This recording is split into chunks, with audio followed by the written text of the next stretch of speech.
and a very warm welcome to the much anticipated, the 8th edition of Advantage Healthcare India 2026. Ladies and gentlemen, I am your Sutradhar, your host, your dost for the conference, Diksha Raina, and it is my absolute pleasure, privilege and honor to welcome you all on behalf of the entire organizing committee of AHCI 2026. Ladies and gentlemen, as we start off with this very prestigious conference, let's have a huge round of applause for all of us who have made it to the conference today. Welcoming you all again on behalf of the entire organizing committee of AHCI 2026 for the 8th edition. Ladies and gentlemen, this year's conference is especially significant as we come together to address the key issues shaping the future of global healthcare mobility. Today's discussions will focus on emerging trends, policy advancements, and collaborative strategies that strengthen India's position as a global hub for medical value travel with a clear vision for 2030 and beyond. Advantage Healthcare India has evolved into a leading global platform, bringing together policymakers, healthcare leaders, and industry stakeholders through its conference, exhibitions, and reverse buyer-seller meet to drive meaningful cross-border partnerships. The 2023 edition in New Delhi saw participation from over 70 plus countries and 300 plus international delegates, fostering strong global and BRICS collaborations. Beyond knowledge exchange, the conference enables strategic networking across the medical value travel ecosystem, and this evening, the Medical Value Travel Awards will also honor the institutions and individuals who have set new benchmarks of excellence, strengthening the brand India in the global healthcare ecosystem. Ladies and gentlemen, let us leverage this platform to share insights, build partnerships, and collectively shape the future of medical value travel, ensuring India's continued leadership on the world stage. It is my absolute pleasure, great privilege to have with us today our esteemed dignitaries to start off with the inaugural session of the conference. May we please acknowledge the presence of our dignitaries. Let's have a huge round of applause as we welcome on the dais Dr. Rajiv Singhal, Chair, FICCI Medical Value Travel Committee, Founding Member, Managing Director, and Group CEO, Marrow Asia Healthcare. Let's have a huge round of applause as we welcome, sir. Hearty welcome, sir. Dr. Anupam Sibal, Co-Chair, FICCI MVT Committee, Group Medical Director, Apollo Hospitals Group.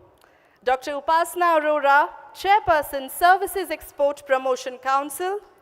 Dr. Ashutosh Raghuvanshi, Managing Director and CEO, Fortis Healthcare. Mr. Shanay Shah, Co-Chair, FICCI MVT Committee, President, Shalby Limited.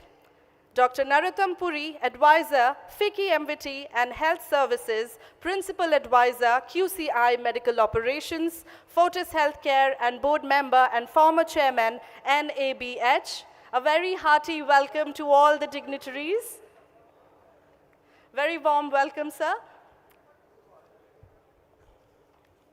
So, ladies and gentlemen, as in India, every auspicious occasion starts with the name of God. So will our prestigious conference. May I please request our dignitaries to lighten the auspicious ceremony lamp and declare the conference open.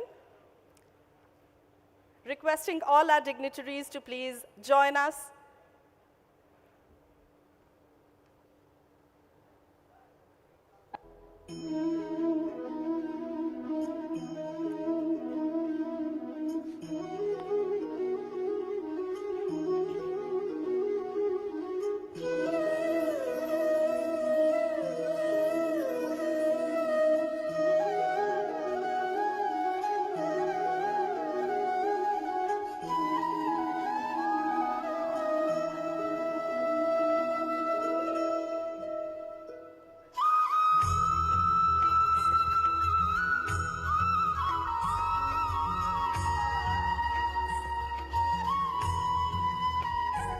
now request our esteemed dignitaries to please take their seats. Let's have a huge round of applause, ladies and gentlemen, as we lighten the auspicious ceremony lamp.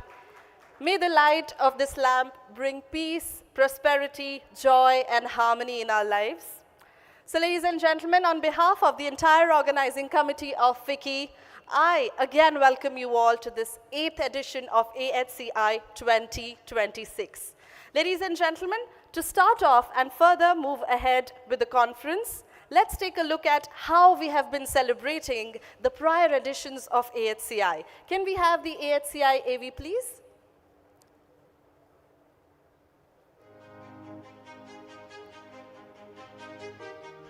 FICCI's flagship event on medical value travel has brought together hospitals, international buyers, policymakers, and industry leaders. It has emerged as a powerful platform for dialogue, collaboration, and innovation, connecting nations and strengthening India's position as a global healthcare destination. Through meaningful discussions and strategic partnerships, AHCI has expanded access, trust, and opportunities across borders, linking world-class care with a global audience.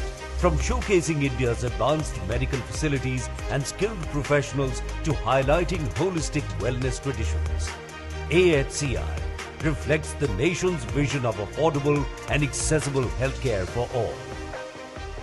The 6th edition, held in April 2023, was organized under the theme One Earth, One Health, aligned with India's G20 presidency.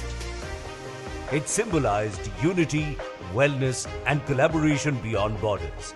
Honorable Prime Minister Shri Narendra Modi virtually addressed the gathering. India sees medical value travel and health workforce mobility as important for a healthy planet. One Earth, One Health, Advantage Healthcare India 2023 is an important effort in this direction. As we step into the 8th edition of Advantage Healthcare India, from 23rd to the 25th of February 2026, India Expo Center in Mart, Greater Noida. The journey continues, building partnerships, creating new possibilities, and shaping the future of global healthcare. This edition features a dynamic exhibition of hospitals, healthcare providers, and MVT facilitators, insightful conferences, reverse buyer-seller meetings, and the prestigious FICCI MVT Awards. Engage in structured B2B and B2G meetings, MOU signings, strategic partnerships, and inspiring success stories, all under one roof. With focused outreach across Africa, CIS, the Middle East, SAARC, and ASEAN, AHCI continues to strengthen India's global healthcare leadership, bridging nations, fostering collaboration, and creating opportunities that transcend borders. Advantage Healthcare India 2026, uniting nations, transforming lives, building a healthier world. What a beautiful amalgamation of trends, technology, and healthcare for all. And let me tell you, this year's 8th edition of AHCI 2026 is going to be no less. Ladies and gentlemen, with that, we move further, and it is my absolute pleasure to request and invite Dr. Rajiv Singhal to please deliver the welcome address.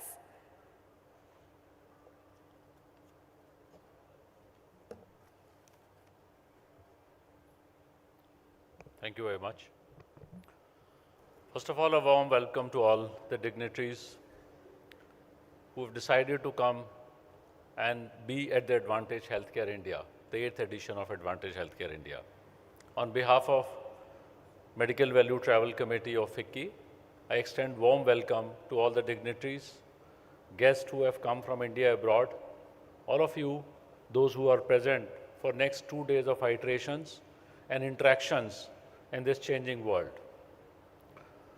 Medical value travel, as the word suggests, has evolved from medical tourism to medical value travel over a period of time. And rightly so, because at the end of the day, we are in the business of healthcare and our only objective is to look after the patients who travel from all across the globe. This can only happen if we build this entire medical value travel system on trust and transparency basis. The next 2 days, whatever we are collaborating, we are iterating, we are discussing, our endeavor in all the sessions and the sub-sessions which we are going to interact with all the stakeholders should be how do we bring trust and transparency and build this ecosystem to the greater heights. Over a period of time, decades for that matter, India has established that we have the clinical talent which is unmatched. If you travel all across the world, even in best of the places in Mayo Clinic, Cleveland, 37% of the clinicians, they are of Indian origin. It means there is no doubt today in eyes of the world about the clinical outcomes and the skill set which is possessed by the clinicians of Indian healthcare system. The training systems are robust. People have showcased to the world that yes, people can deliver. Government is supportive of the initiative Heal by India, Heal in India. As recently you just saw our Honorable Prime Minister talking about medical value travel as a key focus area. In the recent budget also, there was a special focus by the industry and a lot of initiatives which have been taken has showcased again where Finance Minister in her address mentioned about medical value travel and setting up of 5 regional hubs. All these things have evolved over a period of time by continuous efforts led by organizations like FICCI, Advantage Healthcare, by the collaborative approach of our partners who always continue to interact and give feedbacks on how to basically evolve and take this to the next level. As we move forward, my request to all the people, those who are here, to utilize this platform to collaborate, to ideate, to build bridges, and to build trust so that we are able to drive this entire platform and the Advantage Healthcare to a very different level. As I have said earlier also in my address, that the entire concept of medical value travel today is shifting towards the 3 T's of clinical corridor: teach, train, and treat. Please utilize the clinical talent of Indian healthcare system to train and build the ecosystems into your countries. Not everybody can travel to across the borders. Our endeavor should be to build capacity in our partner countries. That should be the key focus areas. And without compromising things which cannot be done and delivered in your ecosystem, they should come to India. And over a period of time, we should then, this is the true spirit of collaboration. This is what we should aim as far as the medical value travel is concerned. So my request and endeavor will be that once we finish these 2 days of ideations, please reach out to your partners, colleagues, build trust, and stay connected even after the conference. The relationships and the bonds which we build today, they should be long-lasting. This should not be transactory, just one visit story. Please ensure whomsoever you connect and coordinate, take this to the next level, and at the end of the day, please bring the desired impact and change in the ecosystems and the countries which you are representing. Today, everyone who is here is representing their own countries, the organizations. Lot of expectations are set on your shoulders when you come to India to attend this conference. So please ensure you take away some good points and certain means and gains which can benefit the patients in your countries. Thank you once again. I welcome you all. Thank you. Thank you so much, Dr. Singhal, for beautifully setting the tone of the conference and welcoming our delegates. So, ladies and gentlemen, it is now my honor to introduce our keynote speaker, Shri Pratap Rao Jadhav, Honorable Minister of State, Ministry of Health and Family Welfare, Honorable Minister of State, Ministry of Ayush, Government of India. Sir has sent his recorded message. Let's hear that. Can we have the recorded message, please? Distinguished delegates, Excellencies, ladies and gentlemen, I am pleased to convey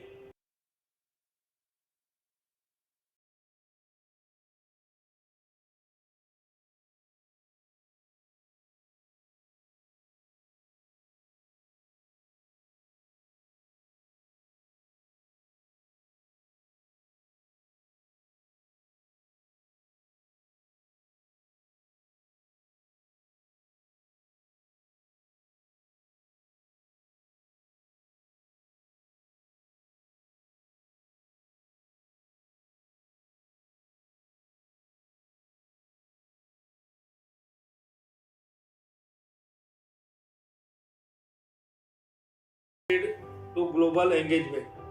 The future lies in partnership.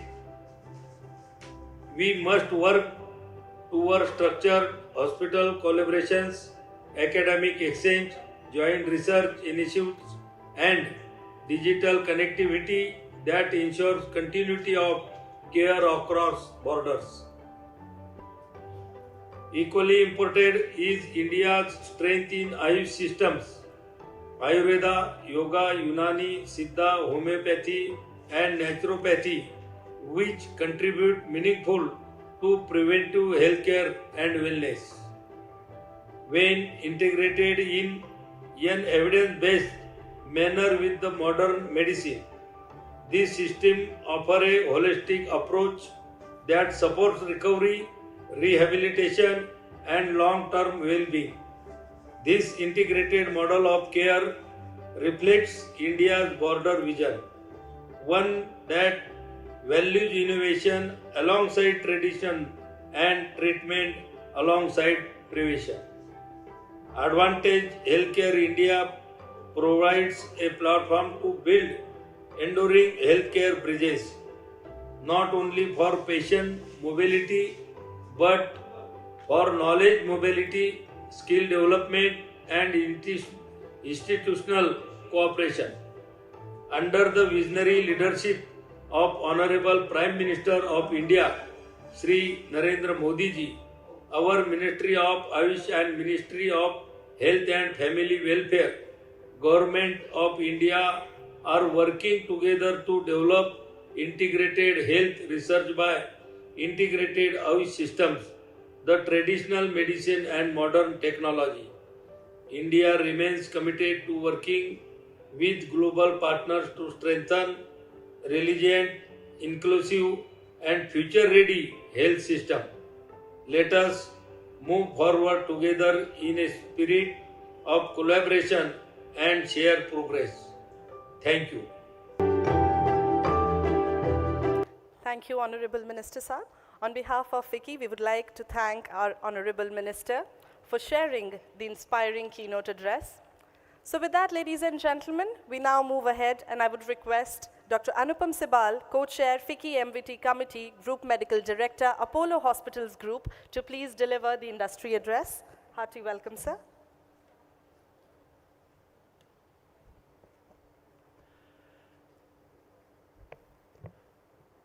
Rajiv ji, Upasana ji, Dr. Puri, Ashutosh ji, Sanay, members of the Indian healthcare fraternity, friends from the media, guests from across the world. Good morning, namaste. A very, very warm welcome to all of you. I've just been told that we have guests from 40 countries, so let's put our hands together for all our guests from across the world. We deeply appreciate your taking out time, traveling to India, and spending 3 days of your valuable time with us. You know, it took 60 years for India to reach 1 trillion. It took us 7 years to get to 2 trillion, another 7 to get to 3. Then it took us 5 years to get to 4 trillion, and in the next 5 years, we'll get to 7.3 trillion. We are the world's 4th largest economy and 3rd largest economy in terms of purchasing power parity terms. And why am I referring to, in a medical conference, GDP and the economy? And the reason that I'm doing that is because with the kind of progress that India has seen, we have better infrastructure. For those who came here 10 years ago, you see better airports, you see better connectivity, you see a greater penetration of technology, you see a country on the move, you see the common man energized, wanting to do more. And because of all this that we are seeing in healthcare, we are seeing stellar progress. And just to give you some data points, we now have 800 radiation therapy units in the country, more than doubled in the last 10 years. If we look at cath labs, we have 1,600 cath labs, and they were less than 800 a decade ago. If we look at robotics, there are 180 Da Vinci units in the country. Name it in terms of technology. If it's available anywhere in the world, it's available here, whether it's ZAPEX or it's proton therapy. If we look at health human resources, the progress has been very impressive. We now produce 120,000 MBBS doctors every year, and just to compare, all of Australia has 100,000 doctors. So we produce more doctors every year than the entire country of Australia has. If you look at postgraduate training, that has doubled. And because of that, I think we are very well positioned in the coming decade or so to serve patients, not just in India, not just the neighboring countries, but from anywhere in the world. If you look at outcomes, we have outcomes which are comparable to the best in the world. If you look at the cost, the advantage that we have is huge. And I think what we are trying to do here in India is build an ecosystem that actually looks at development holistically. I mean, we are clearly way ahead in pharmaceuticals with the third largest manufacturing capacity in pharmaceuticals, and 60% of all the vaccines produced in the world are actually made in India. And that's a pretty impressive statistic. If we look at medical devices, I think we're going to go up in the next 5 years. There's a fair amount of progress that is happening. And if we look at where we were in manufacturing, we now are the second largest manufacturer of mobile phones in the world.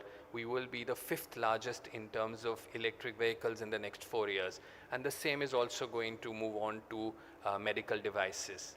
And all this is very important because when you come here to India, you want a partner that actually wants to build a true partnership in the spirit of the Global South. After all, we constitute together 7 billion people, and it is time that we cooperated with each other, learned from each other, adapted to our needs, and I think that is what Indian healthcare brings. It's not just about providing treatment to patients who cannot avail of that treatment at home, but it's about building relationships, it's about building partnerships, it's about working together, supporting each other, building capacity, and I think that requires us to work together, and we do that with a spirit which is in keeping with that of a true partnership, and for that we welcome you with open arms. When we look at medical value travel and we look at revenue, of course the United States stands tall, but that is because everything there is 10 times more expensive than India. But when we look at volumes, I think India has done exceptionally well, and we are now seeing patients from more than 150 countries who are routinely coming to India for treatment.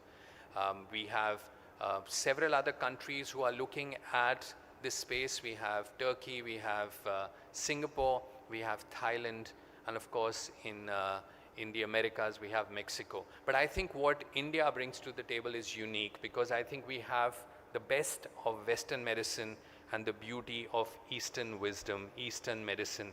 And when you combine that with wellness, you combine that with rehabilitation, I think the offering that we are able to make is compelling.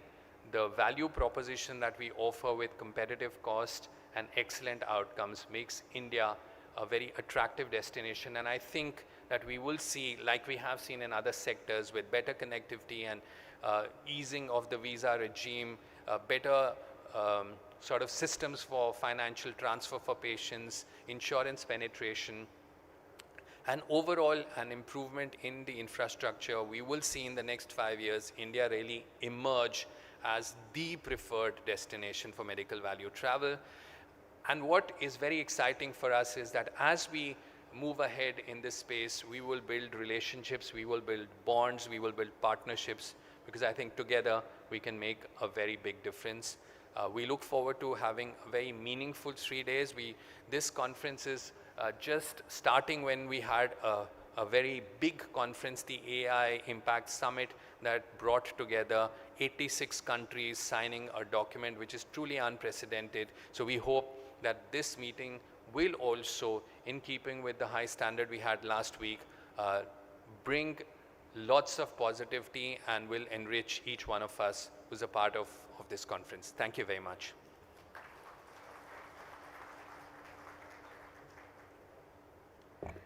Thank you, Dr. Anupam Sibal, for sharing your insightful address. So, ladies and gentlemen, moving ahead, I now request and invite Dr. Upasana Arora, Chairperson, Services Export Promotion Council, to please deliver the industry address. Hearty welcome, ma'am.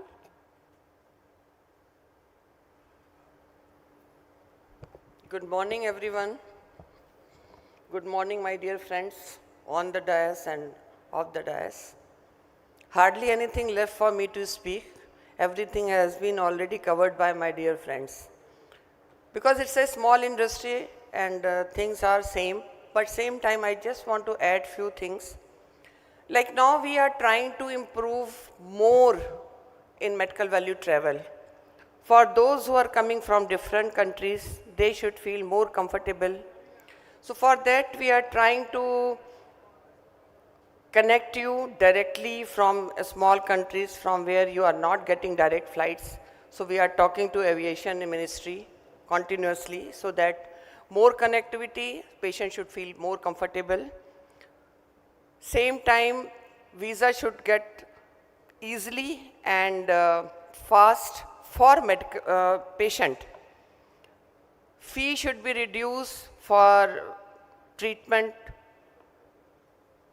So there are, and we are trying to create you the kind of atmosphere when you reach to India. There has to be a green corridor kind of thing. It should not be that patient should get out of the plane last. We are asking for that patient should get out of the plane first. So he has to accompany by somebody, so he will feel more comfortable. These are few things, and same time, there was a time when India was known only for affordability, but now India is known for high technology, best skills, as well as holistic healing. And I just want to add one thing now. It's a kind of mandatory thing from our government that if you are running a hospital where patients are coming from abroad, we are supposed to provide holistic healing. So this is a combination which you will find only in India, which is not available any other place, any other country. And same time, as now you can see, Apollo was the first hospital who started medical value travel. Then different other hospitals, everybody was doing, but only hospitals are separately doing in silos.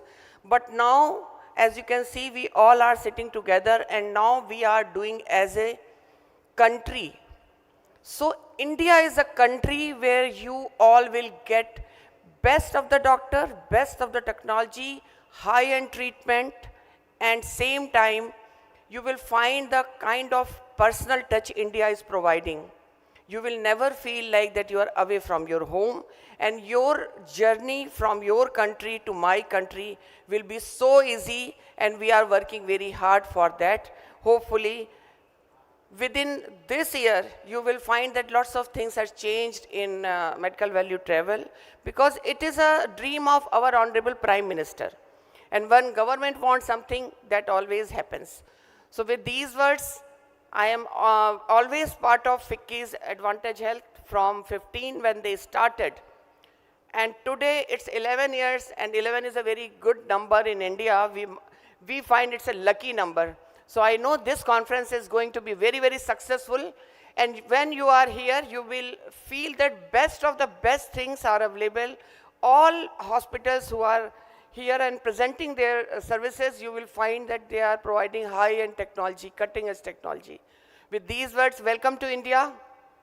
And who are my friends? All the best. For the whole day, you are going to be very busy. So best of the energy, and rest of the day, you please enjoy. Thank you so much.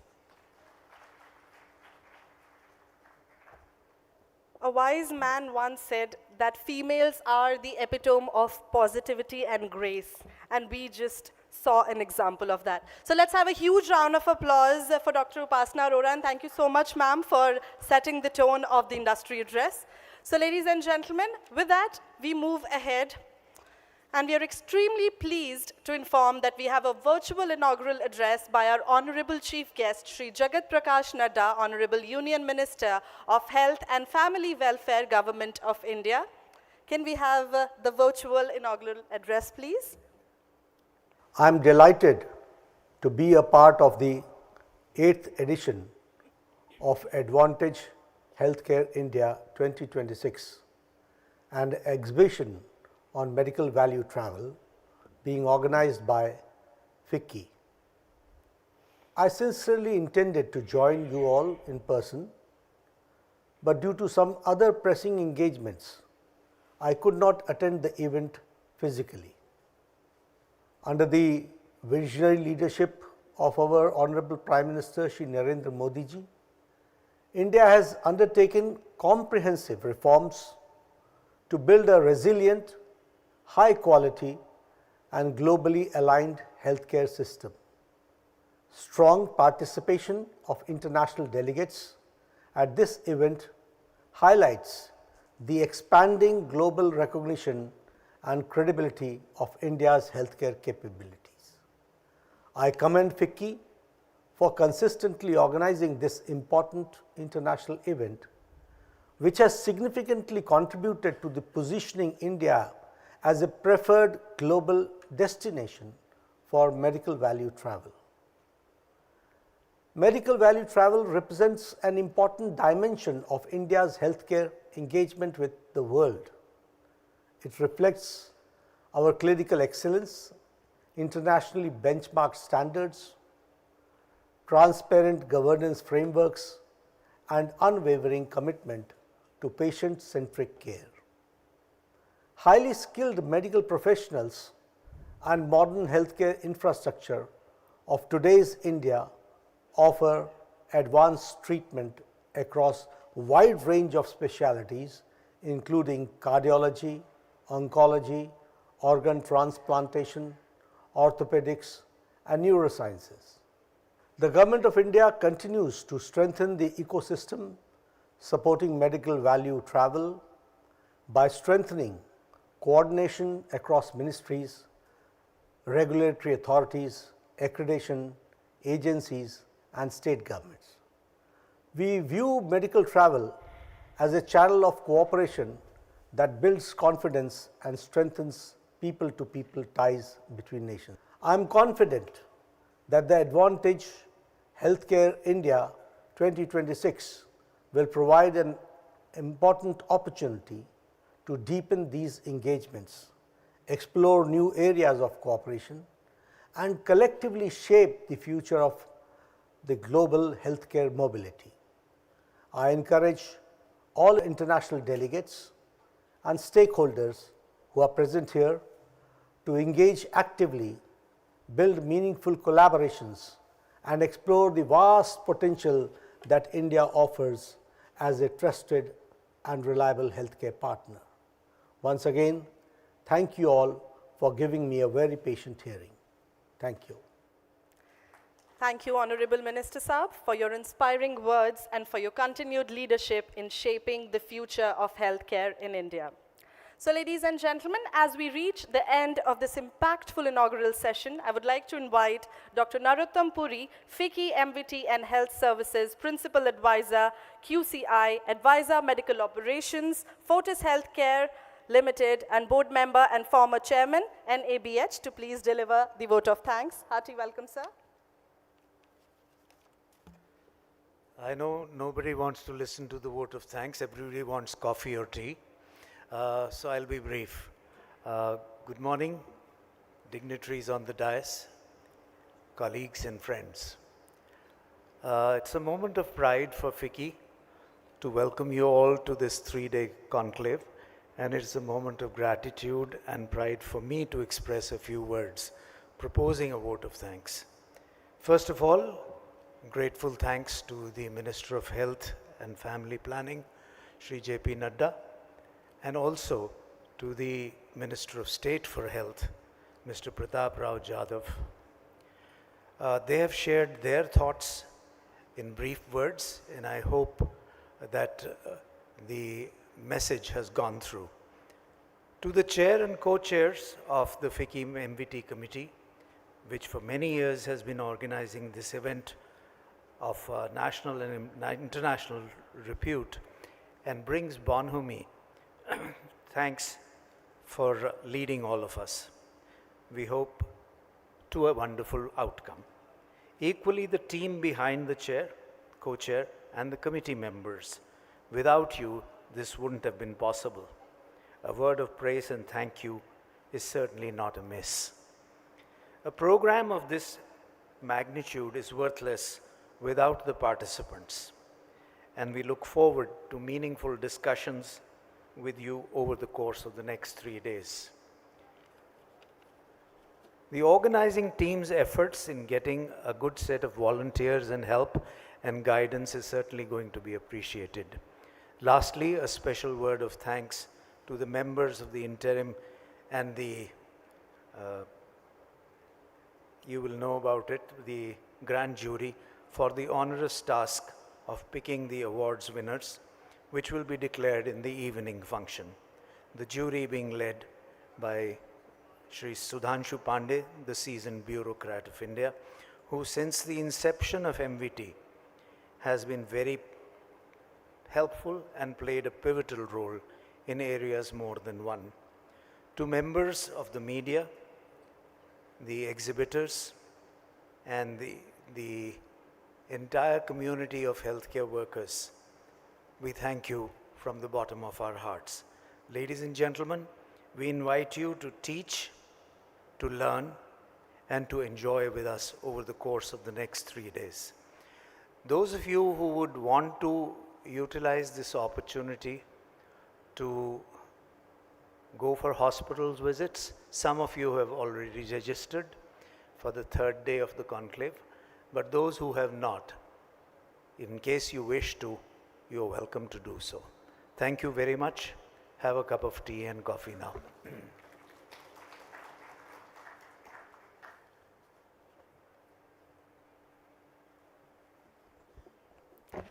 Thank you, Dr. Puri, for the very thoughtful closing remarks. Ladies and gentlemen, that brings us to the close of the inaugural session of the 8th edition of Advantage Healthcare India 2026, presented to you by FICCI. And I would like to extend my heartfelt gratitude to all the distinguished dignitaries and delegates for your valuable participation. I now invite all our dignitaries on the dais to please step ahead for a group photograph. So ladies and gentlemen, may I also have your attention? It's now time to invite all our esteemed dignitaries for the very prestigious ribbon-cutting ceremony marking the formal inauguration of the exhibition at Advantage Healthcare India 2026. And I would request our esteemed dignitaries on the dais to please do the honors. I request our esteemed dignitaries to please proceed towards the exhibition area, towards the right side of the conference hall. Requesting all our dignitaries to please proceed towards the exhibition area. May we please request Dr. Rajiv Singhal, Dr. Anupam Sibal, Dr. Upasna Arora, Dr. Ashutosh Raghuvanshi, Mr. Shanay Shah, and Dr. Narottam Puri to please proceed towards the exhibition area for the formal ribbon-cutting ceremony marking the inauguration of the exhibition at the 8th edition of Advantage Healthcare India. Ladies and gentlemen, this beautiful exhibition showcases India's growing capabilities across hospitals, wellness centers, medical technologies, diagnostics, facilitators, and allied services, reflecting the depth, the quality, and global competitiveness of India's medical value travel ecosystem. May I now request all the dignitaries to please proceed towards the exhibition entrance for the formal inauguration of the ribbon cutting of the 8th edition of AHCI 2026. Parallelly, I would request all the esteemed CEOs to please be with us for the CEO roundtable, and this is going to be happening on level 0, ground floor. Requesting all the esteemed CEOs invited for the CEO roundtable to kindly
industry leaders to explore collaborative opportunities amongst BRICS nations to promote medical value travel and advance healthcare cooperation. This session, ladies and gentlemen, will focus on harmonizing standards, regulatory alignment, patient mobility, and quality frameworks while outlining a practical BRICS healthcare partnership roadmap and reinforcing collective global health leadership. Ladies and gentlemen, it is my absolute pleasure to invite our distinguished panel members to please join us on the dais. Let's have a huge round of applause as we acknowledge the presence of Ms. Jyoti Kaur, President, International Marketing and MVT, Yashoda Super Speciality Hospitals Private Limited, India. Hearty welcome, ma'am. Can I please request you to join us on the dais? Dr. Karan Thakur, Group Vice President, Apollo Hospitals, India. Mr. Ian Matundo, Managing Director, Precon Enterprise CC, Mayville, Pretoria, South Africa. Dr. Abbas Kebriaz, Chairman of the Board, Iranian Federation of Health Economics, Iran. Mr. Ayuba Tanko Ibrahim, President, Pharmaceutical Society of Nigeria, from Nigeria. Mrs. Wan, Chief Executive Officer, Khoidep Thap Thong Liu Phap Co. Limited, Vietnam. Mr. Thiago Campos, Director, 5th Board of Directors, Anvisa, Brazil. Let's have a huge round of applause for our panel members on the dais. And I would now request and invite our moderator, Mr. Lalit Mistry, Partner and Co-Head, Healthcare Sector, KPMG Advisory Services Private Limited. Let's have a huge round of applause, ladies and gentlemen, as we welcome our panel members on the dais.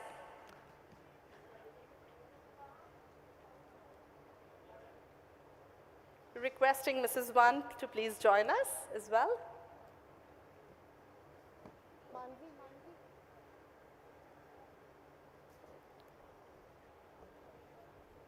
Hearty welcome to all our distinguished panel members for the BRICS session.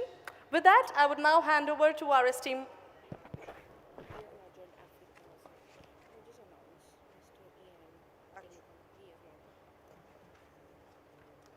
I would again like to invite Mr. Ian Matundo, Managing Director, Precon Enterprise, CC, Mayville, Pretoria, South Africa, to please join us on the dais. May I please request and invite Mr. Ian Matundo, Managing Director, Precon Enterprise, CC, Mayville, Pretoria, South Africa, to please join us for the BRICS session.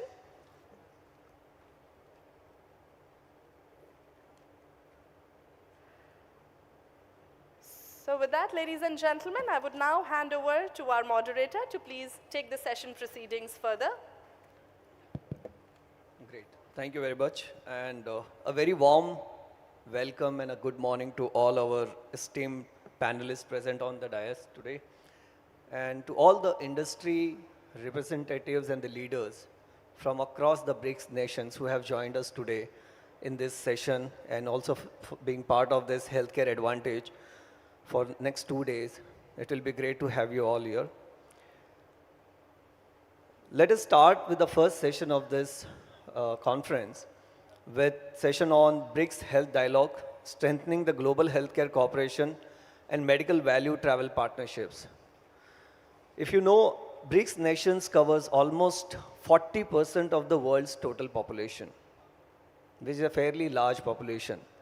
And if you look at the total healthcare expenditure, it's roughly around 20% of the total global healthcare spend that is done by these countries, which also offers a great opportunity from across the healthcare value chain, mainly around healthcare infrastructure partnerships, exchanging the clinical knowledge and the clinical excellence across the nations, pharmaceutical and medical devices knowledge and the innovations, and also emerging digital health and health AI innovation that is happening across these nations. The medical value travel across these nations may be very limited at this moment, but however, considering the size of the population, the increasing demand for the healthcare, and also emerging healthcare needs across these nations, definitely presents an opportunity for all the nations to foster a healthcare collaborations across these nations in coming years. Let me start this session today with Dr. Karan Thakur. Karan, you've been here in this healthcare industry for a pretty long time, not only working in the Indian health system and healthcare infrastructure, but also working across the cross-border collaboration, partnership, and growth for Apollo and many other healthcare providers. And you have a lot of experience in driving the healthcare collaborations, medical value travel. It will be great to hear your experience, considering that India has prioritized the medical value travel from the last couple of years with the Heal India program. In this year budget, the setting up of 5 regional health cities or medical tourism cities that were announced in the budget, we see a lot of opportunities. Definitely there has been a fragmented efforts by the healthcare providers across India working at their level. But I think at a B2G and a B2B kind of a collaboration, if it is combined together, the results could be far more different and could be more exponential than what we have seen so far. Over to you. Yeah, thank you, Lalit, and thank you to the organizers for having me here this morning. This is a very important discussion to be had, not just from an India perspective, but also from a broader BRICS perspective, given where we are and all the numbers that you shared. What I would like to tell colleagues on the panel and international colleagues who are here is that we have really a receptive government that is listening to the needs of the health sector, specifically looking at MVT as a growth engine for improving access for healthcare services, not just for Indians, but for people who are coming from overseas as well.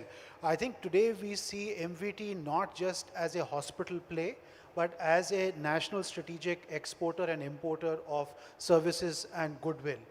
If you see, India today enjoys a lot of leeway and leverage in multiple countries in the African continent, in the CIS region, in the Pacific Rim, in Southeast Asia, Europe, and beyond.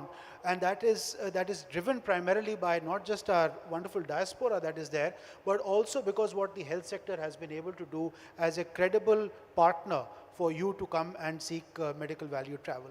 And as an extension of that, the government really recognized the need for looking at this as a strategic growth engine. And like you rightly said, a lot of hospitals and healthcare entities have been working over the past 2.5 decades to make this grow.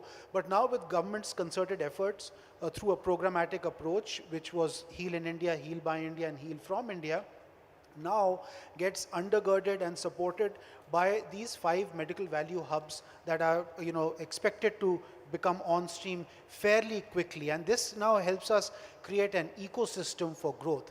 But as we do that, I think both on the B2G side, on the B2B side, G2G side, it's important to stand back and look where India stands. And I'm going to give a more India perspective. We know that estimates vary, but the global medical value travel numbers is between 12 to 14 million. India gets approximately 700,000. This number is also a fluid number. That's only about 6% of the total medical value travel numbers. If you look at the total global value travel market, it's close to about $39 billion. And India has a share of about $8 billion in that. That's about 21%. So we've been able to go for the high value care, specialized super tertiary care, that quaternary level care, oncology, and specialized services in orthopedics, transplants, and cardiology. But how do we make that volume grow from 700,000 to 2 million? And how do we make this share of the pie from 8 billion to, let's say, 14 billion or 12 billion? That's really going to be something that is important. And from my perspective, I think when we look at the word value and we look at 2030, maybe we can bring that together, all of us, the stakeholders in the room, working together on that to look at value 2030. And what does value mean? Value means that there is, first V is variability free. You go to any hospital in India, there is no variability in terms of outcomes. There is no variability in terms of clinical excellence. And that will only happen if we get more and more accreditation, where there is more sort of monitoring of clinical outcomes. So we need variability free. Wherever you are, whichever hospital you may go to, it may be mine, it may be others, but you will not get any variability in any type of services that you're offering. Second is accessibility, and accessibility is not just more hospitals, which is important, but also at the same time making sure that there's ease of access. We make it more frictionless, whether it's visas and so on, and make the whole experience more welcoming. And L, which is not spoken about enough, is to have legal assurances that tomorrow if something invariably were to go wrong, and healthcare we know is not a 2 + 2 = 4 type of a subject, there is variability, but what are the legal remedies available to us as hospital providers and to other stakeholders, but also to patients when they travel to India? I think that legal architecture will be very important, and not just from the medical standpoint, but also data portability and other things. U would be ubiquity, and this is ubiquity of wherever you land in India, quality is assured. Wherever you may be, we can assure you, you'll get good hotels, you will get an experience that you would really need and desire, and you get the clinical outcome variability free. And E is really expanding our reach, both within the country, how do we expand the physical hard infrastructure, but also things like telemedicine, telehealth, but also expand into countries that we've not gone into before. So for me, value 2030 would be to reduce the variability, to look at accessibility, make it legally compliant, look at ubiquity of our services, and expand as we go into the future. Thanks, Dr. Karan. And I think you rightly mentioned, India in the last 2.5 decades have hundreds of JCI hospital, accredited hospitals. We have couple of hundred NABH hospitals, both in public and private sector. The healthcare in India has really been robust in last 2 decades. The quality has improved. The doctors as well as the healthcare infrastructure is at the global standards. And what we have also seen is that in the last 2.5 years, the global acceptance of our healthcare hospital players has significantly increased, And that is the reason I think you rightly said the word value. Today, we don't just focus on medical value tourism, but also creating a value and delivering the consistent quality or global standard quality to our patients. Let me go to Ms. Jyoti Kaur. Focusing on what we said, that historically we've been focused on affordability aspect in healthcare infrastructure, but now increasingly we are focusing on the quality, clinical sophistications, and bringing the expertise there.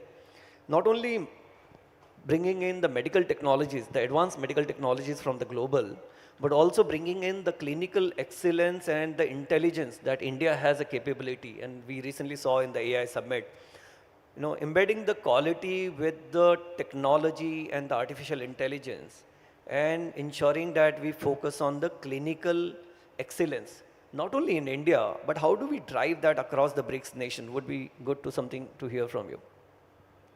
Thank you so much, Lalit. And of course, I totally agree with the comments given by my colleague. India definitely is the healthcare perception per se, there's been a paradigm shift from a low cost to a very, very high quality destination. And now the time is that we have to have more data-driven storytelling about India. Not only India, and for the other countries as well. And within the BRICS also, if you see, countries like Brazil, they are talking about more of the state-backed infrastructure and clinical excellence, which we have. Plus, we are talking about technology front, Russia's side and South Africa's side.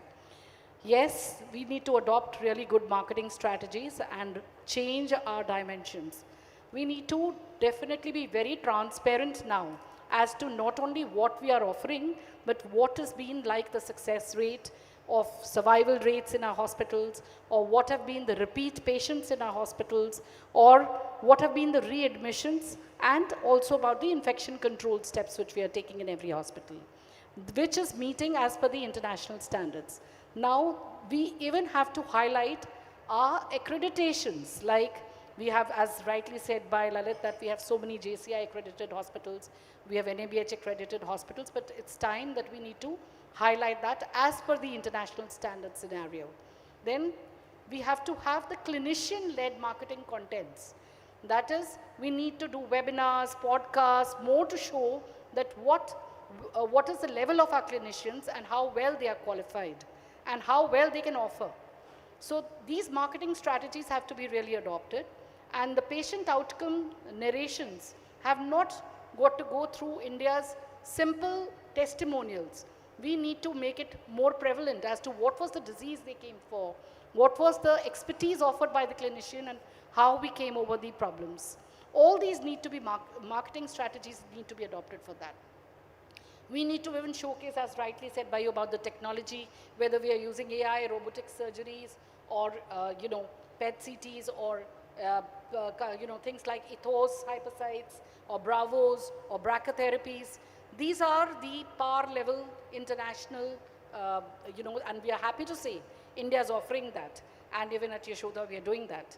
And not only that, we need to bring about, have a proper digital campaign into LinkedIn, into Twitters, and showcase what exactly we are doing, so that we are not just termed as a cheap destination, we are termed as a clinical excellence destination. We need to showcase India as a bundle of not only quality, but it also is accompanied by hospitality and also post-care, which is very important.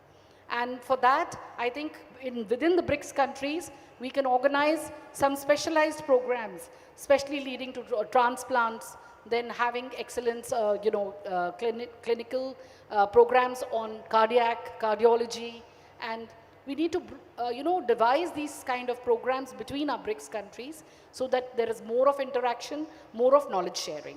Thank you. Thank you, Ms. Jyoti, and valid point in terms of, it's important between the nations to share and exchange the knowledge that exists, the value that we have created, and the value proposition that each of the countries that we have. There is a forum, there is an exchange of that knowledge and a collaboration on those fronts, not only to exchange the healthcare infrastructure and the trade aspect, but also from the clinical excellence, how that knowledge can be transferred between them. And I think definitely this could be happening at B2B level in some extent across some nations. But I think at a larger level, we need a well thought through collaboration between B2G, B2B kind of an efforts. And let me bring in Dr. Abbas here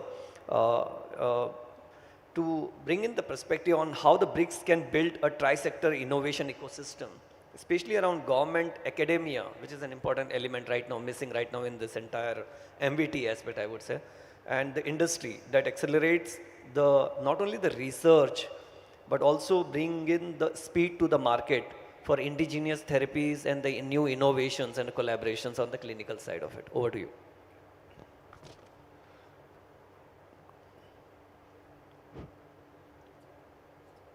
Okay. Hello to all participants, and so thanks from the organizers, Indian friend, and so I'm very happy to join this meeting. First of all, I would like to say my experience. I'm professor of pharmacology in Tehran University, and so owner of the three pharmaceutical company for production of the APIs, intermediates, especially on the new generation of anti-cancers, TNIPs and FNIPs. For this mention, I would like to say the ecosystem of the innovation in the world increasing very fast. And so integration between the health technology and so the other technologies similar to the digital system, electronic, and so generally integrated technology is a very important point for the future.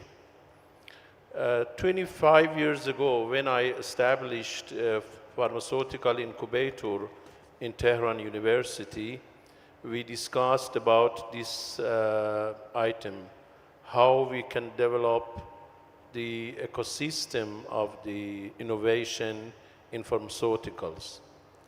Fortunately, in Iran now, more than 70% of the products, especially the new generations, including the biotechs products, fully of the biotech products, including the the medium peptides, big peptides, and so the new generation of MABs as a large peptides manufacturing locally by the private sector that established in the science park and so in the incubators.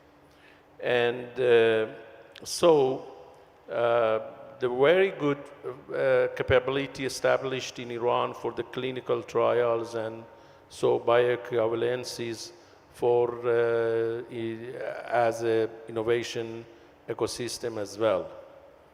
And so you ask about the health technology assessment experience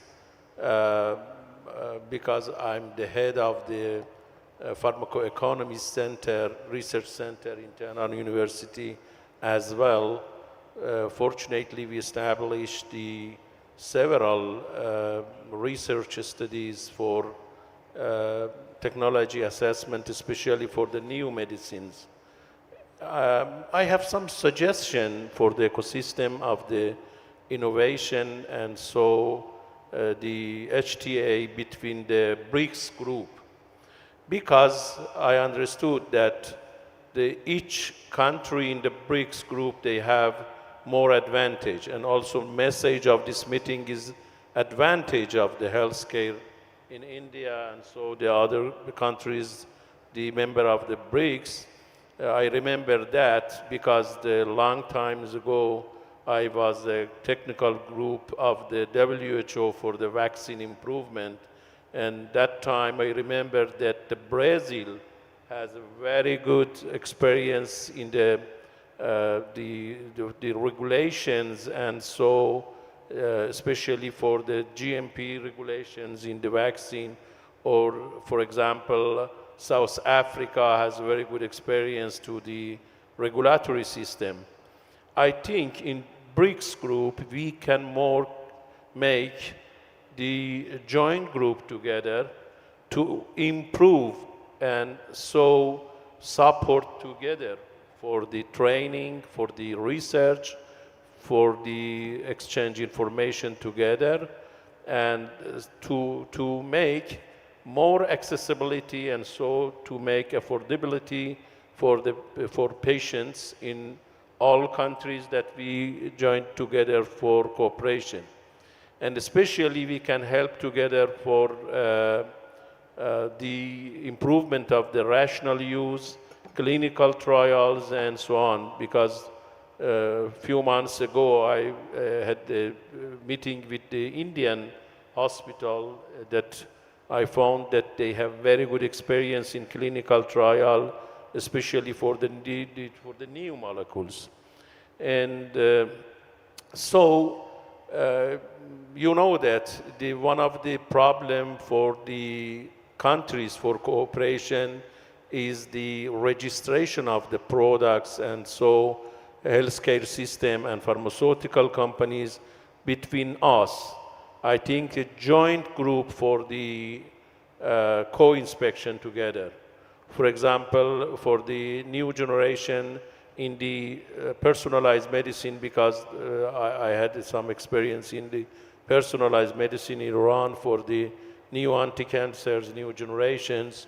I think this meeting can start more cooperation between the countries, and they can use capability of each together.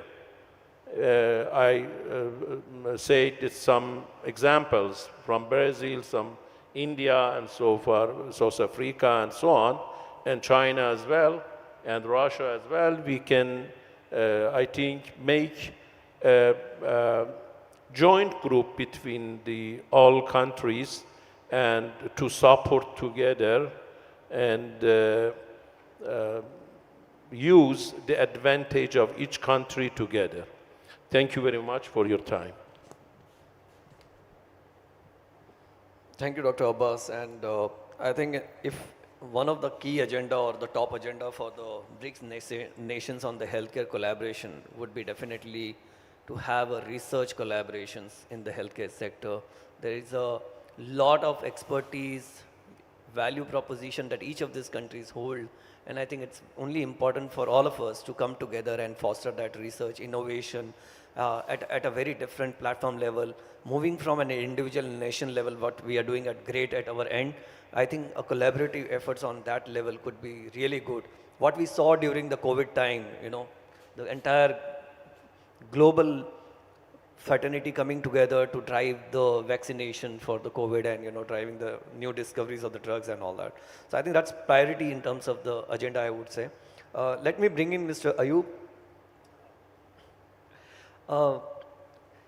In the medical value travel, it's also important that you have a consistency and a standardization of the medical treatment, the medications, and also ensures the outcome of the medical tourism, because patient when traveling from one hospital to another in another countries, it's very important to have that standardization developed across the BRICS nations to drive that standardization, quality, and the confidence across all the BRICS nations and the support. Would like to hear your view on that, what kind of efforts that we can make, especially on the medications, pharmaceutical industry that you've been working around, and how the standard treatment can be, standardized across the nations. Thank you very much. In the BRICS countries, each country operates its own health system. So for you to have similarity in the way they operate, there must be some, what do you call, housekeeping things that should be done. Number one, there must be digital interoperability. The way you operate in country A should be the same in country B. They don't have to be the same, but they should be similar. So if you have digital interoperability, you have standardized discharge summaries, for example, discharge summaries, and begin with minimum data sets and phase implementation. If you say you want to implement it at once, you are going to have resistance from some countries, but you can have an idea, sell it to the countries, let them implement it in phase to phase, and it will be easy for them to implement. Then you go to mutual recognition of quality standards. If country A has certain standards, country B has country C, they can come together and agree that this standard is mutual. It should be operable in all the countries. So there's a minimum standard of operation in each of the countries. Then we have structured referral systems. If a patient goes to country A and for any reason he wants to move to country C, the way they refer the country to another doctor should be like seamless, so that any doctor that is referred from one country to another knows how he will handle the patient, because the referral system is similar. Then we have safeguards, because medical value travel must strengthen domestic systems. If we don't have safeguards, it will be a way of just making money by moving patients from certain countries to others. And you don't have much to give back to the country where the patient is coming from, because this system should strengthen the country the patient is coming from, not only just take the patient from the country to another. Then we need to harmonize our formularies. For example, if you have the WHO World Health Organization essential medicine list, if you have something like that and all the countries in the BRICS adopt it, it will be easy to operate, because you know that these drugs, for example, first line treatment, second line treatment, it should be the same in country A to country B to country C, so that it will be easily harmonized. Thank you very much. Thank you, Mr. Ayub, and definitely we can't standardize all the countries in terms of the way we operate and way we treat patients and pharmaceutical. But definitely we can have a common minimum quality assurance and control program agreed between the countries, especially for the medical value travels. Also between the medical devices and the pharmaceutical, definitely there are global standards for the same. But having that knowledge and confidence across across BRICS nation would be very great. Let me bring in Mr. Ian. In terms of the pharmaceutical and supply chain, how do you see the local manufacturing of pharmaceutical and medical devices contributing to BRICS healthcare cooperation framework, especially the kind of a demand and the opportunity that exists between the BRICS countries? Thank you very much, Mr. Chair. Sorry for the delay. The exhibition was so good, I got lost there. Yeah, I think it is very important to note that this gives these BRICS protocols would have to look into the structure of when you build and capacity build, for instance, in the pharmaceutical area, building facilities across the globe in BRICS countries. It is important to note that you need to have similar regulatory requirements. And it would definitely be an issue of removing friction, but not safety. It is very important that capacity is built down the line. For instance, India is very good and well-renowned for pharmaceutical manufacturing. So in this scenario, one of the things that I always look at is the probability of the manufacturing of all the sophisticated drugs done here, and then the packaging. Packaging can be done downstream. In that regard, you find that you are building a platform that is equitable with all countries that are in the BRICS community. It is important to see that when you build things downstream, as I said, packaging, for instance, you'll be bringing the issue of equity in those countries, and employment and technical know-how. Mentorship. Mentorship is very important, and again, India being one of the leading countries in pharmaceutical manufacturing, if not the best.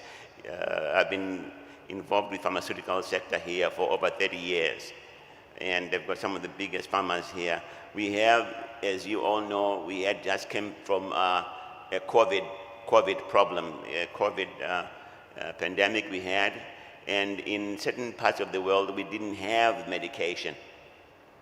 So I think it is important to look into these sort of areas and see how we can build capacity so that the other countries within the framework of the BRICS won't have that shortfall again.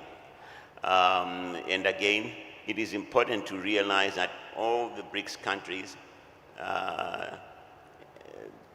the major ones, have various strengths, and we should leverage on their strength. For instance, I would like to give an example of how this sort of system would work in EU, for instance. In the EU, you find that they have a central regulatory authority that if it passes, it meets specifications in one of the EU countries, it also automatically passes and gets sold in another country. These barriers should be removed so that there is a quick and fast access to these medicines via a joint protocol, in that the regulatory authorities should not only talk on these platforms, but visit each other so that they are familiar and comfortable with the other regulatory authorities. What is happening now, through you, Mr. Moderator, is you find that companies go and negotiate and get their things registered, but there is no umbrella body at the top. So the governments must talk on a government-to-government basis on these things so that people are not only assured of the quality, but that they are similar. And also they need, very importantly, there is an issue of repatriation of the funds that they've put in as profits. So there needs to be a lot of assurances on a government-to-government basis that if you come and set this thing up here, there will be, you will be permitted to get your money out. I've always found that many countries are a bit reticent in terms of investing in these sort of things because they are not assured that there is protection in their money coming back as profits. So again, that is an aspect that needs to be addressed on a global basis so that we have protocols that are similar across the whole platform in terms of the pharmaceutical sector. And I think in terms of the supply chain, it is very important that it is done in such a way that if it's done via this digital means, it means that you quickly pick up any problems in any area. Any counterfeit drugs, quickly pick it up. Any failures, quickly pick it up. And then it's very important that, again, we use those platforms, IT platforms, across, and they're standardized across the whole region. Thank you very much. Thanks, Ian. And I think the reference that you quoted for from European regulatory body for the medical devices in pharma, that could be a very good reference for us to have a common agreement in terms of the regulatory and the acceptance of the pharmaceutical medical devices and the digital health innovations across the countries, and having a similar kind of acceptance and a regulatory exchange, I would say, maybe not a regulatory authority, but such kind of a forum where you accept the any approvals, research, and the validations in one country by across the BRICS nations will be really great. Going back to in terms of the quality and the regulation, let me invite Tiago. In Brazil, we're working on universal healthcare coverage and authority like INVISA, where you're working a lot in terms of healthcare for every citizen, making it accessible, improving the infrastructure. And I believe that there is a great opportunity for the BRICS nations to exchange the knowledge across BRICS nations about the UHC, about the regulations, and also how the medical value travel can be linked with the universal healthcare coverage. Over to you. Thank you, Lalit. Good morning to everyone. It's a huge honor to be here on the behalf of the Brazilian government and the behalf of Brazilian Health Regulatory Agency in this session, talking with countries and representatives of countries that are part of BRICS. I would like also to thank the Indian government. We are here since last Wednesday, and we are being very well treated and knowing a lot of good relationship with a lot of companies and government agencies here. I would like to start talking about what we as BRIC countries talked in the last meeting when Brazil was heading the group. We set 3 main goals. The first of it is one that is part of our mission here in India. We said that we need to establish, to make it better, the MOUs that we have, not only between the regulatory agents, but also between our countries, to make our communication more easily and more fast in a way that we can share our information in order to face the challenges that are common to all our countries. This was the first step. The second step was to try to organize the cooperation. How can we go through a common regulatory rules in order to be possible for our companies, private sectors, and government to dialogue in the same basis. The third and the most important was for us to advance in improving innovation while ensuring safety and efficiency. This was the key of that meeting. The meeting, the 11th meeting in Brazil was put this as the main goal for our partnership. We need to be able to increase the importance of these countries in the development and the innovation and strong regulation, not as opposite force, but as a goal to achieve more access and more quality in health for everyone. But as you make me a question, I will direct the answer. Anvisa is also regulate not only medicines and medical devices, but also health services. And we are addressing some strategy that is focused on a national, implement a national risk-based regulatory supervision model that is applied to a health system, a health service, like in Brazil, in a federation as big as India, as a country that is the size of a continent. We started establishing objective inspection framework that harmonize technical criteria across the country and classify facilities according to the potential health risks and embracing regulatory prediction, transparency, and proportional prioritization based on partiality. This is what we are advancing. And this may be the key for us to establish a partnership, as all my former speakers here in this session have put. We need to establish what are the patterns. And if the pattern can be the same or close to the same, we can be able to analyze how is the quality and the safety of the health services in all the countries in order not only to certificate, but to allow that people, when go to this service in any of our countries, they can be sure that they will have the health treated with quality and safety.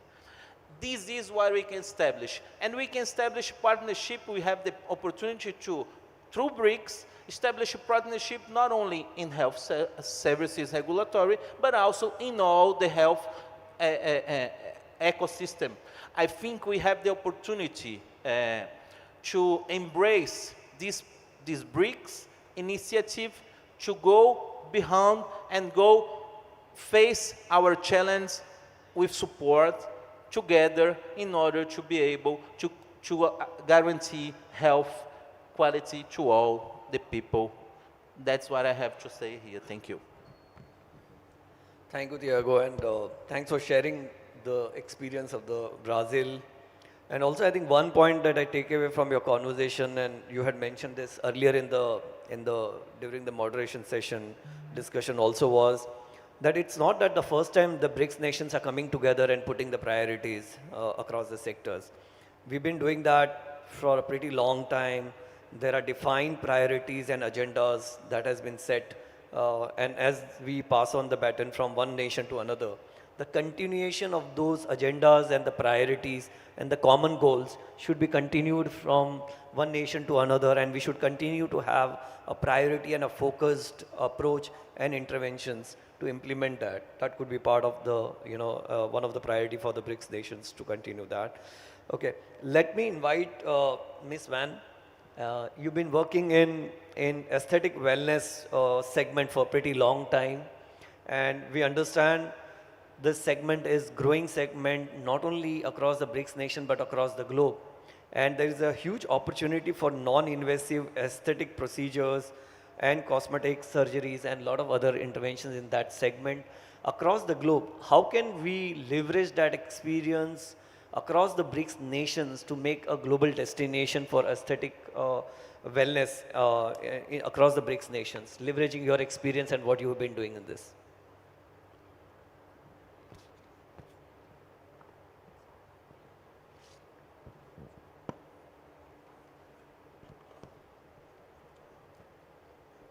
Tôi xin chào tất cả các vị lãnh đạo ban tổ chức sự kiện cùng toàn thể quý vị đại biểu của các nước có mặt tham dự hội nghị ngày hôm nay.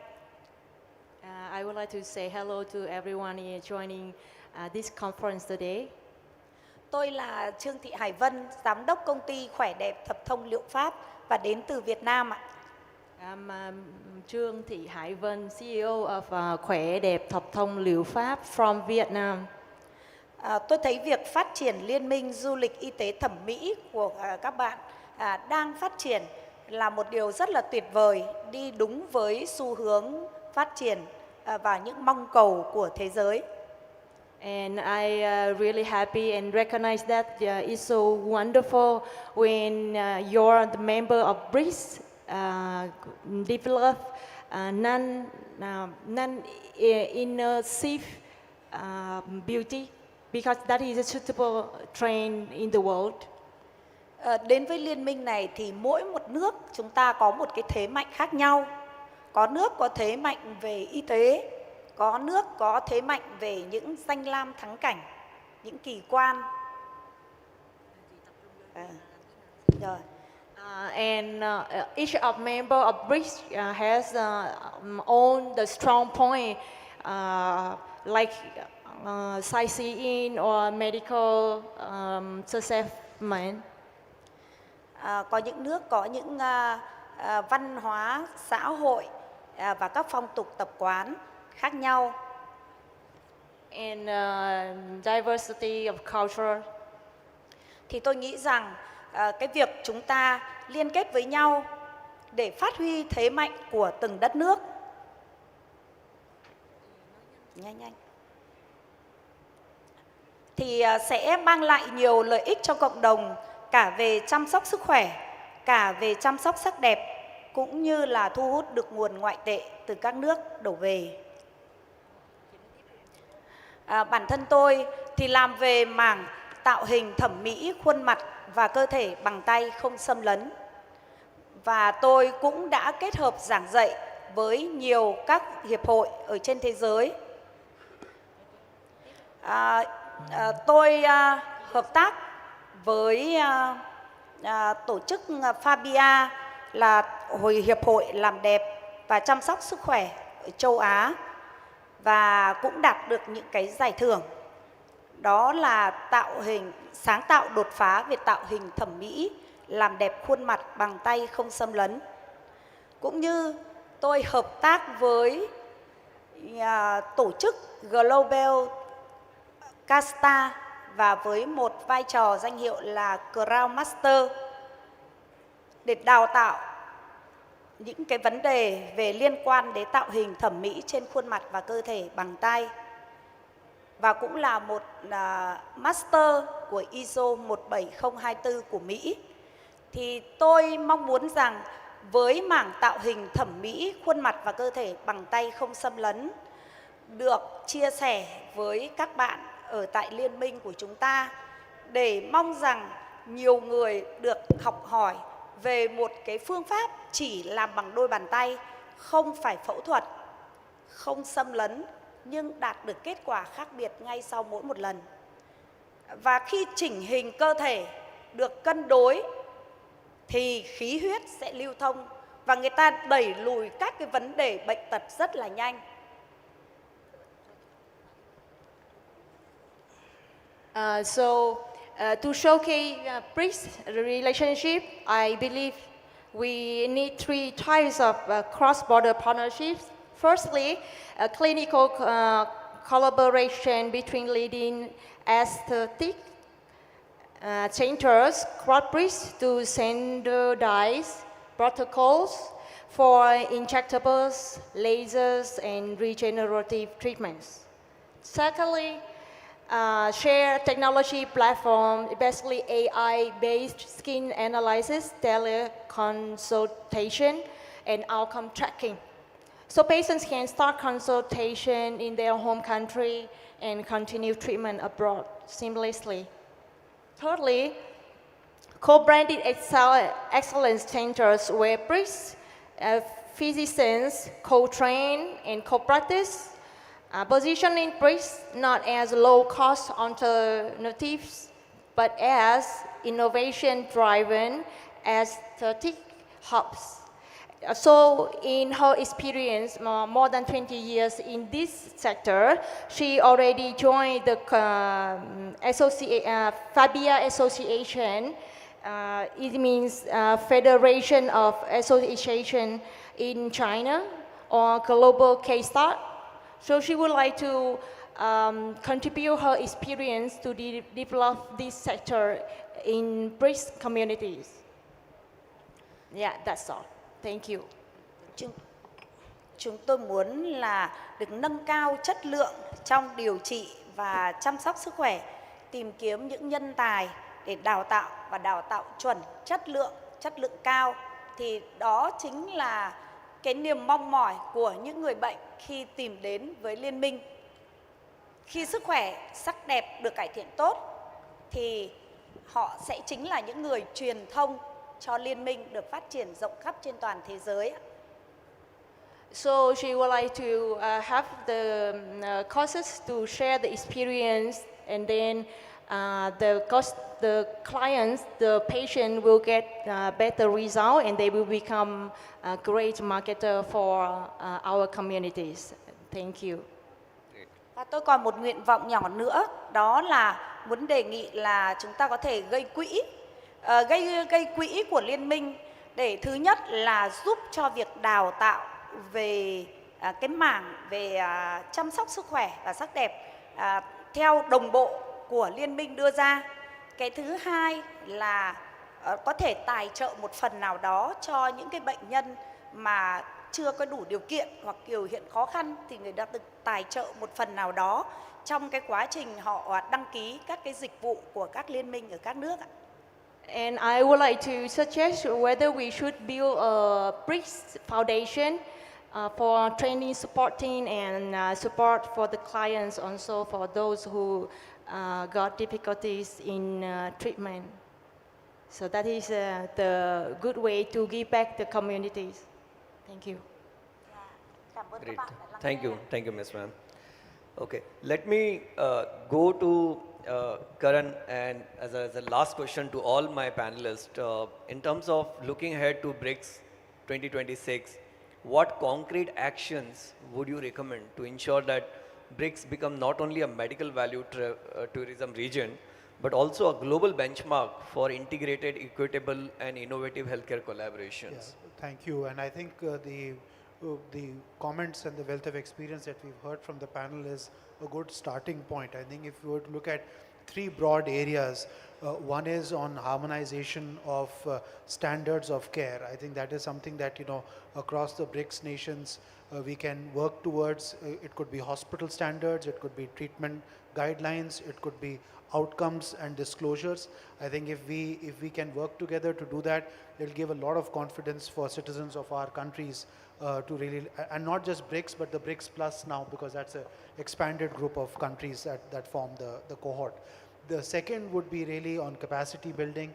I think India has a wealth of experience to train doctors, nurses, paramedics, allied healthcare workers, and this can help strengthen the health systems of our BRIC partner countries and vice versa as well. There are expertise that sits within health systems across the BRICS networks, and how can we tap onto that? The third would really be on harmonization of visa and how we can ensure that people-to-people connects, not just from patient to hospitals, but professional to professional networks also that develop across specialties so that we can really strengthen this. And I think it will be very useful that all of the countries represented here and the more expanded BRICS also has alternative medicine and holistic medicine in our own shape and form. India does it under Ayush. Many other countries also continue to do that. So how do we look at traditional medicine as another play where we can work together, see what has worked in other countries, and learn from them so that there is a harmonization that is there. But most importantly, I think a working group of the BRICS countries, both on the B2B side and on the G2G side, on healthcare cooperation is a felt need that you've heard from across the panel here. Thanks, Karan. Tiago, few points from you. Thank you. I think to be very practical, I think we need to keep making what we are doing here. We need to put all the countries that are in BRICS together. We have already a common agenda. I will repeat, we face the same challenge. We know exactly which are the potentials from each of the countries. India, as my colleague already said, is the pharmacy of the world, has a lot to contribute. Brazil has its potentials and its opportunities, and all the countries that are part of BRICS. I think what we really need is to put government actions, private sectors, professionals, patients, together in order to deliver what we need to build to solve the common problems that we have and to make the potentiality of each one of us a better place for the world and for all the people. Mr. Ayub? I would like to advocate for countries within BRICS who have comparative advantage in health to go to the countries that are not that advantageous to open hospitals. For example, Nigeria spends a lot of money in medical value travel. So, and they normally come to India, majority. So what will stop Indian hospitals to go to Nigeria and open those hospitals so they can capture the patients at home so they don't have to spend their money traveling. So I think it's a win-win situation. The patients wouldn't have to spend a lot of money traveling, and you have invested in our country so that both the patients and the investors would benefit. I think it's a win-win situation for all of us. Thank you, Ayub. And let me go to Jyoti, your points on last few concrete steps that we should take across the BRICS nations. You know, not only we drive the MVT, but I think the larger agenda is that how do we create integrated, equitable, and innovative healthcare collaborations across the BRICS nations? Well, that's the most need of the hour, and I would suggest that amongst the BRICS nations, we need to have a consortium, a health consortium to initiate, wherein all the health-related councils and associations of the BRICS countries can come together under one apex consortium, which can facilitate these kind of interactions or knowledge exchange programs, whatever we are designing.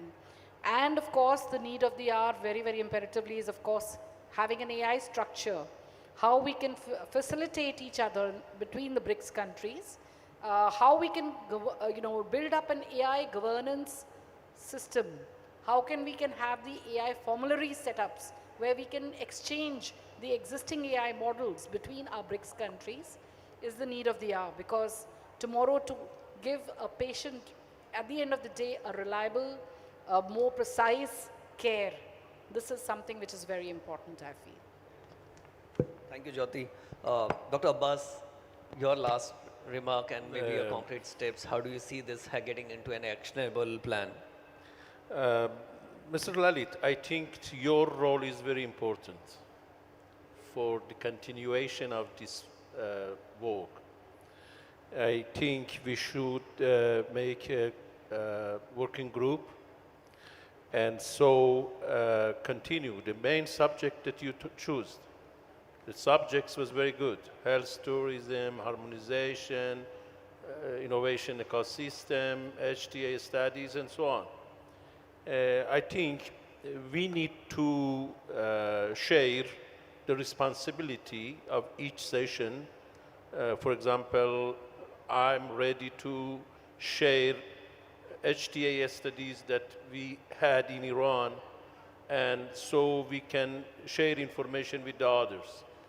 And for example, for the harmonization of the regulations. And so, you know that the political issues and economical issues generally is very important for the long-term cooperation between countries.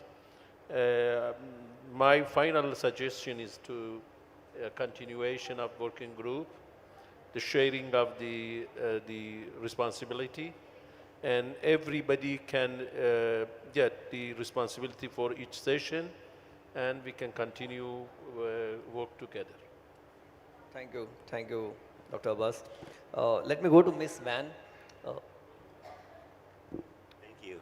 I think I would like to really emphasize the fact that what the stumbling block would be, and that needs to be removed, is the issue of making sure that the regulators, I think we must all agree that healthcare is one of the most regulated areas across the globe.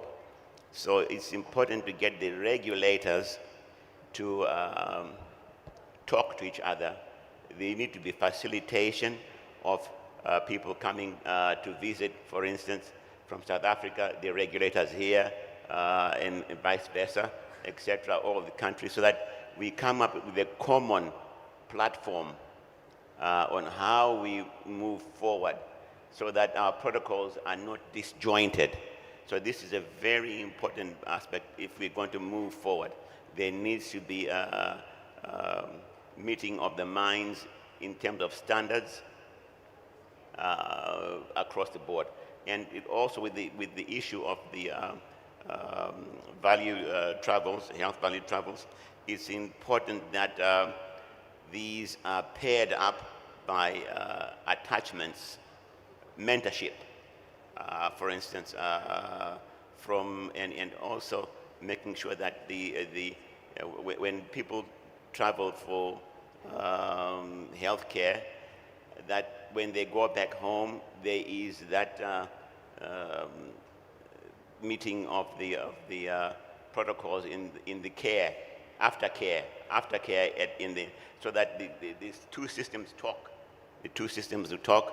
Those will be giving care back in their home country, and the people who did give the initial treatment. So the issue is coming together. The regulations are the most important things to get together so that we can move forward. If we do that, we will move forward faster and in a more equitable way. Thank you very much. Thank you, Ian. And let me request Ms. Van to have the last concluding remark in terms of what's concrete action items that you see in terms of making a BRICS a successful, healthcare corporations, not only focusing on the medical value travel, but also driving the healthcare collaborations.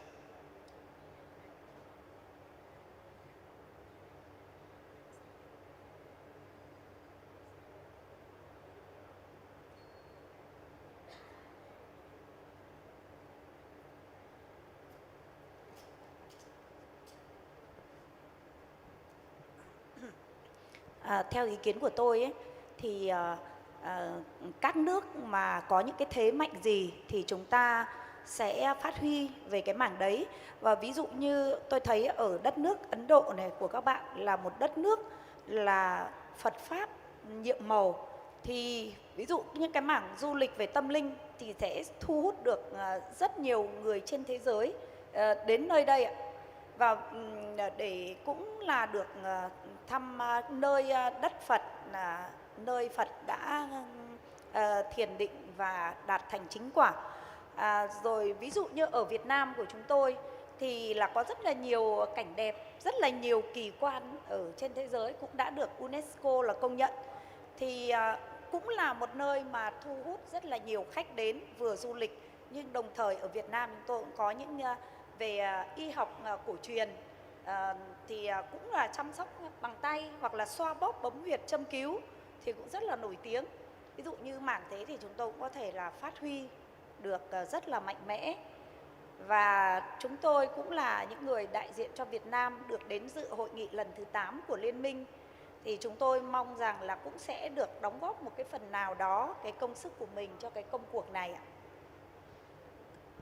So beside the AI technology or transparent information, she would like to focus on USP, unique selling point of each member in BRICS community, like India, very famous in spiritual places, because this is medical tourism. And she recognized that a lot of clients, patients, really want to join the spiritual tourists. They can get meditation, peaceful, and in Vietnam or in India, there are a lot of places get rewarded from UNESCO. And then Ayurvedic or traditional medicine also famous and good trend in the world. A lot of people focus on this. So she hoped that the strong action that we will focus on spiritual tourism besides the treatment. Thank you. Great. Thank you. And I think the points today we discussed are something not very unique or new, but definitely holistically reflecting on them from a BRICS nations perspective, what each of the countries feel and what they demand and what they think is important. And I think 5 to 7 points which I believe is key takeaway for me from this session, and also for the FICCI and all the entire industry to reflect on that how do we take this forward. I think the biggest point was that how do we leverage the healthcare infrastructure development support across the nations. Few of our countries, China, India, various other countries have importance of creating a cost-effective healthcare infrastructure, medical devices, and pharmaceutical. How do we bring that knowledge and our collaborations across the nations to bridge the gap that exists in terms of the number of beds that we have, the hospitals, in terms of creating pharmaceutical industry, medical devices, manufacturing units. That's very important that, that not only government to government partnership, but also government enabled business to business partnership or a B2B partnership could be very great efforts. The second is jointly setting up capacity building and skilling centers across the BRICS nations to harness on the expertise and the knowledge that they bring across the nation. It's important. Maybe tomorrow we can have a medical college that is set up in India or in somewhere else where government can come together. You can help in creating doctors, nurses across there. You can have an enablement and skilling center in Vietnam to train on the cosmetics and various other areas. Third area is, I think, is each of the nation brings a unique value apart from the allopathic treatments. The traditional medicines that exist across BRICS nations, in India, for example, Ayush, in Vietnam, in China, a lot of other things. That's important that we exchange, not only drive the allopathic medicine, but also the alternative and the traditional medicines. The third very important is to have a forum to drive the research across the nations, harnessing on the strengths and building a partnership of collaborative research in the medical sciences and healthcare research. That's very important. And then lastly, how can we simplify and have a seamless regulation across the BRICS nations, not only in terms of the quality control, quality assurance, standard treatment, the drugs and medication, but also the patients can seamlessly move across the BRICS nations to drive this and leverage and build upon the BRICS nation collaboration that we have fostered here.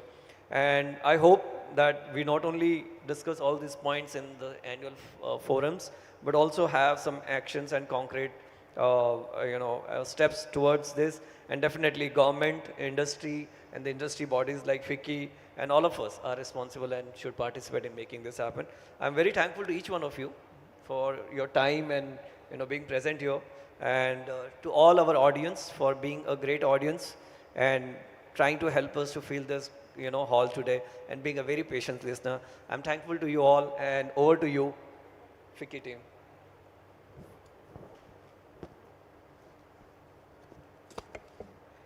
Thank you so much, Lalit, for the brilliant moderation. Let's have a huge round of applause, ladies and gentlemen.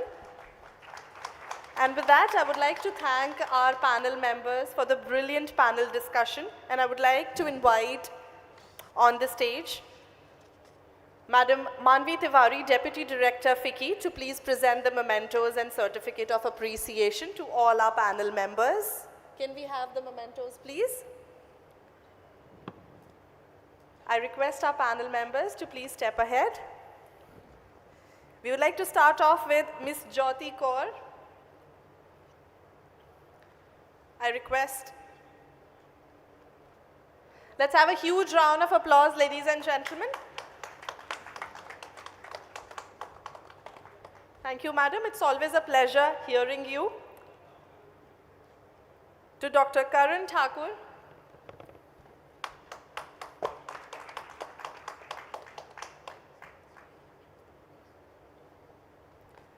To Mr. Ian Matondo.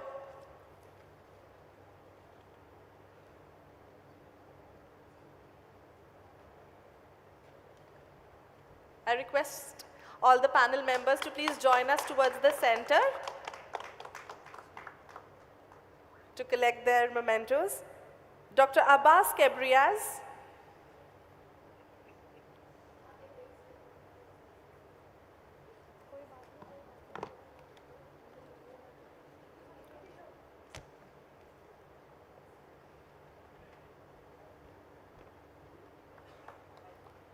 Let's have a huge round of applause to Mr. Ayuba Tanko Ibrahim.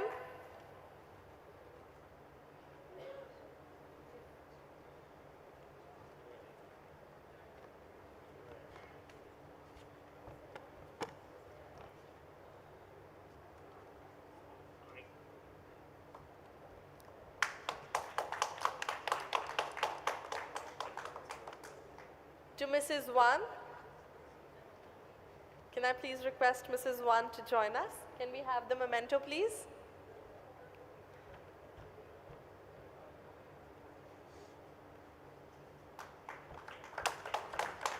Thank you, ma'am. And last but not the least, to our esteemed moderator, Mr. Lalit Mistry.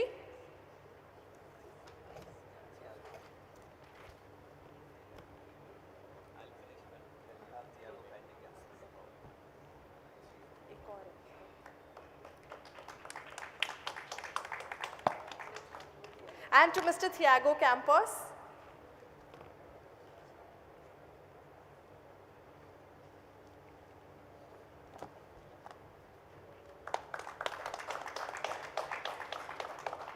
Can I request all our panel members to please step ahead for a group photograph?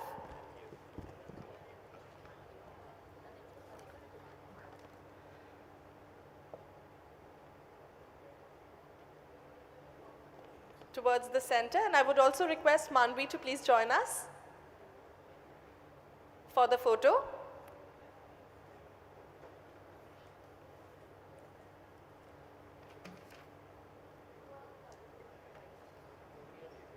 So ladies and gentlemen, with that we were just witnessing the brilliant session, BRICS Health Dialogue, Strengthening Global Healthcare Cooperation and Medical Value Travel Partnerships. The brilliant panel discussions centered around BRICS Health Dialogue. And on behalf of the entire organizing committee of FICCI, I would like to thank all our esteemed panel members across the different nationalities for joining us here for this brilliant panel discussion and sharing their thoughtful and insightful messages with all of us. Let's have a huge round of applause, ladies and gentlemen, for the very insightful panel discussion that we just witnessed. Thank you so much.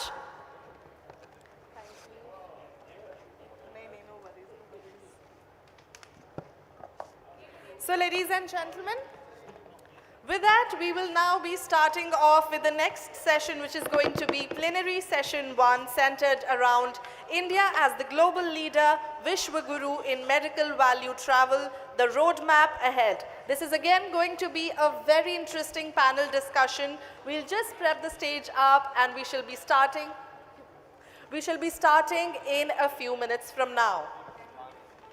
I request everyone to please remain seated as we gear up for the next session, which is going to be the Plenary Session 1, India as the global leader, Vishwa Guru in medical value travel, the roadmap ahead. This is again going to be a panel discussion, and we have our panel members joining us shortly as we prep the stage up.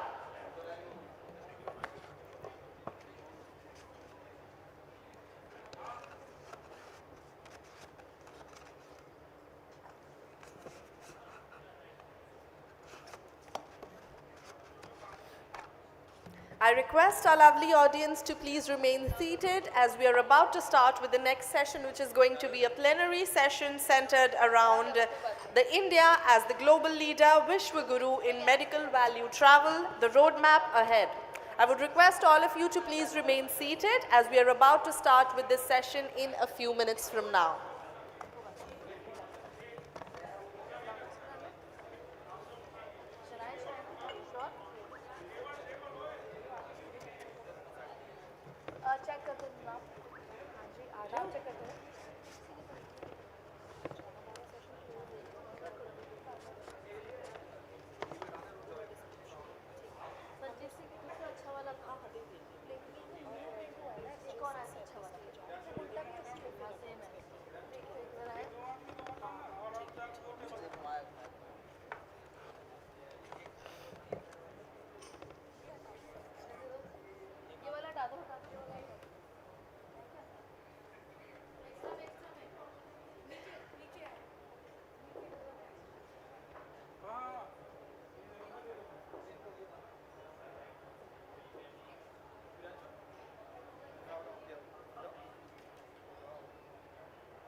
seated as we get started with this very interesting panel discussion. Thank you.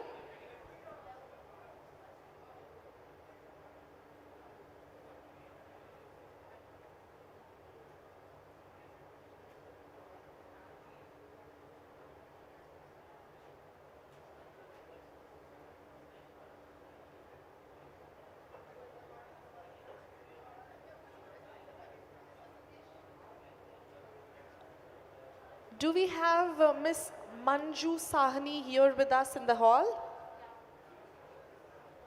Do we have with us Miss Manju Sahni with us? There's a lost global Visa SBI debit card that we've just received. Just in case anybody has lost their card, please collect it near the console area.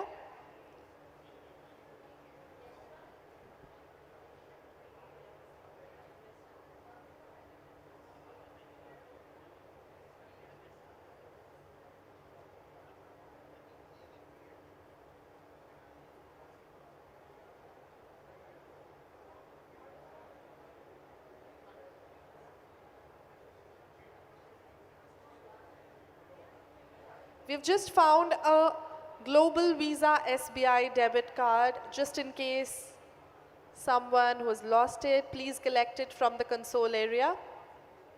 Or we might use it for a quick coffee. All right, any which ways, we'll just be starting off with the next session, which is centered around India as the global leader, Vishwaguru in medical value travel, the roadmap ahead. I would request all of you to please remain seated, as this is going to be a very interesting and a thought-provoking panel discussion that we'll be witnessing. But we'll just take 5 more minutes to get this session started. Please hold on and stay put.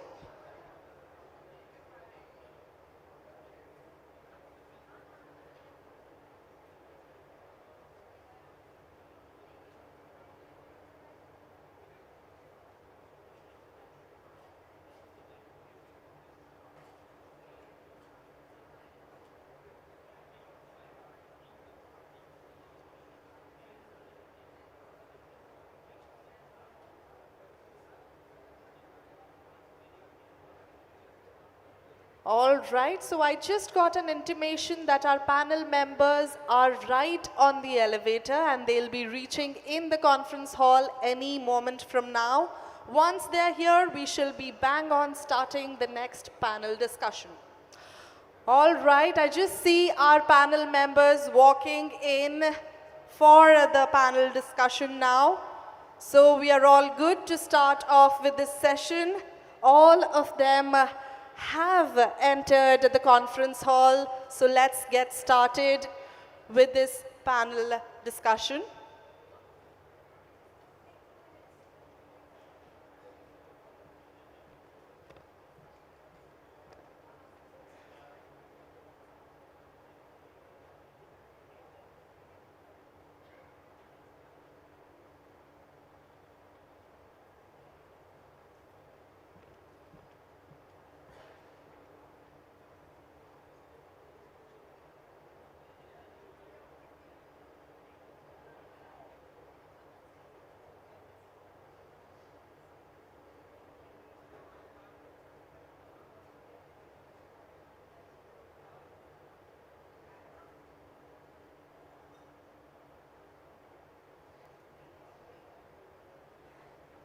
As I just told all of you that this is going to be a very, very interesting panel discussion. So I see a lot of people sitting towards the back area, on the back tables. Can I request all of you to please join us to the front vacant tables, please? And we shall then be starting off with this plenary session.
All right, everybody, I request all of you to please stay put.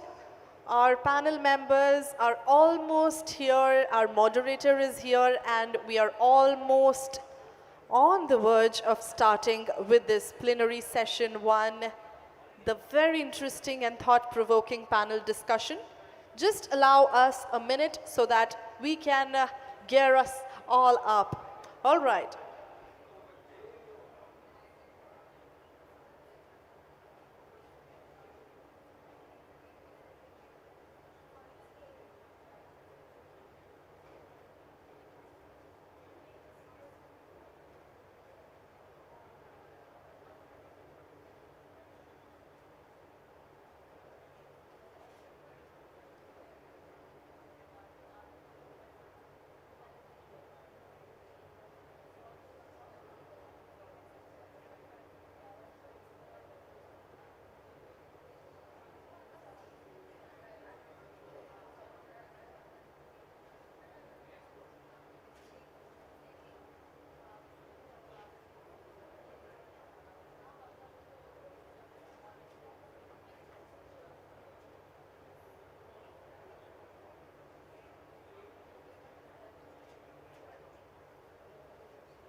To a global leader in medical value travel.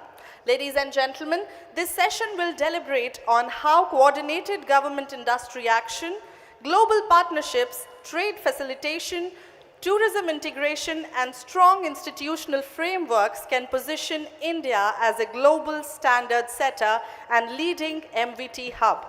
Ladies and gentlemen, it is my absolute pleasure to invite the eminent industry speakers to join us. As I acknowledge the presence of Dr. Ashutosh Raghuvanshi, Managing Director and Chief Executive Officer, Fortis Healthcare. Let's have a huge round of applause as we welcome Sir on the dais. I would also like to acknowledge the presence of Dr. Sanjeev Singh, Medical Director, Amrita Institute of Medical Sciences and Research, Mr. Shanay Shah, Co-Chair FICCI MVT Committee, President Shalby Limited, Ms. Pallavi Sharma, Director, Kailash Group of Hospitals, and our esteemed moderator, Dr. Anupam Sibal, Group Medical Director, Apollo Hospitals Group. Hearty welcome, sir. On behalf of the entire FICCI, I would like to welcome all of you for the plenary session 1. So ladies and gentlemen, as we start off with this panel discussion, I would now hand over to our moderator, Dr. Anupam Sibal, to please start with the proceedings of the session. Thank you very much. I'd request all our guests to please take a seat as we get cracking. Really privileged to be a part of this panel, very eminent panel. Actually, as I was looking at all of us, we are very pediatric heavy. Dr. Ashutosh is a pediatric cardiac surgeon before he went into management. Sanjeev's a pediatrician in addition to being a medical director, and I'm a pediatric gastroenterologist. So we are actually going to speak from the heart. And then of course we have two budding young leaders from the industry, Pallavi and Shanae. So to just set the context, I'm just going to walk us through a very brief presentation, if I may. Could I have the slides, please?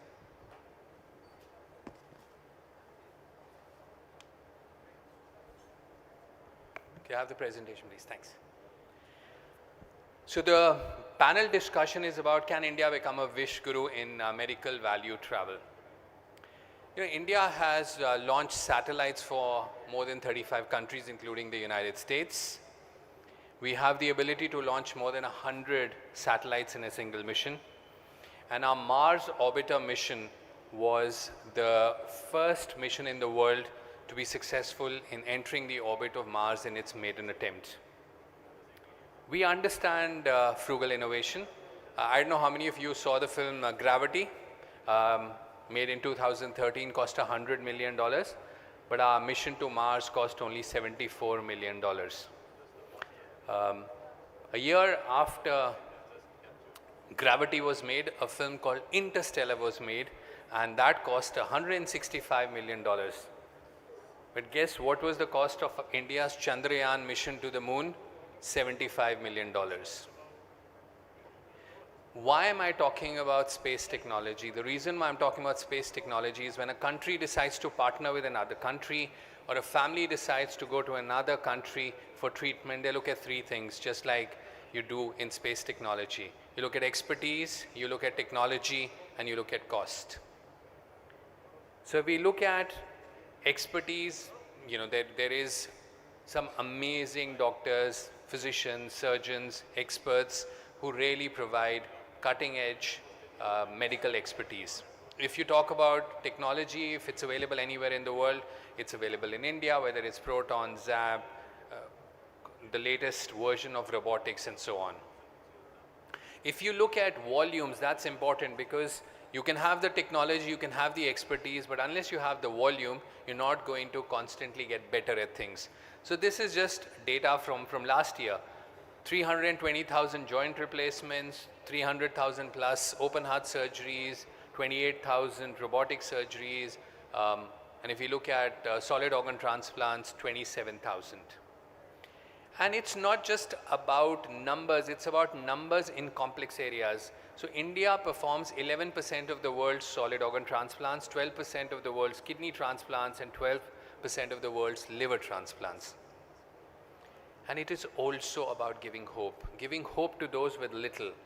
For example, this girl, Afseen Gul, she has atlantoaxial dislocation, lives in a small village outside of Karachi, and she had never stepped out of her home because of the excruciating pain she had. And this is her after her surgery, going out of her home for the first time. It's about giving hope to the parents of Adriana and Abriana from Tanzania that their children can have an independent life, and this is Adriana and Abriana after their surgery. It's about giving hope to baby RC from Philippines, and she had chronic liver disease and liver failure, and you can see her skin and bones with a hugely distended abdomen, an extremely high-risk liver transplant. This is RC 6 months later, this is RC 6 years later. We have 58 JCI accredited hospitals, and all of us are familiar with that. Joint Commission International is the gold standard for international accreditation, but we also have more than 2,300 plus NABH accredited hospitals. And hospitals, and I'm so glad that Ashutosh is here, and both Fortis and Apollo have worked towards going beyond accreditation and publishing our outcomes, which we have done for many, many years. And for example, we benchmark when it comes to coronary artery bypass disease with Cleveland. And if the outcomes are comparable, the hospital gets a score of 4 on 4. But if we lose more than 2%, it's a score of 0 on 4. For us, Atiti Devo Bhava holds a lot of importance, and that really means guest is God. So anyone who comes to our home, comes to our hospital is a form of God. We understand cultural sensitivity, we understand religious sensitivity. We are 1.4 billion people who believe in 9 religions. We understand the importance of language because we have 22 official languages and 1,369 recognized dialects. So we are good at picking up languages, and we are getting very good at Portuguese, and I have Brazilian friends here, so I'm highlighting that. We have lots of interpreters in every language now that you can possibly think of, and we love our food, and we now understand the dietary, the culinary preferences of patients from more than 150 countries who visit us. And of course, very, very important, cost. So our cost is 1/10 of what it is in the United States, with outcomes which are comparable to the best published outcomes in the world. And then of course we bring the best of East and West, Ayurveda, yoga, the other traditional systems of medicine. And of course, we have to recognize that yoga is very central, and more than 190 countries now recognize the International Day of Yoga in June. Ayurveda is getting a lot of attention. We have a global traditional medicine center that has been set up in Gujarat. The World Health Organization and the Government of India partnered and established that 3 years ago. And this became very, very famous when the daughter of the former Kenyan Prime Minister had her vision restored to Ayurveda after failing all kinds of other treatment options across the world. And while India is known for its tourism and its beauty, and we have a very successful campaign called Incredible India, it's not going to be very far that we will also talk about Incredible India and Incredible Health. And I end by reminding everyone that in India we believe in Vasudev Kutumbakam, which means the world is one family, and we need to work together for a better future. We have an organization called the Global Association of Physicians of Indian Origin that has brought together Indian physicians from 59 countries onto one platform, and the Prime Minister sent out a message, and I'm just reading from there. Our worldview is anchored in our ethos of Sarve Bhavantu Sukhina, Sarve Santu Niramaya. May everyone be at peace, and may no one ever suffer from illness. So with that ethos, I believe that there is no stopping India from becoming a wish guru in medical value travel, and we're going to deliberate on this with our eminent panel. So I'm going to start off with Dr. Raghuvanshi. Ashutosh, you know, Fortis has been very, very active in medical value travel now for a couple of decades. So what are the learnings that you believe that you have experienced over the years working across geographies that everyone can benefit from? So one of the major lessons we have learned, and which we think is most important, is that what you said, quality beyond accreditation. So it's the outcomes. So the whole service has to be based on the clinical paradigm, and that is the most important factor. That's the center of and the core of the whole thing. So that is one area which we focus on. The other thing which I think was lacking earlier, and it needs to be addressed in a more significant manner, is the continuum of care. Post-therapy, when patients go back to their homes, what kind of support can be provided and what kind of follow-ups can happen, that becomes an important part. Publishing of outcomes so that there is a transparency in what to expect is one of the most important factors as well. Apart from all these things, there are certain areas where we probably need to make a lot of improvement. And these are out of hospital services, because as somebody was pointing out in the earlier session, that 75% of the time patient spends outside the hospital and only 25% in the hospital. So I think those services, a lot needs to be done in order to give a proper patient satisfaction. Thank you. Shane, you've been now expanding, and you moved from a single specialty to multi specialty, and again you've gone from one part of India to many parts of India, and now experience overseas from getting patients in largely for joint replacement and now beyond that. So what do you think is relevant based on the feedback that you've got on the ground? So thank you, and I think we've come a long way as a country in terms of building medical tourism from where we were, say, 25 years ago.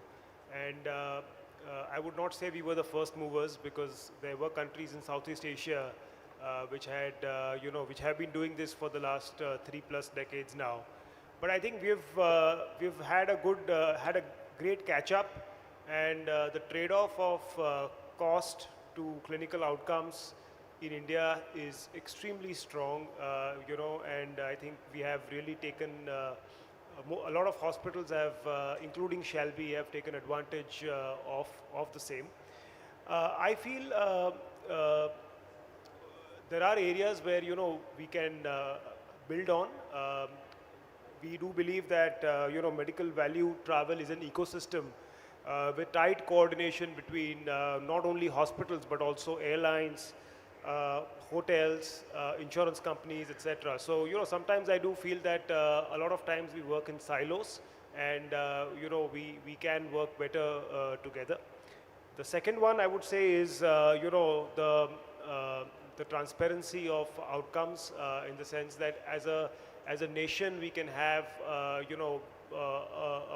possible platform where we report the clinical outcomes. I mean, although we all maintain them at our own hospitals, but a single platform where all of them can be possibly seen can be something that we can emulate from some of the other countries.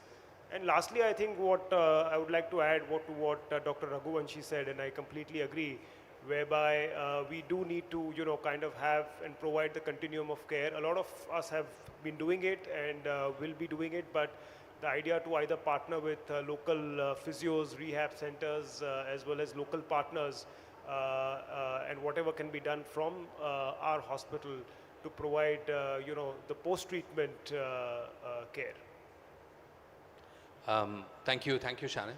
Pallavi, your organization started off, started by a family, a very passionate doctor, and obviously family values are very, very important to you. And as you've expanded and started looking after patients from overseas, how important do you think is this whole Indian culture, the way we look at hospitality, the way we look at guests? What is the feedback you've got, and what does your team feel about, that feedback? Thank you for that question. I think, the Indian culture has a very important role and a very eminent role, because once, like you said, the fact that we've originated from the very thought of Vasudev Kutumbakam and the thought of the world is one place and we are here to Sarve Bhavantu Sukhinaha, where this is lying in our very ethos and our very principles, that we know how to care, and we are a very welcoming nation.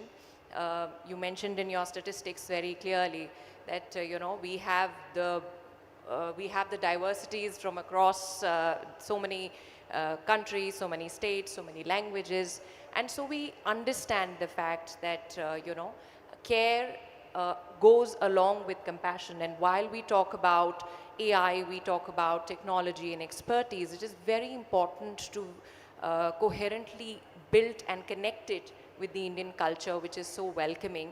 And we've seen that impact, and I think all of us at all of our respective centers feel that once we welcome a person from a foreign country, they're traveling so many miles away from their home nation, and they feel welcomed and a part of the country, giving it to them in the form of the healthcare. which goes beyond treatments, beyond treatment protocols. It goes to that level of trust, that level of compassion that they take back home, and that small little message, a small little part of India that they take back home with the journey and with their experience that they've taken. So I think it plays a very, very important role, and it is a very integral USP that we have for our MVT. Thank you, Pallavi. Sanjeev, we've seen in the last decade or so huge amounts of progress in the entire MVT ecosystem, and the government has been supportive. We just had a session with the government a little while ago. So what is your understanding in terms of what more can the government do to facilitate this ecosystem? Thank you, Dr. Anubhav, and fantastic presentation again, as usual. I was just meeting one of my friend this morning. He is at World Bank, posted in India right now in Bangkok, and I was asking him the same question of why there is a differentiation that the Bangkok hospital and the Bumgrad can do so much that despite having excellent clinical service being provided, we are not there. And I think the complete answer was that end-to-end care which is required, where the government also participates equally rather than in individual hospitals every time, is very, very different in these countries, in Thailand, in Turkey. And that is where we need help. We need help from the government to provide that kind of an ecosystem. When he comes, he arrives at the airport, he is received well, not by the touts and various taxi drivers. When he gets into the hospital, there is a transparency which Dr. Shah spoke and Dr. Ashutosh spoke. And when he has to stay back for some more continuum of care, that ease of providing that care is also provided to him. So that end-to-end care is where we seek help. We also seek help with regulations. So FRRO guidelines have to be extremely clear and transparent. There should not be a differentiation between a traveler visa and a medical visa. If the prices are different, then they always tend to sort of come on a different visa sets. There is government to government transferring or getting the medical value is not happening. So right now, each hospital is competing or sort of positioning themselves to get these medical value travel patients. Whereas when it is G to G, possibly 500 patients from Kenya can come in, 1,000 patients from Tashkent can come in. And right now we are just competing on one-on-one based on some of these travelers or interpreters who bring in. And we have seen this experience with IT, we have done so well, and why can't we do a similar exercise with healthcare facility or healthcare services also. So there is a lot of help which we require. You did mention in the morning when we were meeting with the government folks is that we need to go out and position ourselves as brand India rather than each individual hospitals. We also need to seek inwards and do good quality care, be transparent with our prices, and also deliver best of the care to every patient who comes in. And that is what has been echoed by all the panelists. Thank you, Sanjeev. Ashutosh, there is this question that keeps coming up about standardization, about making sure that when a patient walks into a facility, it's up to a basic minimum standard. So how important is accreditation in this, and your perspective on accreditation? Yeah, and I believe that accreditation is a must, it's a given. That's something which is a starting point, and you have to go beyond that. And as you're aware that NABH is working on these gradations of the hospitals, etc. All that will help. But I think transparently publishing outcomes is an important step in that direction, and few institutions like Apollo and us, we have already started doing that. But I think we need to sort of enhance the scope of that, and this has to be transparently available across the spectrum. If that happens, then patients can make informed choices. So it's very, very important that the clinical care and outcomes are kept at the core of the whole thing. And that is what is going to drive and create the brand, a strong brand. Thank you, Ashutosh, for that. Shane, visa keeps coming up. So what is your take? I mean, if you want to share with everyone how the journey has been so far in terms of the visa regime and what do you see happening going forward? Sure. So I think a couple of things there which can make a lot of meaningful differences. One, obviously, the treatment. I mean, at the moment, the medical visa is linked, to a specific duration, right? And I think connecting it to the treatment type or the treatment duration would be more important, because there are some treatments that require a much longer stay, and the patient. They often do not want this at the back of their mind, about how they will be dealing with, kind of any extensions. Besides this, I feel that, the first impression is always, often the last, and having a, medical visa desk or immigration at the hospitals, especially at the airports, rather, where especially in the top 5, top 7 centers in the country which are dealing with most of the medical tourism, would make a lot of sense, because that would mean quicker immigration process and throughput. The other one I feel is also really a very recent thing.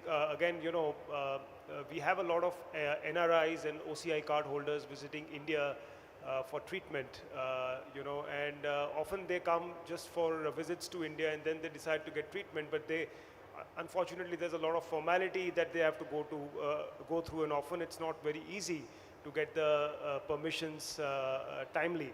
So I think again that is one area where the process can be eased out a little bit. Thank you, Sane. Pallavi, we've always had this great sense of pride about our culture in terms of Ayurveda and yoga and Unani and the other systems. So how important do you believe is this integration between the traditional systems of medicine and the goodness that they bring along with what we do day in and day out in our hospitals with allopathy? Oh, I believe it's absolutely very, very important. And kudos to our leadership that they have also identified this fact and they have taken it to a global platform. Our Honorable Prime Minister himself speaking out to the world of when we talk about integrated care, because while all of our clinical setups are quickly advancing, we have the latest of technologies, we have everything advanced in the world, we have the expertise, we have the advancement, but we also have, we are fortunate enough to be having a 5,000-year-old traditional medicine practices that work equally well. And while we have seen, because Kailash happens to be one which is practicing both, and I being an allopathic practitioner myself did not believe it when I actually saw it in front of my eyes and saw the patients talking about it too, and not just at a domestic level but international patients, that they have been benefited by both the pathies, the allopathy as well as the Ayurveda and the naturopathies working together to aid the patient in a way that there are faster recoveries and there are better outcomes. And like Dr. Raghuvanshi said, that it is very important for the world to know that this kind of an integrated therapy and an integrated treatment, which is looking at the entire holistic aspect of healing and not just the clinical curative part, because today when we talk about illness and when WHO defines health, it is just not the physical health that we are talking about, but we look at the whole picture of how a patient is healing. It also involves the emotional aspect, it involves the spiritual aspect, that is also a very big part in our country, and also the mental aspect. So while we are treating a patient and we as doctors are seeing pathology and treating it and removing it from the person's body, it is also very important to integrate both the therapies and give best of both. And that, I believe, is something that separates India from the rest of the world, and we can offer both of these to the best of our capabilities. Thank you, Pallavi.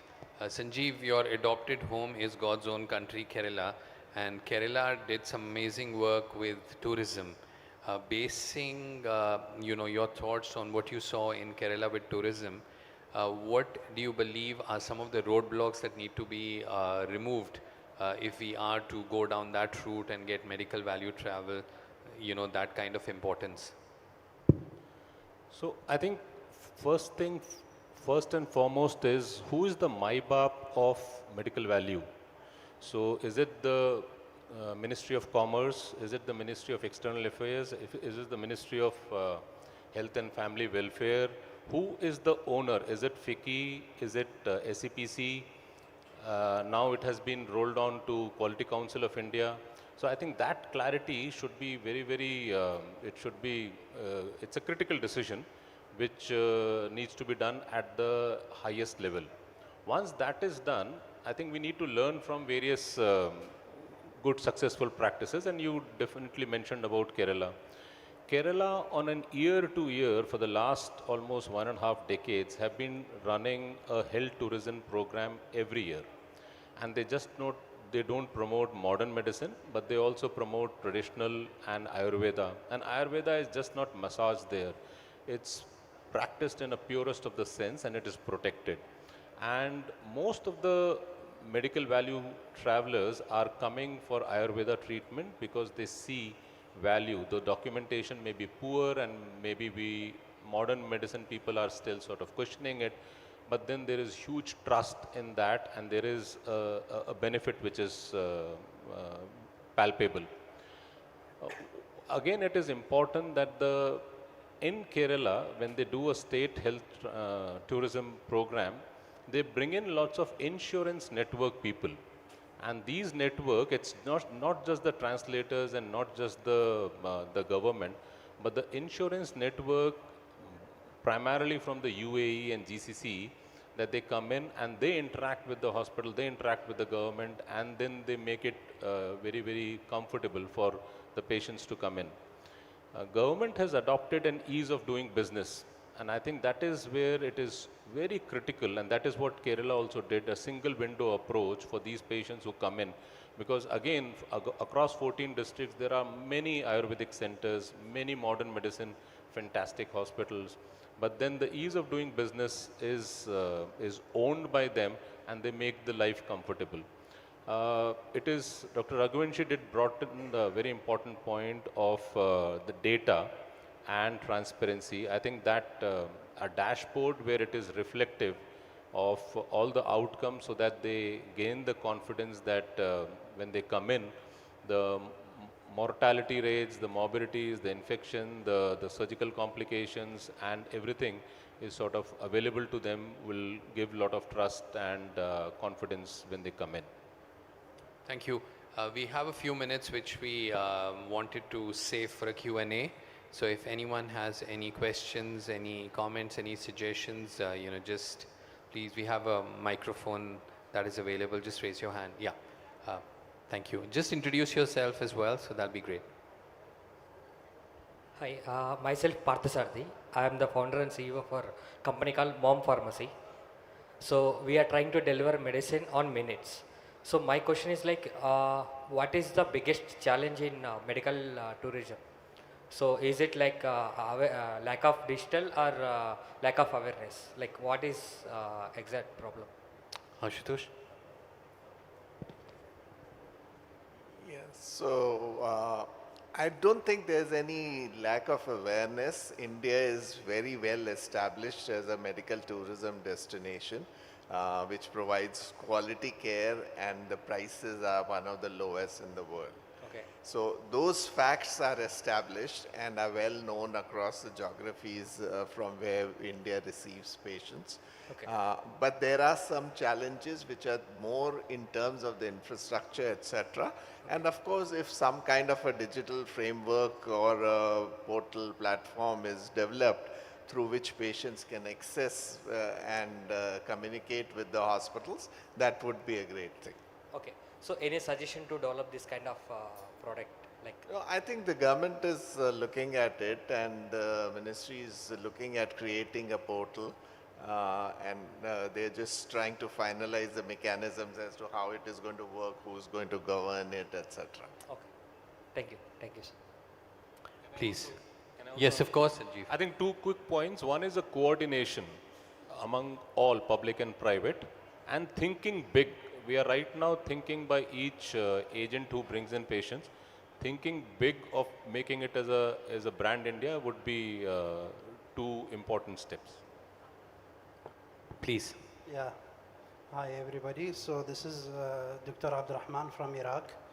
So my question is, what is the possibilities of transferring all this procedure of medical tourism, or what India is doing inside India, to do it outside? I mean to say, because it is a heal in India is a story, and heal by India is a different story. So what can India do to other countries like my country to transfer this kind of knowledge or transfer this kind of services inside the country? It will be again a source for income for India, and it will be a service in my country.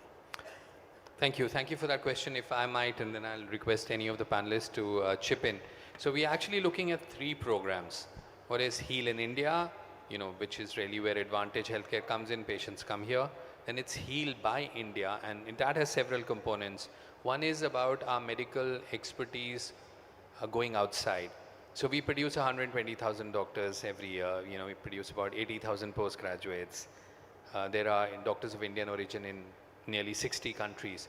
So the idea is for Indian healthcare professionals to go and not only serve different parts of India, but different parts of the world. And of course, there is this criticism that would you not be taking away from your own citizens? You have 1.4 billion people. So would you not be compromising care? And the answer is that we are a very young country. 45% of our population is less than 25. For those 120,000 seats, last year we had 2.4 million class 12 students compete for that 120,000 seats. So there are a lot of young people who are willing to make healthcare their career.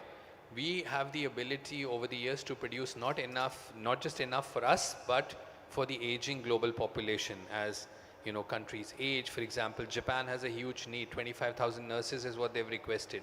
Germany has a need for nurses. So our healthcare professionals will go and work in those countries. And there was a time when, 30, 40 years ago, when a lot of Indian doctors were in Baghdad, and they were teaching there, they were working there, and they had an absolutely wonderful experience. And I think as part of Heal by India, that is going to happen. And it's just not going to be doctors, it's going to be technicians, physiotherapists, dietitians, the entire spectrum. And the third is Heal from India.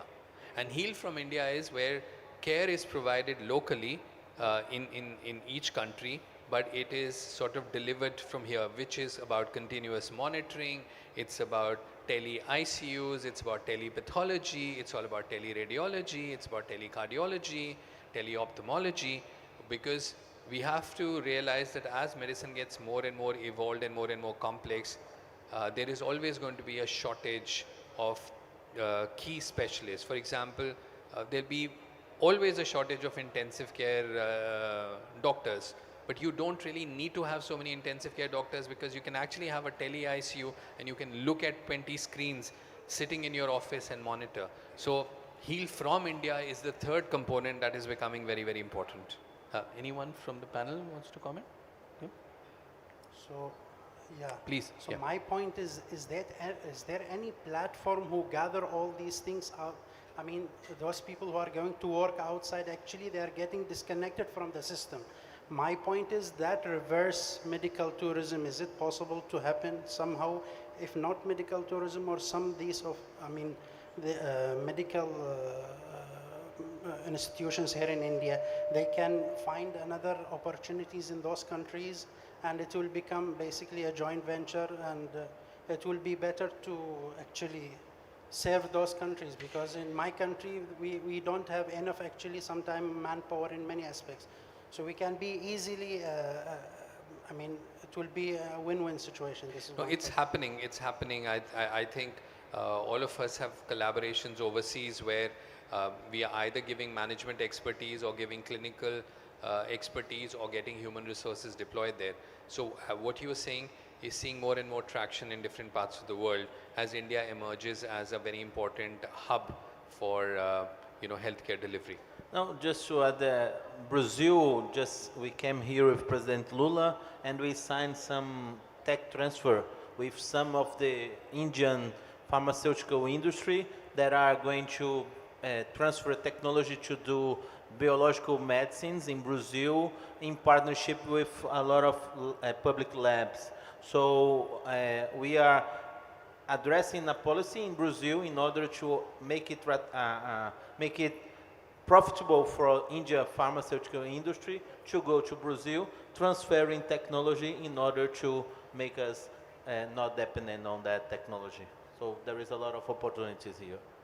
I also wanted to ask you, if I may, Brazil also emerged as a very important hub for certain areas, in medical tourism. Is there something that you can share with us? I mean, we know that for cosmetic surgery, bariatric surgery, Brazil really was the hub where a lot of Americans would go there, and you would have patients from other parts of Latin America come there. I was talking it in the session before, because there is a difference. Brazil legally option is for a system that is universal access. So we will have the public system that is for more than 80% of the population, and just 20%, maybe 30% is private. So we are not, as a policy, building a way to make people go to Brazil to offer health care, because it's free for everyone. Doesn't matter if you are Brazilian or if you are a foreigner. If you are in Brazil, you have universal access to public health. So, of course, that being in South America and Latin America, Brazil has some technologies that other countries in there doesn't have, and it may bring people to have access there. People from Venezuela, people from Peru, people from Colombia, but it's not exactly a policy. It's not something that Brazil do because it wants to bring people to be taken care of there, but it's open to receive everyone that needs it. Thank you. Thank you so much. My name is Dr. Kavar. I'm from Metro Hospital. So my question is, how, being a the Vishwa Guru in MVT, how we can build a trust and fill the gap of perception gap, the transparency in treatment, the post-treatment accountability, like the neighbor countries like Thailand and Singapore, they're doing phenomenal job. How we can, build this? I think both Sanjeev and Ashutosh alluded to it, so I'll request them to answer. So I think very, very relevant question. Those countries are small countries. Unfortunately, India is big. Unfortunately, India is very diverse. And unfortunately, India's growth has been not very regulated. So there are few center of excellence, there are few islands of excellence, then there are many public and private smaller hospitals. So it will take a lot of time, and I think we cannot be depending only on the government to do the job. Each one of us has an equal responsibility. And just like Dr. Ashutosh mentioning about presenting outcomes, so that's our responsibility. Doing good job is our responsibility. Being fair to our prices are our responsibility. So there's a lot of responsibility on each healthcare provider. There's a lot of responsibility when the patient comes in from the airport till he gets back. There's a lot of help which we need from the government. Then only the perception will change. It's a long haul, but I think there is a lot of work which is happening. Ashutosh, anything you'd like to add on? Right. Shane, any closing remarks? And then over to Pallavi, and then we'll close. Sure. So I think thank you all for the patient listening. I think we have discussed several areas today, and there are things that we are doing, and I think especially the few things that I would like to summarize are typically the patient outcomes that we need to have a common platform to kind of have that visible to everyone, and also the continuum of care, as was mentioned by Mr. Singh, which is again extremely important, because that's something that people are looking at this point of time. Beyond that, I think what the gentleman from Iraq did mention, I think that there are a lot of hospitals now. I was listening to somebody this morning that, they've started a hospital in Saudi Arabia. Somebody's already, present in Uzbekistan. So, there is a lot of progress in terms of Indian hospital chains expanding to some of the other countries, providing treatment, taking over management, providing clinical care there. So I think there is a lot of progress, and I think with alignment to the vision of our Prime Minister, there has been a recent announcement over MVT as well, where there are 5 new hubs announced, and I think this is only the beginning, and that's it from my side. Thanks. Pallavi, final comments? I think to summarize it best, as the head for our panel discussion says, that India has a huge potential. We've come a long way. A lot of things have been done. In our previous discussions, we were seeing how we've come up with so many new things, and discussions are continuously happening, and it's a very dynamic industry, changing very quickly. But definitely the potential is huge, and more number of connections, collaborations amongst countries, like this is one, the world is one place, and healthcare is something that is a basic requirement for everybody. So I think we should all put a step forward and connect and collaborate more to create a healthier world and a healthier community. Thank you. Thank you so much. I'd like to thank our eminent panel, and I'd like to thank everyone for their questions and for the interaction. Over to you. Thank you so much. Thank you so much, Dr. Anupam. What a brilliant, thought-provoking panel that we just witnessed. Let's have a huge round of applause for our panel members and our moderator. Brilliant. With that, as we proceed towards the conclusion of this session, I would like to invite Mr. Ravi Gaur, founder, DRG Path Labs, to please join us on the stage and present a token of appreciation and gratitude to our panel members. Can I request all our panel members to step ahead? Can we have the mementos, please? We'll start off with Dr. Ashutosh Raghuvanshi.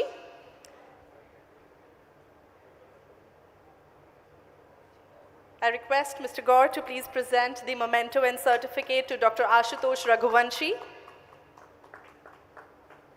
To Dr. Sanjeev Singh. Let's have a huge round of applause, ladies and gentlemen. Indeed, a brilliant panel that we just witnessed, and it definitely deserves a huge round of applause. Up next, to Mr. Shanay Shah.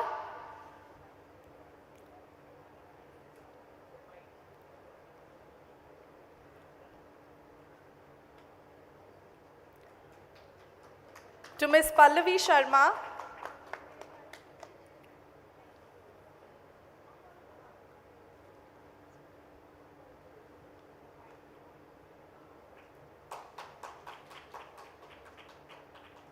To our moderator, Dr. Anupam Sibal.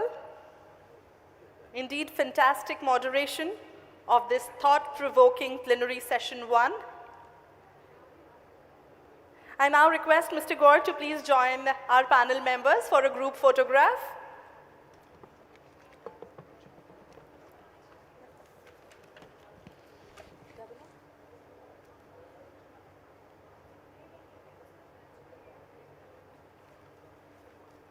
All right, ladies and gentlemen, with that, we just witnessed the plenary session 1, India as the global leader, Vishwaguru in medical value travel, the roadmap ahead. And on behalf of the entire organizing committee of FICCI, I would like to thank our panel members, our esteemed moderator, for the brilliant session, the panel discussion that we just witnessed.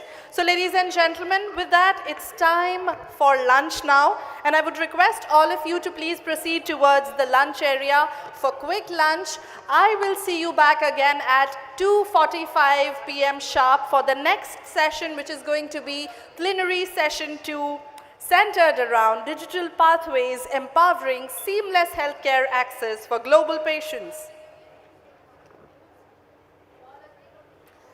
As I said, at FICCI, we believe in being on time, and we have concluded the plenary session 1 bang on time, thanks to our moderator, Dr. Anupam Sibal. With that, we'll now break for lunch. I would request all of you to please join us back at 2:45 p.m. sharp for the next session, which is going to be, again, very interesting session, thoughtfully curated for all of you. So I would request all of you to please be back at 2:45 p.m. sharp for the next session centered around digital pathways empowering seamless healthcare access for global patients. Thank you.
data, secure information exchange, unified standards, and enabling regulatory frameworks. Ladies and gentlemen, we have an esteemed panel of industry speakers with us today. May we please acknowledge the presence of our speakers as they join us on the dais. Dr. Ravi Gaur, founder, DRG Path Labs. Mr. Sameer Gupta, Group Director, Cardiac Cath Lab, Director, Metro Group of Hospitals. Mr. Vipul Jain, CEO, CK Birla Hospitals. Dr. Ritu Mittal Garg, Chief Growth and Innovation Officer, Fortis Healthcare. Mr. Taslim Mohammad Dillo, Founder and CEO, Overseas Medical Care Assistance. Mr. Sahil Jain, Co-founder and CEO, The Medical Travel Company. Lieutenant Colonel Dr. L.C. Verma, Medical Director, Leelavati Hospital and Research Center. Let's have a huge round of applause, ladies and gentlemen, as we welcome our eminent panel on the dais. And of course, our moderator, Mr. Satyam Shivam Sundaram, Partner, Strategy and Transactions, EY. A very warm welcome to our panel members.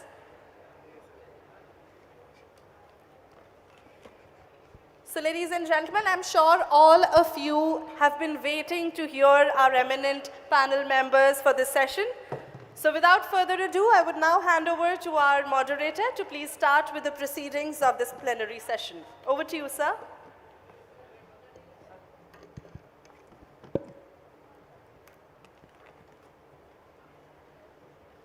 Thank you and a very warm good afternoon to all the participants here. And a special warm welcome to all the overseas participants who are here across multiple countries. We understand more than 40 countries we have participants here. Very welcome to India and to this conference. Today we have a esteemed panel here and we would be talking about digital pathways and how digital pathways can help the patient care, can build in better trust, can help in the whole journey that a patient goes through, starting with pre-arrival to the whole diagnostics, the procedure part, the post-treatment part, as well as once the patient moves back to home country, what kind of support or remote consultations as well as other facilitations these digital pathways can provide. And to do that, we have a set of eminent personalities on the dais with me. Thank you so much to all of you for being here. Let me start off first with Dr. Ravi Gaur. You have an as we know, diagnostics is at the core of any evidence-based medicine. Particularly when we are talking about building trust, diagnostics come to the forefront. So I would like to ask you two quick questions. One, when we say digital pathways, would you like to give a little more understanding to our participants here, what all do we include in the term digital pathway? Second, how is the digital pathway supporting in the whole diagnostics and what kind of mindset change are we looking at in the diagnostics area considering the changes that we are seeing in the digital side? Well, good afternoon, everyone. Thank you for asking this very important question. Everybody really wants to understand what is digital. I think there's a lot of confusion around when you talk about digital, digitalized, and digital technology, or digital pathology, or digital radiology, digital services.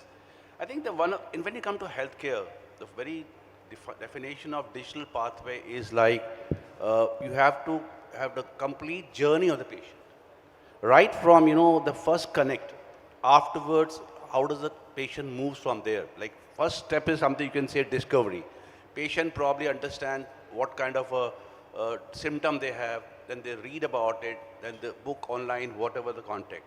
Followed by, they probably look for consultancy. Where do they consult? Whom do they consult? What to do? Then comes a diagnostic, how to approach diagnostic, what all to be done. It all can be done, especially related to what the symptoms they have. Then the treatment planning, and treatment has to be planned where, how, and what they can afford and what kind of a level they can go for treatment. And followed by hospitalization and follow-up care. This is actually a digital journey of the patient. Entire end-to-end connect is something, the digital pathway, and this is today, this is more important. I'd like to say that one important point here.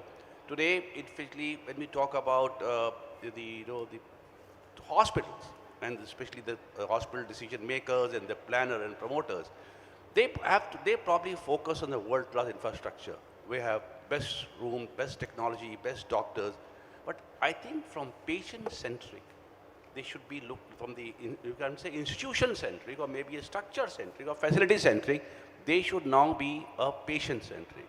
How does the patient know you? How does they start from your place? From there to the entire journey has to be connected, because that's where the focus could be. If you can focus, patient has to reach your hospital in 100 kilometers. How will he reach?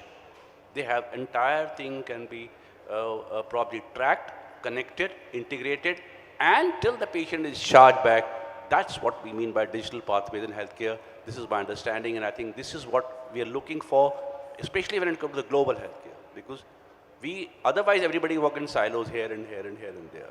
If we can connect everything together, one portal, one click, all information, trustworthy, validated, I think that's going to be answering the. Now coming to the, you asked me from the diagnostic point of view. I am basically a, a diagnostic person, and I'll probably give you example before I come focus to diagnostic. I was just thinking other way, and if you look at the Indian way of working, in India what we have, we have on the one side we had Lord Rama, and other side we have Lord Krishna. If you look at that example. Now, Lord Ram was like, he was principle-centered. He had a man of principle. This is my principle. And digital dharma. That's what we call it as. Digital dharma means uphold dharma by power. That was the Lord Rama's way of working. So, digital health must uphold ethics by expansion. I think this is where it is very important for us to understand. You have to uphold the ethics, whatever it is. Maryada, that's what called Lord Ram was known for that. The discipline. In system creates trust and care. The way of Lord Rama worked was this. They have, digital dharma was followed, Maryada, the trust was created, and he worked single-handedly. But when you look at Lord Krishna's way of working, he has a strategic intelligence was more important for him. That means he was sitting behind, he was enabling people. Let them work the way they want to work. He was just guiding people, guiding without routine. Similar, that's where it should be. The technology must enable the caretaker. I think this is where the system should work on. Enable the caretakers and not dominate it. That's the way of Lord Krishna's working. And wisdom is knowing in guided, guided without technology must enable care, not dominate it. I think these are the two ways if you were integrate together. And we don't need probably the technology alone, we need Rama's integrity and Krishna's intelligence to guide it. If you follow that system, probably we'll be completely integrated, and I think we can deliver successfully, and that exists in our system very well. Now coming down to a question, I think the diagnostic, I am a diagnostic person, I've been doing diagnostic for about almost 3 decades. The biggest problem I think in diagnostic is, the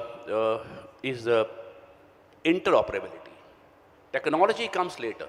Two systems don't to each other. Today, even our system in India, there is a pathology report which says correlate clinically. There is a radiology report which says correlate clinically. How do we do that? I think first interoperability should be created, not work in isolation. Integrate that. Once you integrate, and what do you require for integration? You need to standardize your If you are standardized, and same thing within the country, we standardize everything. Globally, we can talk about standardization, global data, put together standard formats, standard quality, integrate information flows. That will probably help everybody to,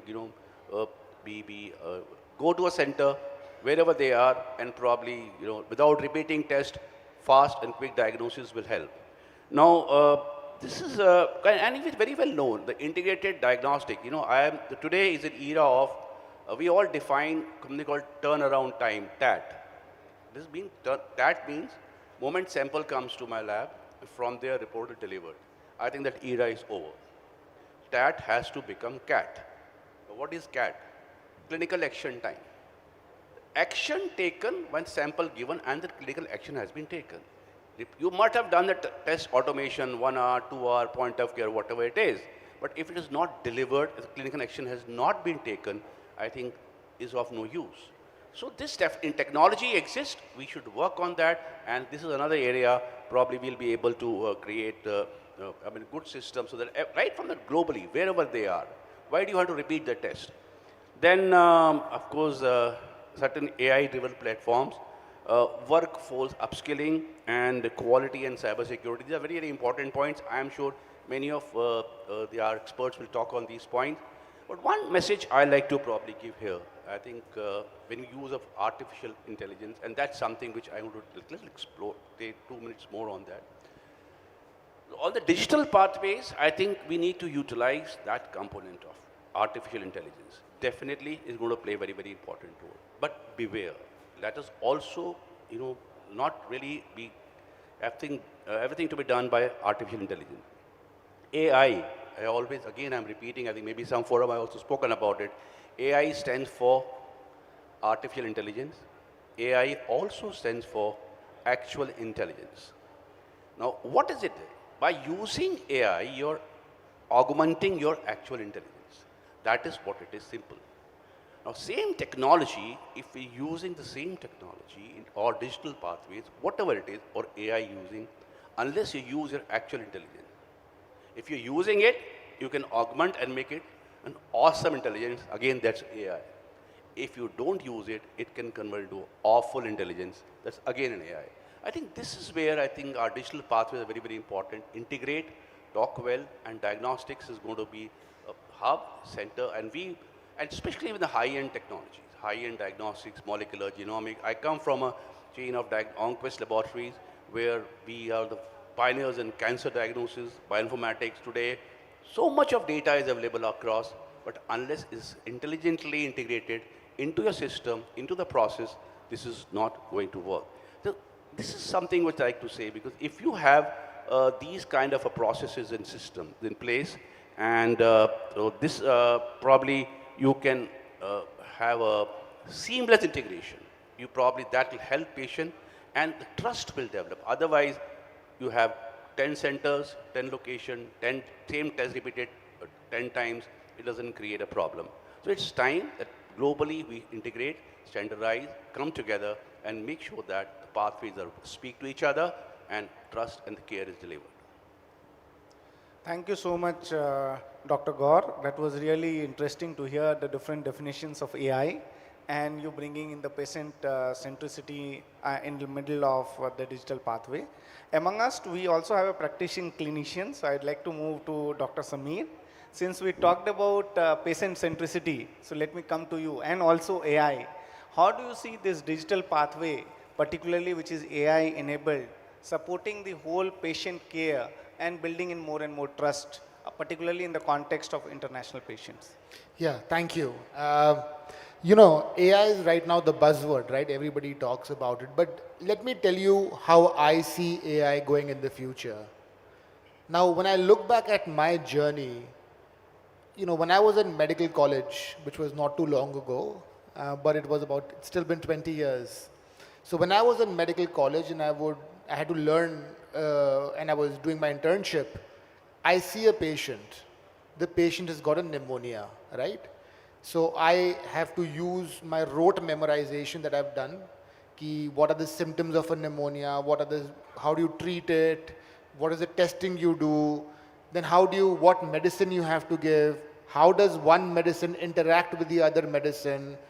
Etc., etc. So it was exclusive rote memorization. I had to memorize everything. At best, I had a textbook. I had to go open the textbook, refer to that particular page. That textbook may or may not have been updated. But that is how we were treating 25 years ago. 20 years ago, this is how we were treating patients. Then came the era, then I went abroad for my postgraduate training, and I was introduced to some special softwares like UpToDate and other places. And we had a desktop computer where I could go search that what is the latest treatment for pneumonia, how do I treat this patient, what medicine to give. So less of rote memorization was required. I did not have to remember every medicine, every dose, every interaction, so life became a lot more simpler. Then came the era of the smartphone, where now as I'm walking in the hallway, I can quickly go and check up a few facts or some things which I want to. Now with AI, with artificial intelligence coming into the picture, everything changes. Now I have specialized softwares where I can go put up information of the patient and I can get personalized recommendation as to what I have to do with that particular patient at that particular moment, right? So information is now accessible at a much faster rate, at a much better rate. Now, I know it is not 100% accurate, so I can't trust it blindly. But I always tell this, we are only on ChatGPT 5.2. Imagine what ChatGPT 15 is going to be. Imagine what ChatGPT 20 is going to be. It is going to be completely a game changer. So I think AI is really going to help democratize the quality of care that we are giving to everyone. There may be some people, some doctors who have done a lot of memorization. There are some people who have done less memorization in the past. But now with AI coming into the picture, a lot of the quality, a lot of the standards of care that we provide are now going to be standardized.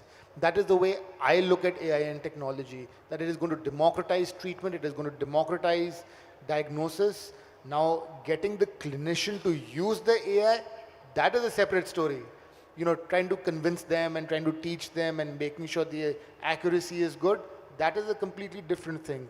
But in the future, it's not going to be doctor versus AI. It is going to be doctors plus AI.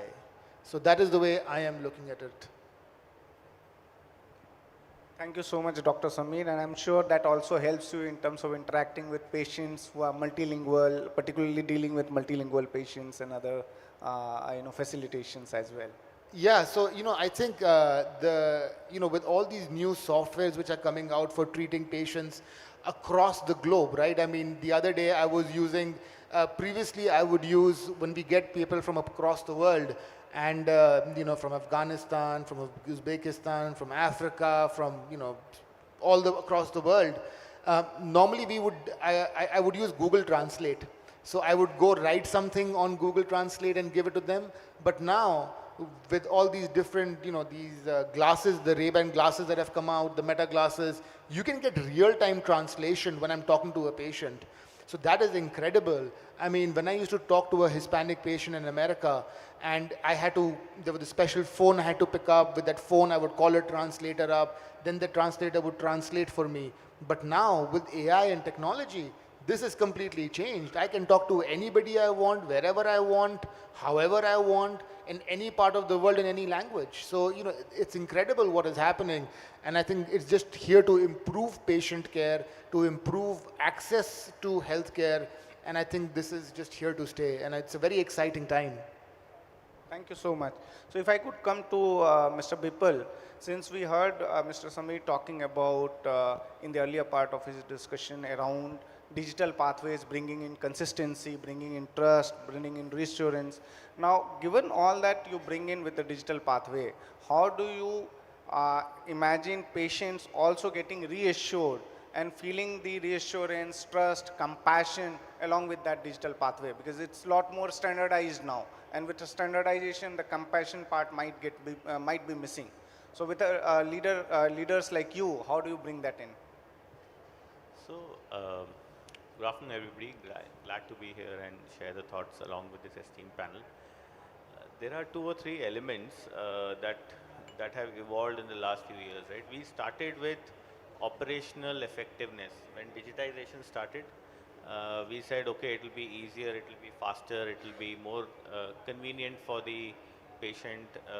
Almost we started calling them customers, and said they will have to wait less in the queue, they can pay online, they can get the appointment online, you can even do a teleconsult online with the doctor. You don't need to make the journey to the physical hospital, especially during COVID times.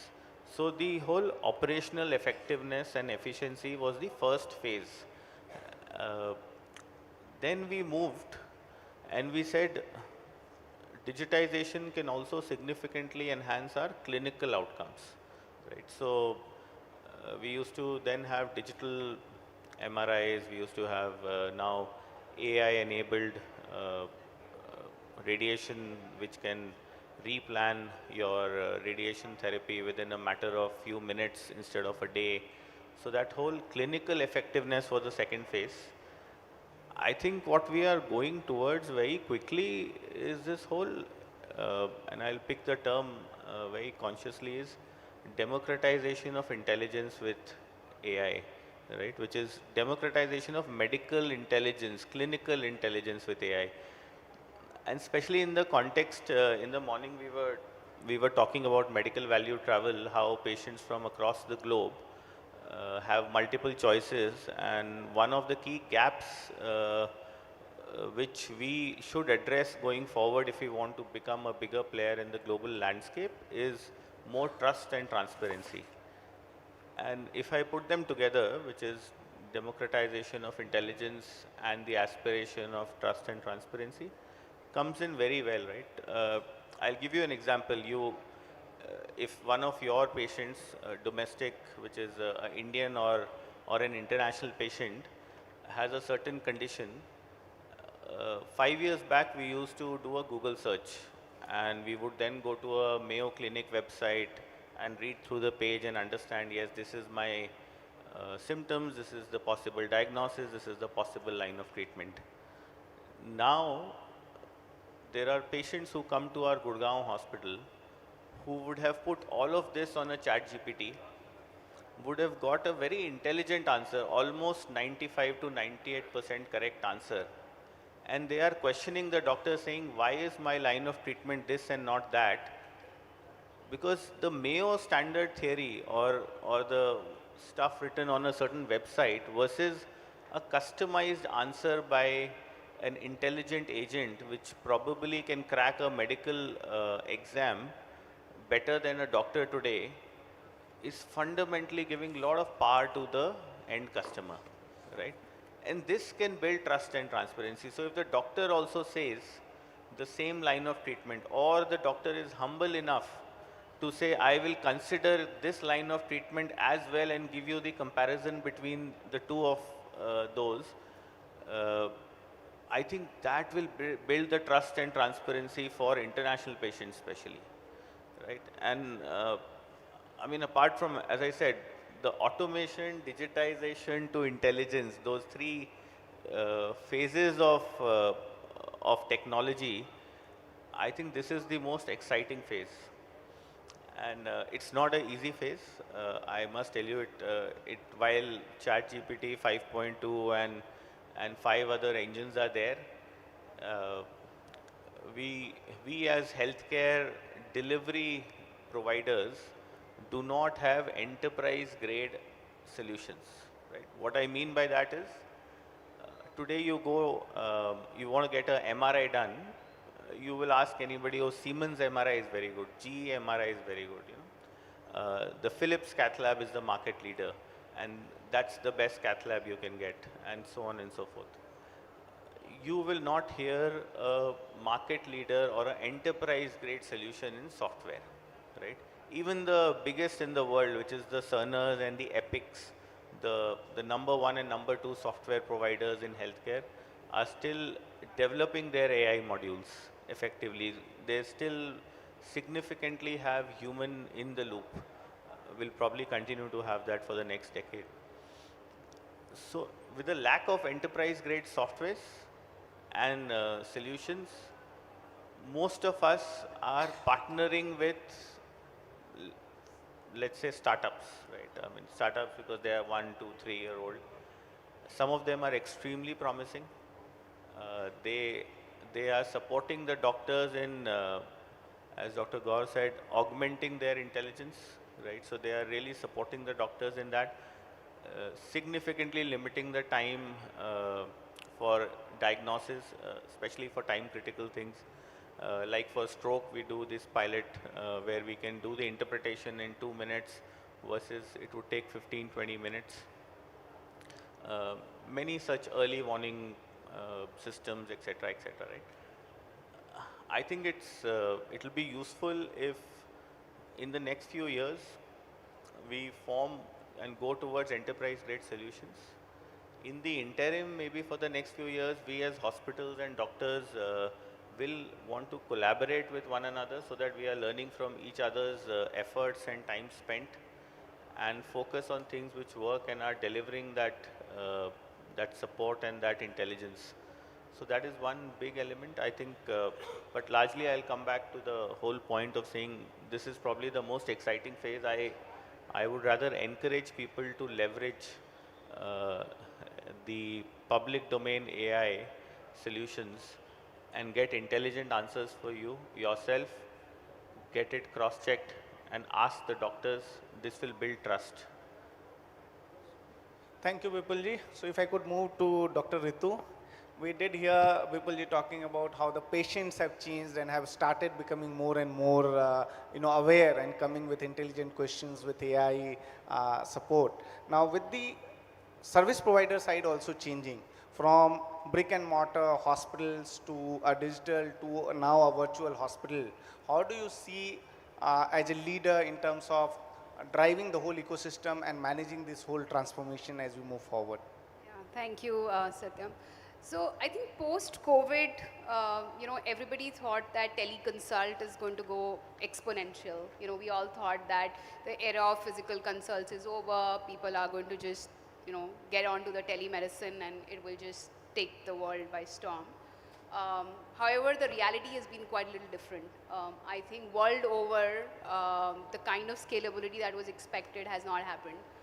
And when you look back and introspect into what changed, what happened, I think it comes back to Satyam, what you were saying, that patients want trust and empathy. Even today, they want to be able to sit across a doctor instead of talking to somebody on the screen.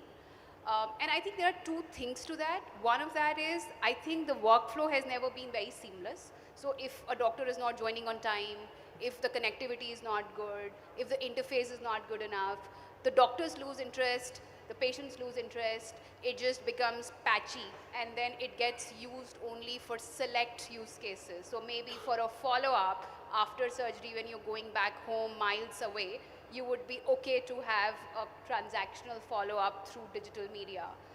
But when you are concerned, when you want a diagnosis, when for the first time you want to establish this connect and trust, you want to still come in person. And second, many times some of these solutions are not again integrated with EMR, they're not integrated with the seamlessness of the ecosystem.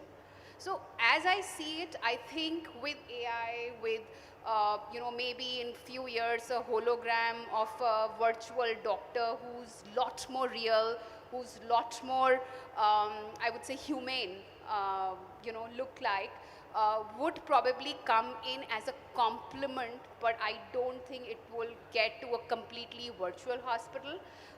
There are people who are contemplating that, telesurgery completely virtual, but I don't think you can take away the human element, not for many years. In fact, on the contrary, as AI sort of commoditizes the skills and the knowledge set, ultimately it will be doctors' ability to connect at emotional level that will be the real differentiator.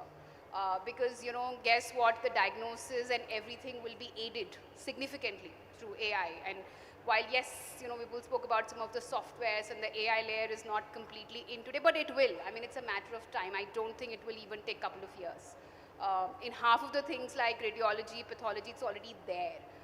Most of the clinical decision support system will be a lot more integrated in probably 2 to 3 years in many hospitals. I'm not saying all, but in many hospitals. I think all of us, including Fortis, I'm sure others are working aggressively on it. Most doctors are very open to it, contrary to the belief that they don't want to do it.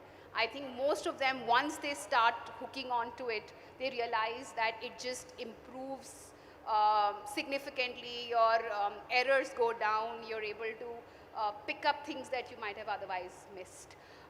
So as all of that happens, then what becomes the real differentiator is again the fact that, is the doctor sitting with me for half an hour and still talking?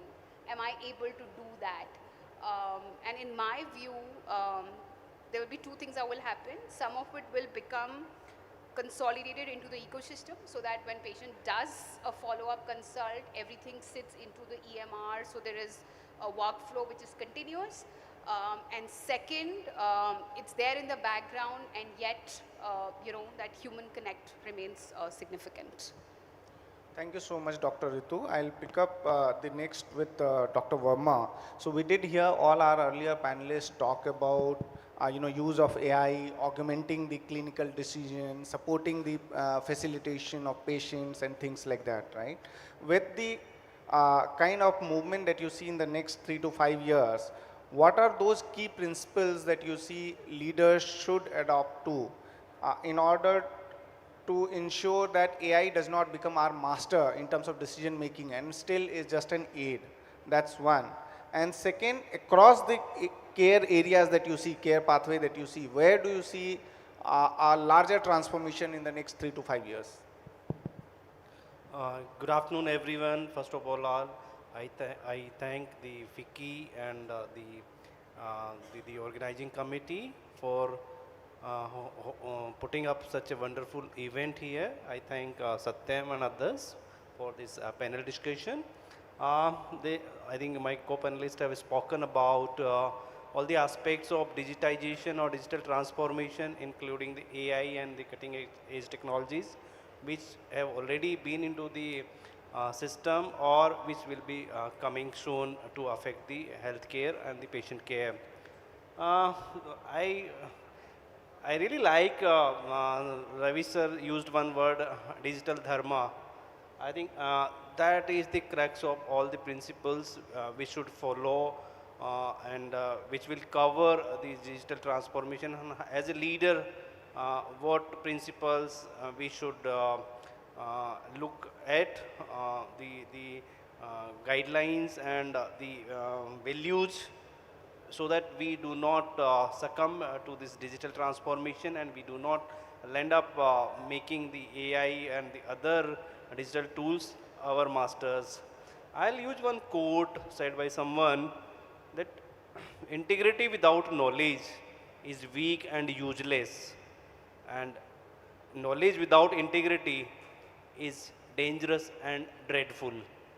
That means if you have the integrity and if you have the knowledge both together, then only you can make the system more robust and accountable. As we know that these digital transformations will bring more accessibility and more affordability, but what is the basic tenet of the healthcare? That is the accountability. And if we can make it accessible and equitable to one and all by democratizing these tools, I think that it can be harnessed by one and all. The other principles, obviously the equity, the transparency in the billing system, because it is going to affect all your services, right from the marketing, operations, clinical services, and brand positioning. So it is going to affect all your services, and if you can adhere to certain values, it can be something which will enable you, which will facilitate you. So we can have the AI as our servant, but we can't have AI as our master. It is artificial intelligence. Keep it artificial only. It cannot augment you. It cannot replace the clinicians. It cannot replace your daily rounds. It cannot replace the touch points when you interact with the patients. It cannot be with the grieved family. It cannot decide end of life care protocols. It can only and only give you decision support inputs. We cannot and we should not outsource the decision making capabilities. Coming to your second part of the question, what can be the areas which I envisage in down the line? Remote patient monitoring, obviously that is need of the hour when we say that the follow-up cases and the event is basically targeting the MVT and the foreign nationals. So here it becomes very, very important that post-procedure or post-surgery, the follow-up, it can be done through the AI-based and the digital mode. The chronic diseases, as India is witnessing the surge in the NCDs, so diabetes and hypertension and cancer care, that can also be taken care of. Robotics, scaling, preventive health based on the genomics, that is again the need of the hour when you can predict a disease before, and because the Gen Z which is coming up, they are app-prone people. They would like to see that day after tomorrow, how is the weather in Delhi or Mumbai. So if you can have such type of prediction for your future, I think it can help you in prediction and prevention of the disease. So there are many things which will be coming up. The last but not the least, it can be helpful in your resource optimization and operations and quality assurance. Thank you. Thank you so much. On the panel, we also have two of our ecosystem players in the MVT. Let me start with Mr. Taslim, with you. Particularly when we talk about digital pathways and AI, we are talking about blurring the boundaries between diagnostics, preventive care, and rehabilitative care. How are those traditional boundaries getting reshaped as you see service providers taking care of the digital pathways and serving the MVT patients? Good evening, everyone. Thank you to be on this platform today. And let me start with AI. So AI is something like is changing the world. And when we talk about AI, we must know where it's come from, why AI is here. AI is a business at the back. It's a business that's going on. It started with ChatGPT. Slowly, it's become internet itself was an AI because it is giving information, Google and etc. It's come to ChatGPT, and then more came, like X came. Then we have Gemini came from Google, and also now Saudi Arabia is preparing their own AI system. So at the back, you see that there is a system. There's a system that's coming up into the AI system. So it keep on developing. And why is developing?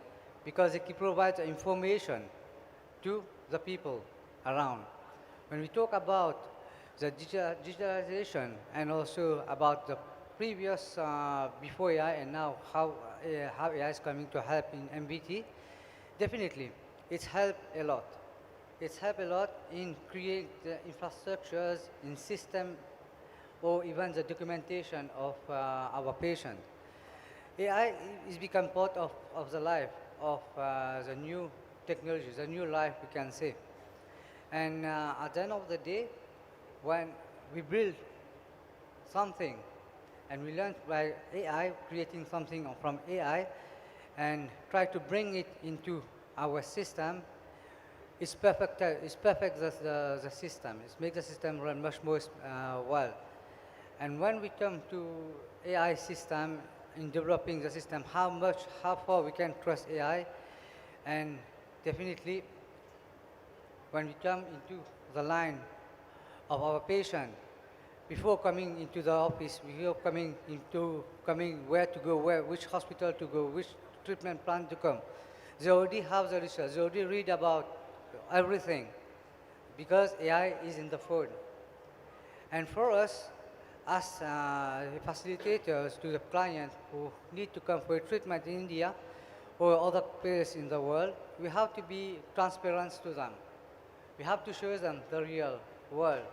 We can't just go blindly and tell them X, Y, Z.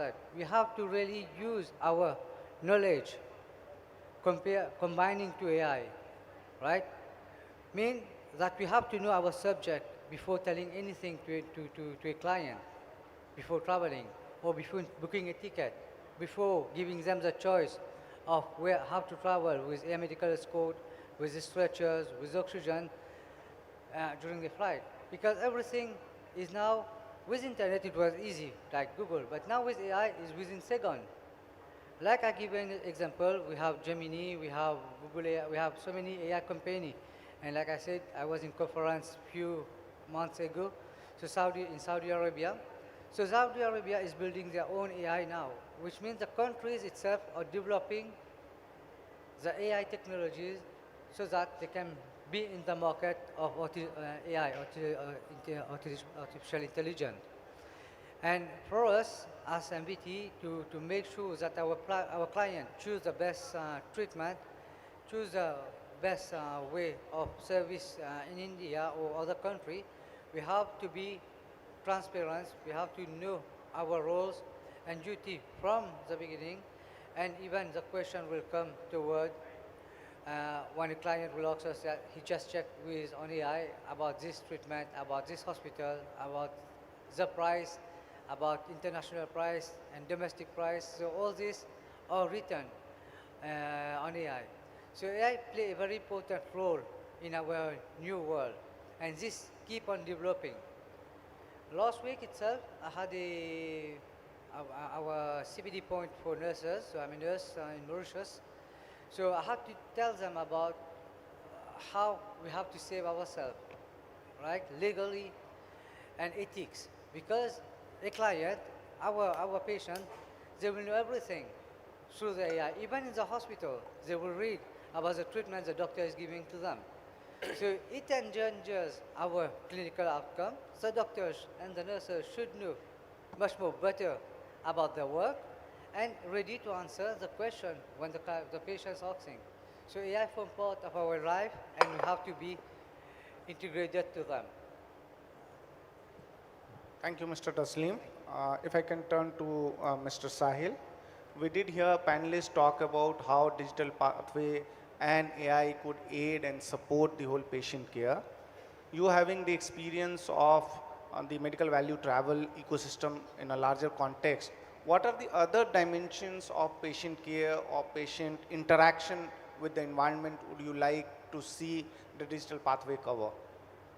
Yeah, I think what I would like to say is that I think we shouldn't get too swayed by the AI word in the context of healthcare, right? I think I agree with what Ritu also said, that when we're talking to patients, right, their biggest concerns are nothing to do with AI or digital pathways, right? Their concern is what are the clinical outcomes of the doctor, what are the infection control rate of a hospital, what's the food that they're going to get served, what will happen in the aftercare when they come here. It's a very emotional thing, whether you pick IVF as a category, orthopedics as a category, people come here for transplants. Their bigger concerns are things that they need to do outside hospital, right? So if you look at the entire patient journey, right, they spend 20% of their time in the hospital, but 80% of their time when they travel abroad for any treatment is outside the hospital, right? Which primarily means that before they travel, they need to decide which doctor, which hospital they need to go to. So is there any support back home that they can rely on? When they travel, where do they stay? What's their accommodation?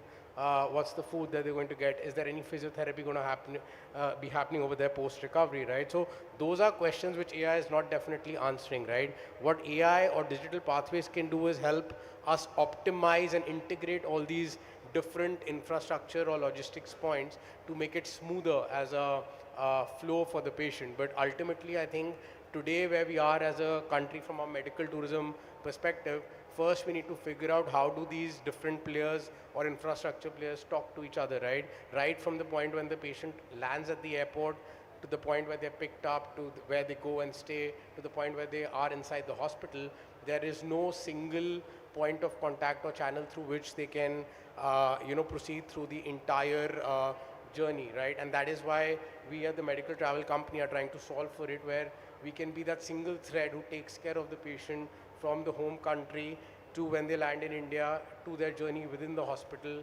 and the aftercare and back home, right?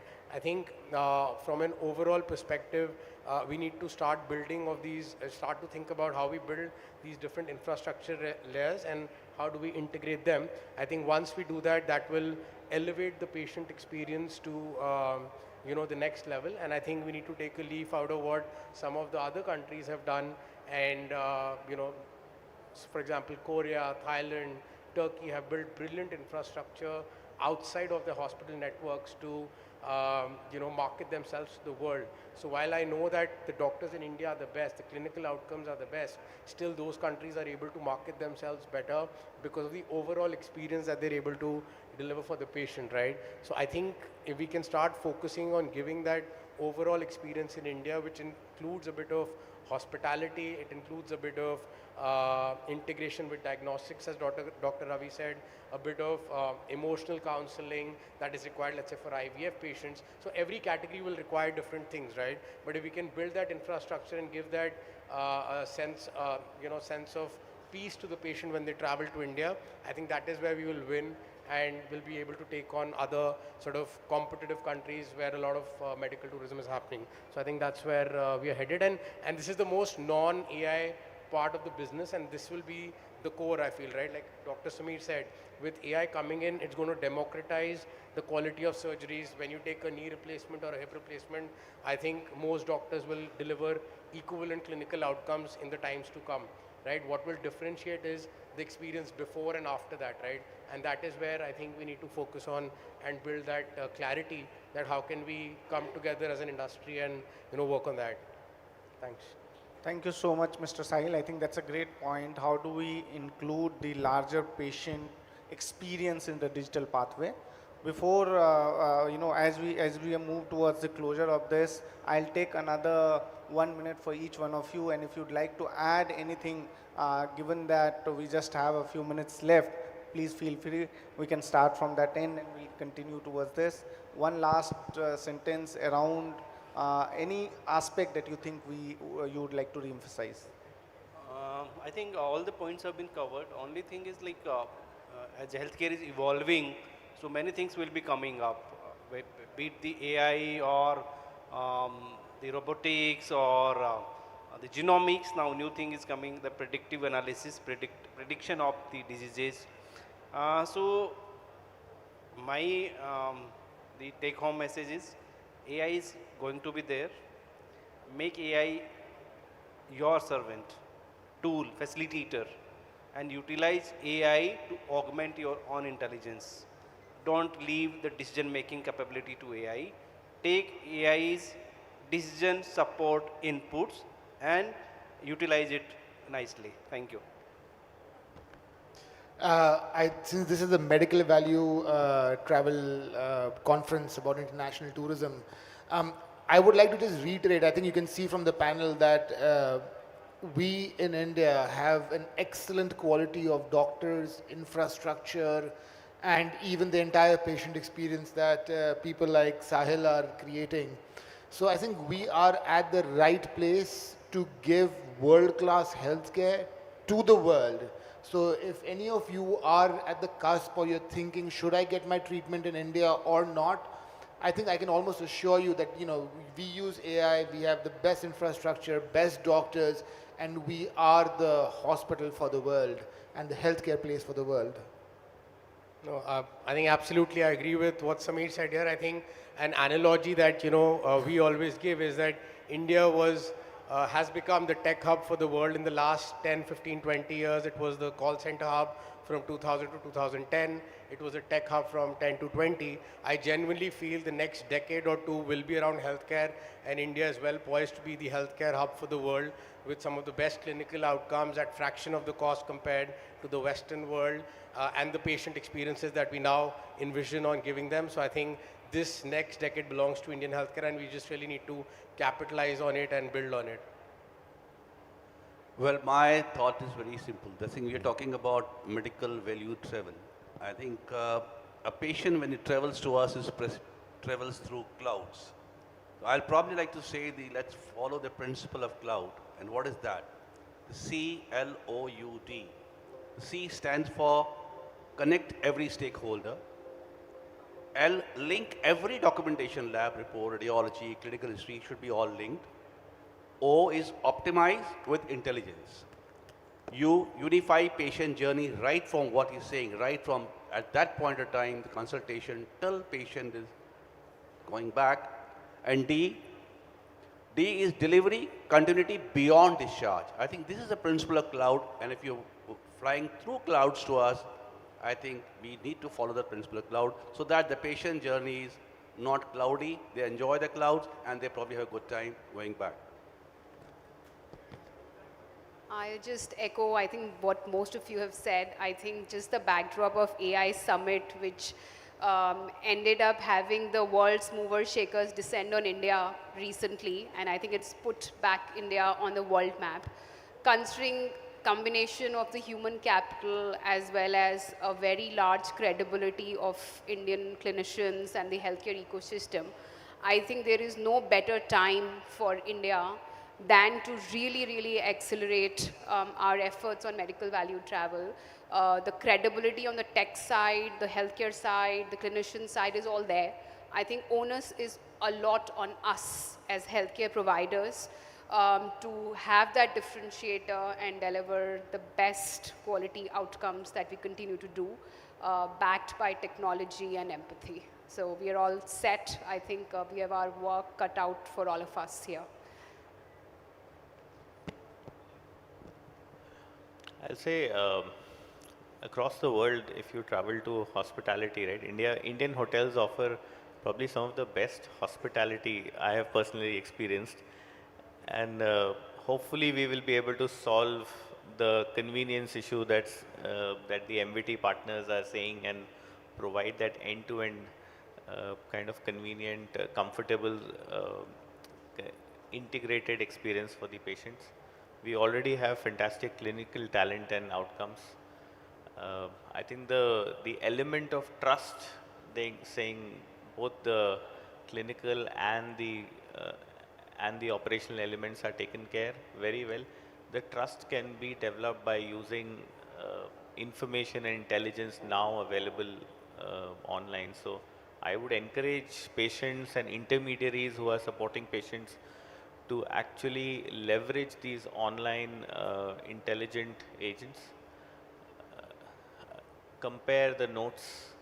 You don't need to ask 5 doctors. You can now compare what the doctor is saying and what the intelligent agent is saying. That will also help in building the trust.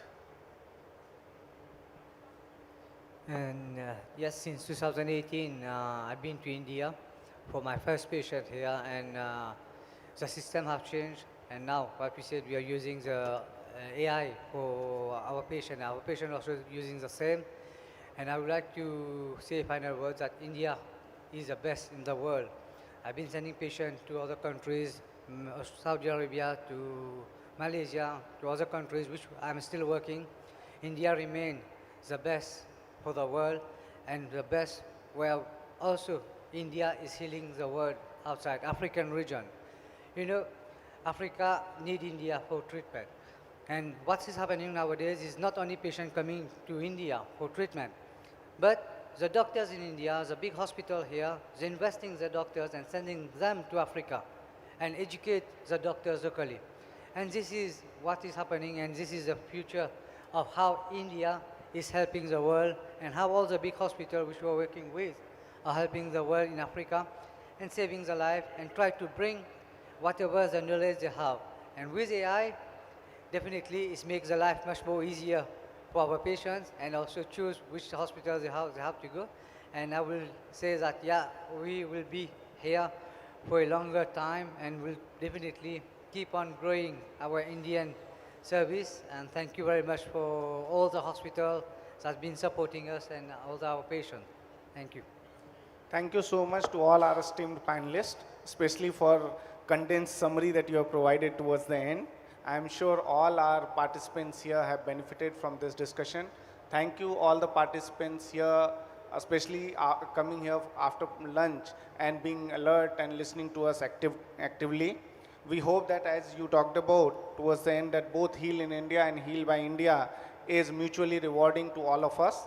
And with that note, we end this panel discussion. Thank you so much.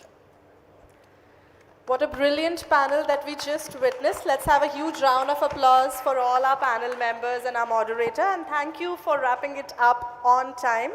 I would now like to invite Mr. Ishan Pandita, Director FICCI, to please present the token of appreciation and gratitude to our panel members.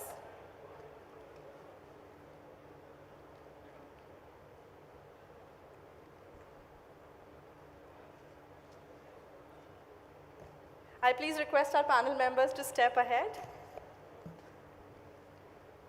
We'll be starting off with Dr. Ravi Gaur, founder DRG Path Labs. I request Mr. Ishan Pandita to please present the memento and certificate to Dr. Gaur. Followed by Mr. Sameer Gupta, Group Director, Cardiac Cath Club, Director, Metro Group of Hospitals. Let's have a huge round of applause, ladies and gentlemen.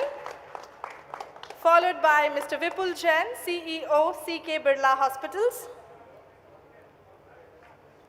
I'm sure everybody has had delicious lunch, so can we have a huge round of applause for this brilliant panel?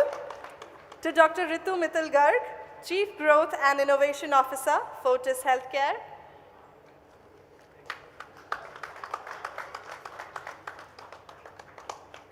To Mr. Taslim Mohammad Dillo, Founder and CEO, Overseas Medical Care Assistance.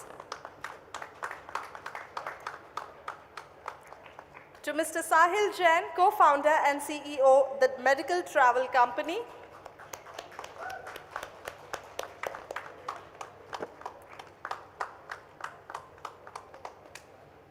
To Lieutenant Colonel Dr. L.C. Verma, Medical Director, Leelavati Hospital and Research Center. Let's have a huge round of applause, ladies and gentlemen. To our moderator, Mr. Satyam Shivam Sundaram, Partner Strategy and Transactions, E&Y.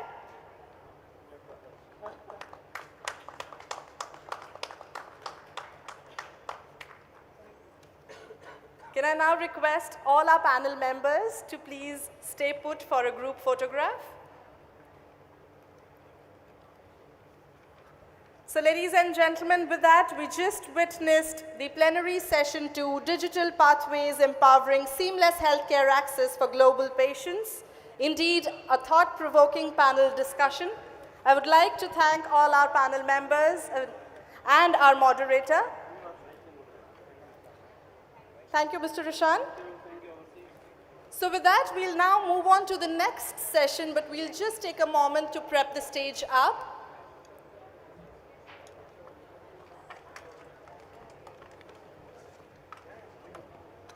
I request everyone to please remain seated as we'll be starting off with the next panel session, which is going to be Plenary Session 3, centered around patient-centric care and experience, reimagining patient journeys. And these are going to be indeed success stories that our patients will be sharing with us.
Double sided tape है, double sided tape है, ले आओ।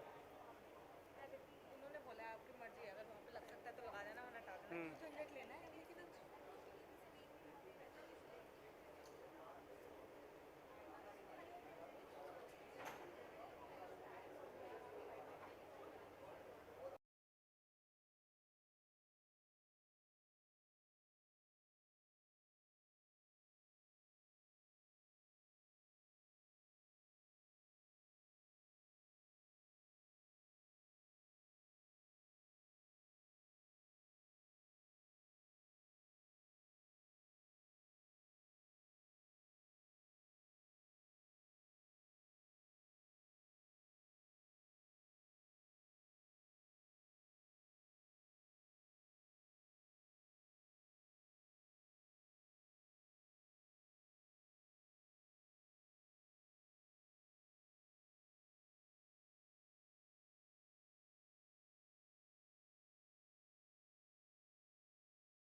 care and experience, reimagining patient journeys. Ladies and gentlemen, this session will showcase real-life success stories of how Indian healthcare provides transforming international patient journeys from pre-arrival engagement and travel facilitation to clinical excellence and post-treatment continuity of care. It will also highlight how hospitals are delivering seamless, culturally sensitive, and technology-enabled healthcare experiences for global patients. And we'll have very interesting presentations from our doctors from various hospitals. So ladies and gentlemen, without further ado, as we start off with the very first case study presentation from Artemis Hospital, we would now like to invite the case presentation by Dr. Biswaru Purkyasta, Consultant Heart and Lung Transplant and Vascular Surgery, Artemis Hospital, Gurgaon. Sir will be presenting a case study on bilateral lung transplantation for end-stage interstitial lung disease of a 54-year-old male from Trinidad and Tobago. Let's have a huge round of applause as we welcome on the stage Dr. Biswaru Purkyasta. Can we have the slides, please?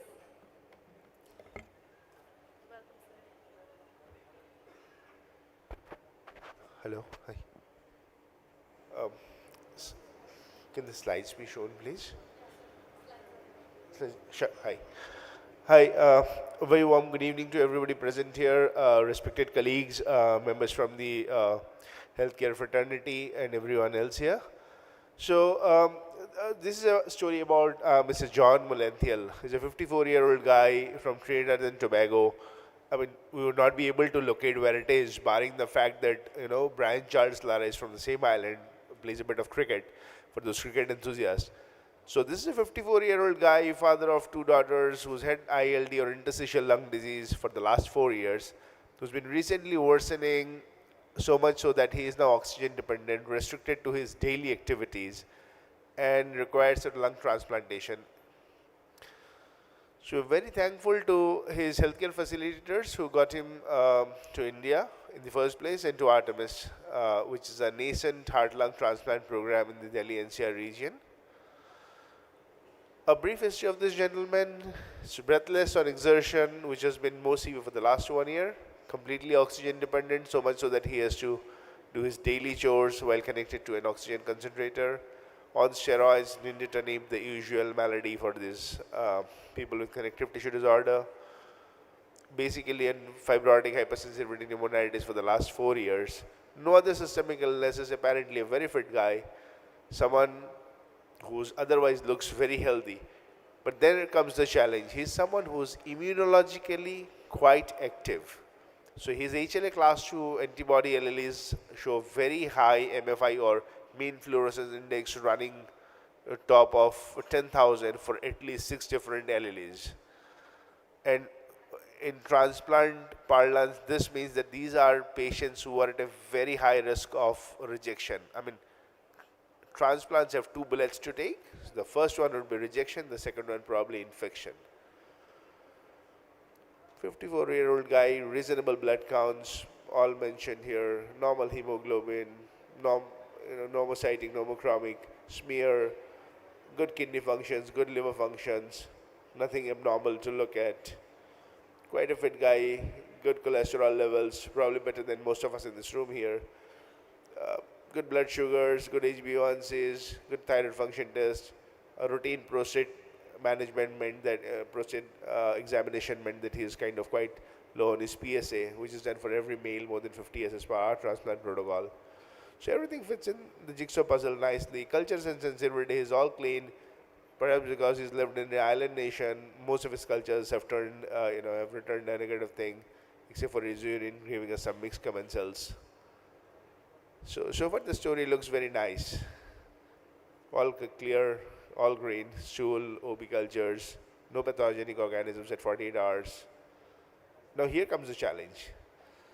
So these are basically the HLA class 2 antibodies, and he is a PRA 9%. So these are basically panel reactive antibodies. So anybody with a PRA more than 1% is considered sensitized, and more than 8% somebody is highly sensitized. So this is a highly sensitized gentleman with multiple alleles that have run on top of the 1000 MFI, which is our kind of cutoff for transplants, which means that this gentleman is going to have a problem with his transplant, during his transplant, and after his transplant. So this is the beginning of John's maladies or his challenges. The first challenges is immunological, obviously. So preoperatively, he is severely allergic to rituximab. We started him on a course of rituximab and had to stop it. Continued on intravenous immunoglobulin for 3 cycles postoperatively. Isolations for about a couple of days in between. Regular physiotherapy to keep him a shape A, which is the ideal physical habitus for a transplant recipient. Perioperatively, he had 3 cycles of plasma exchanges and antithymocyte globulin. Postoperatively, everything goes fine. He is discharged, doing very well. Day 34, he comes with a bit of cough, drop in his saturation, suspected rejection. We do a biopsy which confirms an A2B1, mild acute cellular rejection. Again, we manage him with IVIG, plan him for a carfilzomib dose, but that is not required because he is not antibody-mediated rejection anymore. His C4D is negative, his C1q is negative. His second challenge being his foreign nationality, but true to our ethos and true to our beliefs, as we say, Atithi Devo Bhava, I could not thank the National Organ Transplant and Organ and Tissue Transplant Organization or NOTO anymore because he was allocated an organ from an Indian donor in the absence of a size and or group match to any other donor in the country. The logistics are not easy. You get to know this in the middle of the night. You need to assemble a team, travel some 350 kilometers from Delhi to Ludhiana on just a plain Jane Innova. You reach Ludhiana, you do the retrieval, you put on a police escort car, they make you travel 90 kilometers in flat 1 hour 10 minutes. You reach the Delhi airport, Amritsar airport, where you kind of bypass all the security measures because you're carrying an organ which is precious, which tolerates just about 4 to 5 hours of cold ischemic time out in the open. So you do all of this, you fly back a commercial airliner, which is almost kind of unheard of in the Western world. I mean, nobody in the Western world would even dream of flying a commercial airliner for an organ transport retrieval. Delhi airport to Gurgaon, we travel on the Green Corridor in about 11 minutes. People that travel that distance would know that takes more than an hour. So the entire return leg is less than 3 hours, and we could not be thankful to the Punjab, Haryana and the Delhi police for doing that. Coming to the team logistics, mind you, this is 2nd of December 2025, about 167 years apart. There have been 2 indigo revolutions in this country. The first one happened in 1859 in Bengal, from where I am. And the second one was kind of a pan-India indigo revolts plan, which was indigo engineered indigo revolution. So flights are cancelled, everything's cancelled. As much as we like to hate the Indian Airlines, it was Indian Airlines that came to our rescue that day. 3 different teams from 3 different regions, Amritsar to Delhi, Hyderabad to Delhi, Kerala to Delhi, was all possible because of our national carrier, which we are not proud of most of the times. And then when the team reaches, now his final challenge remains that now we have transplanted him, now we have avoided an episode of rejection. How do we assimilate this gentleman with a healthcare team or a medical system in Trinidad and Tobago, an island nation as small as that? Working on it, we're about 10.5 hours apart in terms of time zones. So we're trying our best. In these darkest hours of my journey of kind of transplanting this organ to a foreign national, these were the 2 people who bet everything on me. They bet money, they bet their name, they bet their fame, they bet their, kind of their own assist on me. And I could not be more thankful to our MD, Dr. Devlina and Dr. Sandeep Attawar, who's the kind of the chief surgeon and one of India's foremost transplant surgeons. So to sum it up, your passion can be anything. It can be a bike, it can be a fruit, or it can be your way of life. Transplant to is my passion. It to me is my way of life. And this dil mange more. 9 seconds, no more bells. Thanks.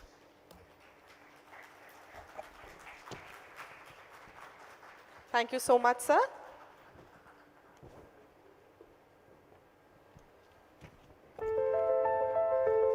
Indeed, a fantastic presentation.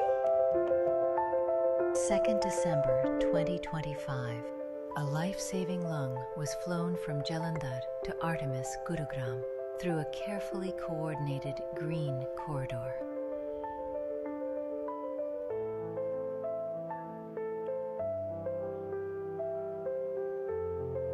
So Mr. John Andrew Molenthial is a Trinidad and Tobago resident who comes from across half the globe to us sometime in the end of September. So John is somebody who is 54-year-old and he has been sick with interstitial lung disease for almost 5 years. We do a level lung transplant with the help of the expert team that we work with from KIMS Hyderabad. Mr. John did very well. We were able to extubate him after 2 to 3 days. Now he's about to be discharged. He's on room air. He's perfectly mobile after 3 weeks of lung transplant. And again, our purpose is to regularly monitor him, do regular bronchoscopies for airway cleaning, and follow him up on regular basis so that his immunosuppression can be maintained. So recovery was great during the ICU stay. He was weaned off from the ventilator and other hemodynamic monitoring could be weaned off quickly. And the nutrition played a crucial role along with physiotherapy, so his recovery was great. My name is John Andrew Molenthial. I'm 54 years old and I'm from the island of Trinidad and Tobago, 14,000 kilometers away in the Caribbean. I can't believe this is happening already. As an international patient here, less than 2 months, I'm being called in for surgery. I had the surgery. I don't remember anything, but I had the surgery. And when I woke up, it was an unrealistic and unbelievable experience for me. Thank you, Artemis. Thank you, KIMS. Thank you, Shannon. None of this was ever on my roadmap. I never thought to come to India. It was just so far away. But here I am. I've been in India for nearly 3 months, more than 3 months. And I feel like I've been given a miracle for it to happen so quickly, so perfectly, and for recovery to be taking place so fast. These tears are tears of joy, of complete joy and appreciation for Artemis and the Artemis team. They have helped me to have a second chance at life. I have a family, I have 2 daughters. Oh.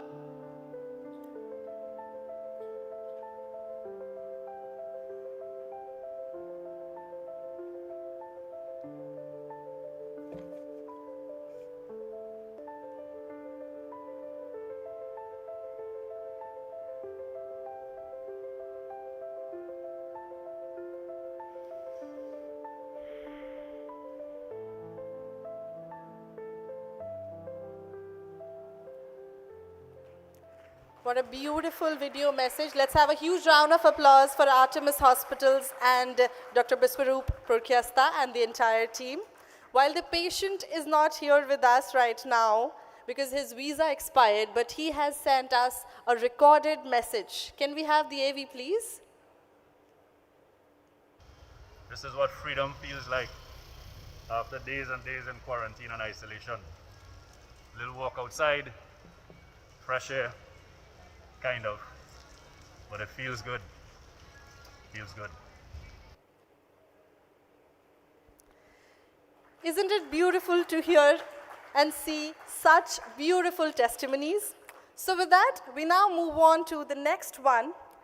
This is going to be a case study presentation from Fortis Healthcare, and we would now like to invite Dr. Vikas Dua, Principal Director and Head, Pediatric Hematology, Hemato-Oncology and Bone Marrow Transplant, Fortis Memorial Research Institute, Gurugram, and Sir will be presenting a case study around bone marrow transplant. May we please welcome you, sir? Let's have a huge round of applause. Thank you. Thank you very much. And at the outset, would like to thank the FICCI team for the invite over here. So friends, from a 54-year-old gentleman, now we move on to a child, a 4-year-old girl who had a rare disorder. I'm pretty sure majority of us would have not heard about it, called pyruvate kinase deficiency. I'll briefly tell you what this pyruvate kinase deficiency is all about, and then we'll tell you the success story of this little girl whose name is Shukrona and who is here with us today. And I would like to invite the family to be on the stage, please. Mom, Shukrona, and Makhilio, the family friend. Let's have a huge round of applause, ladies and gentlemen. We have with us the patient herself. She's a 4-year-old baby girl who has come down all the way from Uzbekistan along with her mother to share their experience. We have Shukrana and her mother, Shok Sanam, with us. Over to you, sir. So we are talking about curing the rare hematopoietic stem cell transplant, success in pyruvate kinase deficiency, and what we are going to discuss today is the proof of concept case study on diagnostic precision. I'll tell you why there was a delay in the diagnosis, and a novel conditioning, a novel medicine, or I would say novel chemotherapy, what we use in our case, and what has made the difference. So pyruvate kinase deficiency is a genetic problem. The parents have got gene. It's an autosomal recessive disorder in which parents have got genes, and if two parents who have got genes, which usually happens in a consanguineous marriage, if they get married, there is a 25% chance that they may produce a pyruvate kinase deficient baby. The parents are asymptomatic, otherwise well, but if they get married, there is a 25% chance in each and every pregnancy that they may produce a pyruvate kinase deficient baby, which means there's an important enzyme which God has not given them, and because of that, they hemolyze. The red cells break down and they become transfusion dependent very early in their life, which Shukrona had. Because of that hemolysis, they need monthly blood transfusion. Monthly blood transfusion from very early, maybe 15-20 days of life to the rest of the life.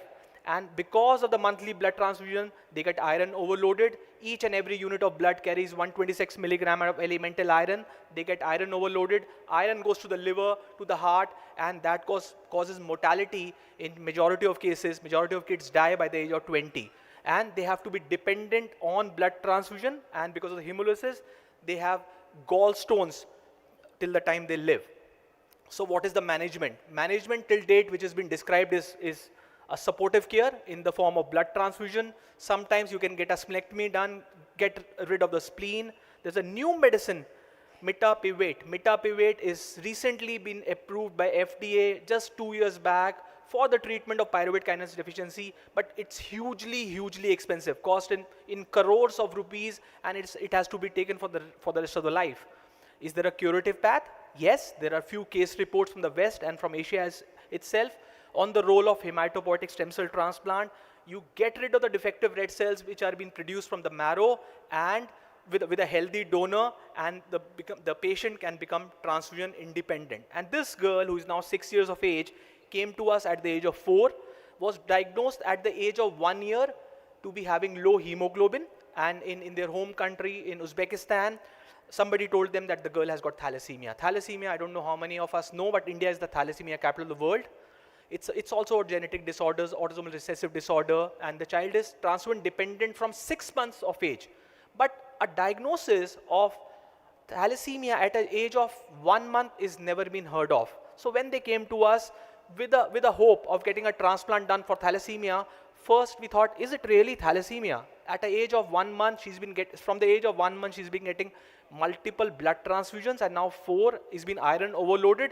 Is it thalassemia or something else? So we got a NGS, a next generation sequencing test done at FMRI, which proved that she was not suffering from thalassemia. Actually, she was suffering from a rare deficiency of an enzyme called pyruvate kinase, and because of the multiple blood transfusions in the past, she was iron overloaded. Iron was there in the liver, in the heart, which made a thought process of transplant actually very difficult. There were quite a number of clinical dilemmas. In this case, there was no standard conditioning. Only 18 cases were reported, not 18, I think 20 odd cases are been reported in the literature for pyruvate kinase deficiency transplant. So nobody has pinpointed what is the standard chemotherapy to be given to these patients. She was iron overloaded. So we couldn't use a standard conditioning which has been reported in the literature called busulfan cyclophosphamide-based conditioning, because that can cause liver damage. She was having multiple transfusions in the past. She was allosensitized, more chance of rejection. But the fortunate thing which was there in her case is that she came to a right place to Fortis, and the brother was a full match. There is a 30%, 25 to 30% chance that the sibling may be a complete match to the patient on HLA, and fortunately she was fully matching with the brother. And as this being an autosomal recessive disorder, she was suffering, the brother was well. So we took brother as a donor, gave a conditioning called thiotepa, triosulfan, fludarabine with rabbit ATG. we infused the stem cells, peripheral blood was taken as a stem cell source, 5 million was the dose, and then a cyclosporin and something called methotrexate as GVHD prophylaxis. She responded well to the transplant, and by day 18, the red cells, white cells, and platelets were coming up nicely. After 1 year, we looked at the donor chimerism. She was 100% donor. From day 18 of the transplant, she was not requiring any more blood transfusion. She stayed in India for almost 4 months post-transplant, and then after a year of transplant, she came to us with a hemoglobin of 14, with a normal life, with ferritin going down because she was not requiring any more blood transfusions, and we had to put her on iron chelators. So before she was transfusion dependent, the ferritin was pretty high. She had to go to hospital every month. And after the transplant, she's been transfusion independent, normal hemoglobin, no signs of graft versus host disease, no infection, and a good quality of life. This is how she's looking, and she's sitting in front of you today. I'm sorry, I couldn't show you the old picture. If you would have seen that picture, 50% of you would have left the room. She was pretty sick when she came to us.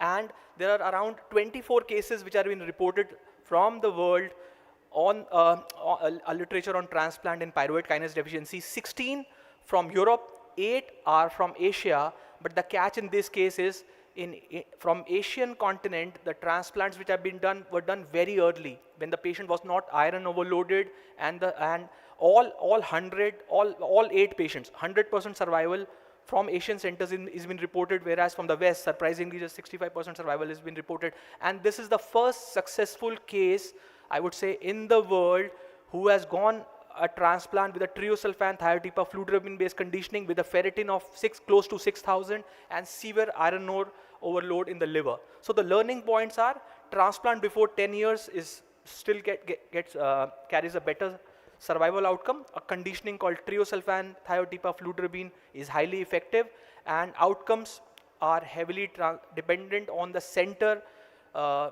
experience. So 100% survival has been reported from Asia, 65 from the Europe. And there is a growing body of evidence supporting HSCT as a viable therapeutic modality for heavily transfused pyruvate kinase patient. Curative, there is that's superior to lifelong palliation in the form of blood transfusion. It is a preferred thing as compared to an oral medicine which patient has to take for the rest of the life and is hugely expensive. And the future focuses on optimizing the conditioning to replicate the success for these patients. This is our team in Fortis. I would like to thank the whole team and the family in having a trust in us. Thank you. So maybe Makhilio, if you want to share your experience. I know a family cannot speak English. You can translate the things, the experience, what they had in Fortis, and how is the girl feeling, and how many months post-transplant is she right now? Hi everybody. So Shkrona, she was diagnosed with thalassemia when she was just since she was born. Once she was born, she started to receive blood transfusion. And monthly she used to get blood transfusion, and her condition was not good.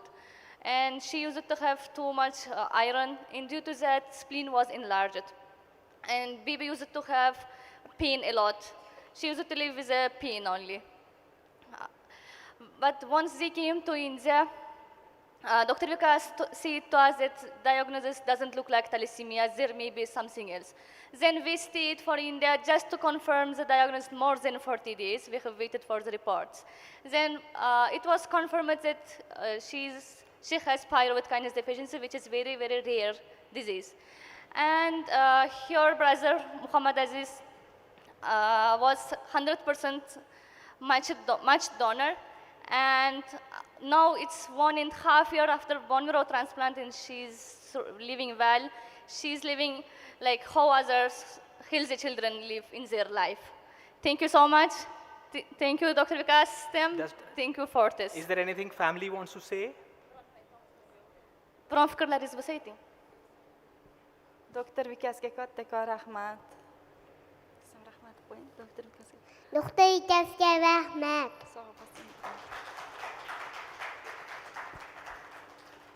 Thank you very much. Thank you.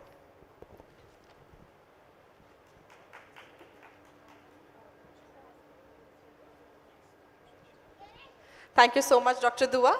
And I would now request Dr. Dua to please join us along with Shukrana for a group photo. Can we have a group photo, please?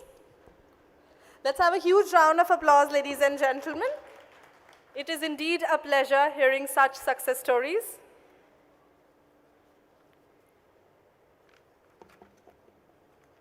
Thank you. And thank you so much, Shukrana, for joining us here in India. So ladies and gentlemen, with that, we will now move on to our next case study presentation. This is all the way from Shalby Hospitals, and we will have a case presentation by Dr. Kunal Nigam, Consultant and Head ENT Cochlear Implant, Voice Disorders, Head and Neck Surgery, Shalby Hospitals. Sir will be sharing a case study of a 3-year-old female child from Moscow. Hearty welcome, sir. Thank you, everyone. Good evening. I'm very happy to be here, and I'm going to share a very special story. Like they say, you know, pure love cannot be compared as far as mother's love is concerned. It's the purest form of love. It's unconditional, and it's unmovable. So this is a story of something on that regard. We have a small child, 3-year-old child. Cochlear implant is fairly nowadays a very common procedure, but this one has its challenges because this child's cochlea, the anatomy, had a certain anomaly in which the cochlear implant electrode could not be gone. Second of all, it had hypoplasia of the cochlear nerves. So it was a double whammy. A, the doors are closed, so you cannot put the electrode, and B, even by somehow you put the electrode, it will not connect with the nerves, so like we say, it won't fire and the electrical impulses will not go. This patient is from Moscow, Russia. They had planned it and they refused, it cannot be done. They went across the globe, everywhere, and most of them rejected them, and some of them gave them a little bit of hope that just 10 or 20%, be mentally prepared for your child to be deaf and dumb. Be mentally prepared that you will never hear or she will never hear your voice. That was unacceptable to the child's mother. Somehow they got to know of our team at Shalby International Hospital, Gurgaon. They got to know about us. We do some crazy stuff. I'm famous for that. So we said we'll give it a shot. We did a thorough investigation, and we found out a way. And we said, you have to trust us. And they trusted us. And now she is hearing well. She has gone through therapies, and I'll just go through the case and then I'll play the video. So she was a 3-year-old child, like I said, the anatomy and the hypoplasia of nerves. This is the cochlear implant. If anybody has any idea, I'll just give you a ballpark of what it is. So cochlear implant has 2 parts. One is the external on the upper side, and one is the internal part. This is how it looks like. This is the child, this is the patient. So we did a bilateral cochlear implant for this one because on one side, on the left side, there was total loss of cochlear nerves. So we had to do a bilingual so it could give better results. So this is the outside part, which has a receiver, a speech transmitter. So it's kind of a bionic ear, an artificial organic ear. The ear stops to work. This cochlear implant just acts like the ear. It receives the voice and transmits inside. The other photo is the X-ray of the internal implant that we place inside through a surgery, and that is what is attached to the external part with the magnet. Now, most important thing, who are the candidates for cochlear implant, and what is a cochlear implant? I just want to be very specific. Cochlear implant is not a hearing aid. Hearing aid is just amplifies the sound. Cochlear implant bypasses everything so you can hear. So there are 2 kinds of things. Prelingual deafness is when a child is born deaf and the speech and the audiology response builds till 3 to 4 years. Before that is the ideal age to do a cochlear implant so the child can be normal and not be deaf and dumb. The second is postlingual deafness, means if the child was hearing first because of meningitis, because of fever, because of any accident and so on and so forth, the child stops hearing, then also you can use a cochlear implant. It is also used in adults. Adults are also, this is the same child we did. Adults have also the same criteria. as long as they had hearing issues and then they started losing, whether it's a 70-year-old man, whether it's an 18-year-old person.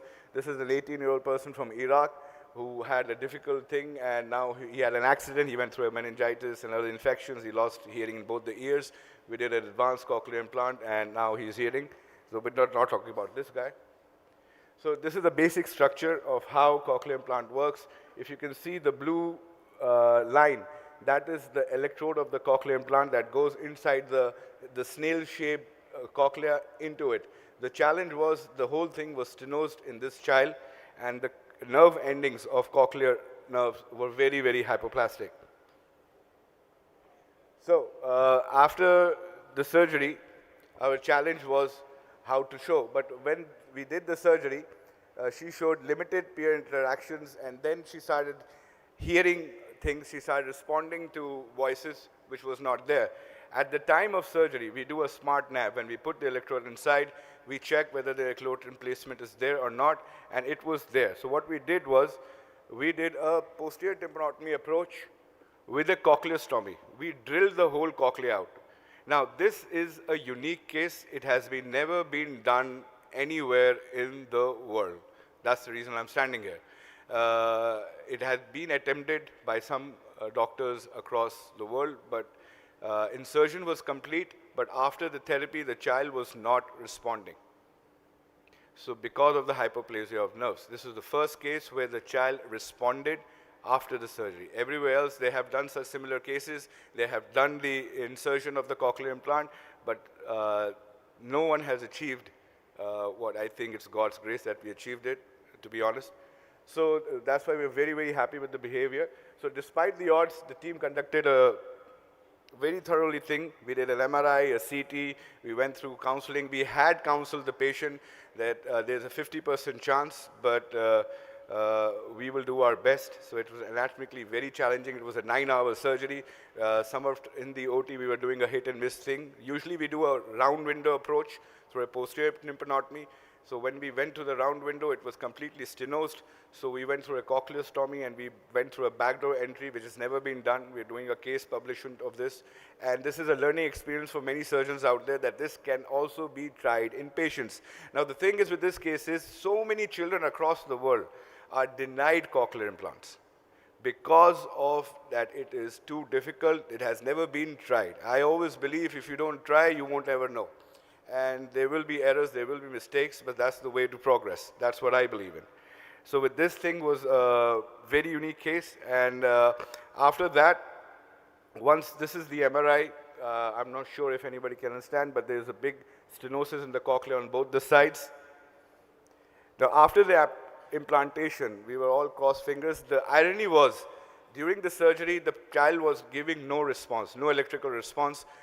We thought maybe she won't, but once after 7 days we did the switch on, she gave clear, consistent, ordinary responses.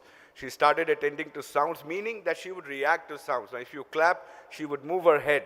If you see, she would wink her eyes. That was the thing that was good enough, and it takes 6 months to 1 year of proper speech therapy dedication for her to develop speech. This child was not speaking and was not able to hear. That's how it is.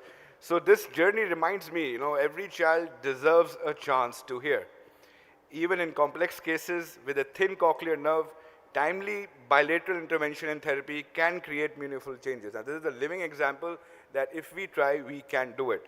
There are many patients like this across the world, even in India, who are refused. Ki nahi ho sakta, you start doing sign language. But the mother, like I said in the beginning, a mother's love is a mother's love. It won't give up.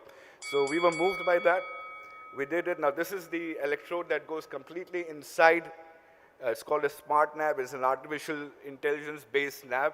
This was also used in this patient. So this is the mother, this is the child, and it really gives us a learning, and I'm very happy for the mother that she will be able, the child will have a normal life. She will be able to speak and talk and hear properly as normal can be after 1 year of proper therapy. Right now she is responding to sounds, she's responding to noises, and so that's very good for us. I'm very happy with that. At Shalby International Hospital, our focus is just 2 things. do the right thing and give utmost care. And our patients come from all over the world, and we try to give them the best of care, the best of attention. We make it feel like it's at home, and it goes with my own personal structures and thought beliefs in life, that patients should be treated like वो तुम्हारे भाई बहन है. अगर वो दिल में है तो सब चीज़ ठीक रहेगी, बाकी सब बाद में देखा जाएगा. Right, so can we play the video for this? There's a video testimonial for this patient. Can we have the video testimonial, please?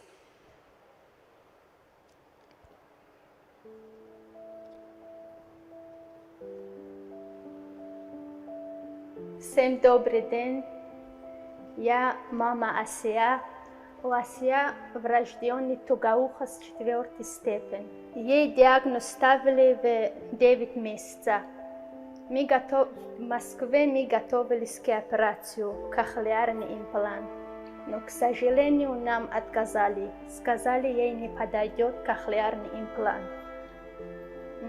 Потом мы начинали опять искать, чтобы делать ей где-нибудь операцию.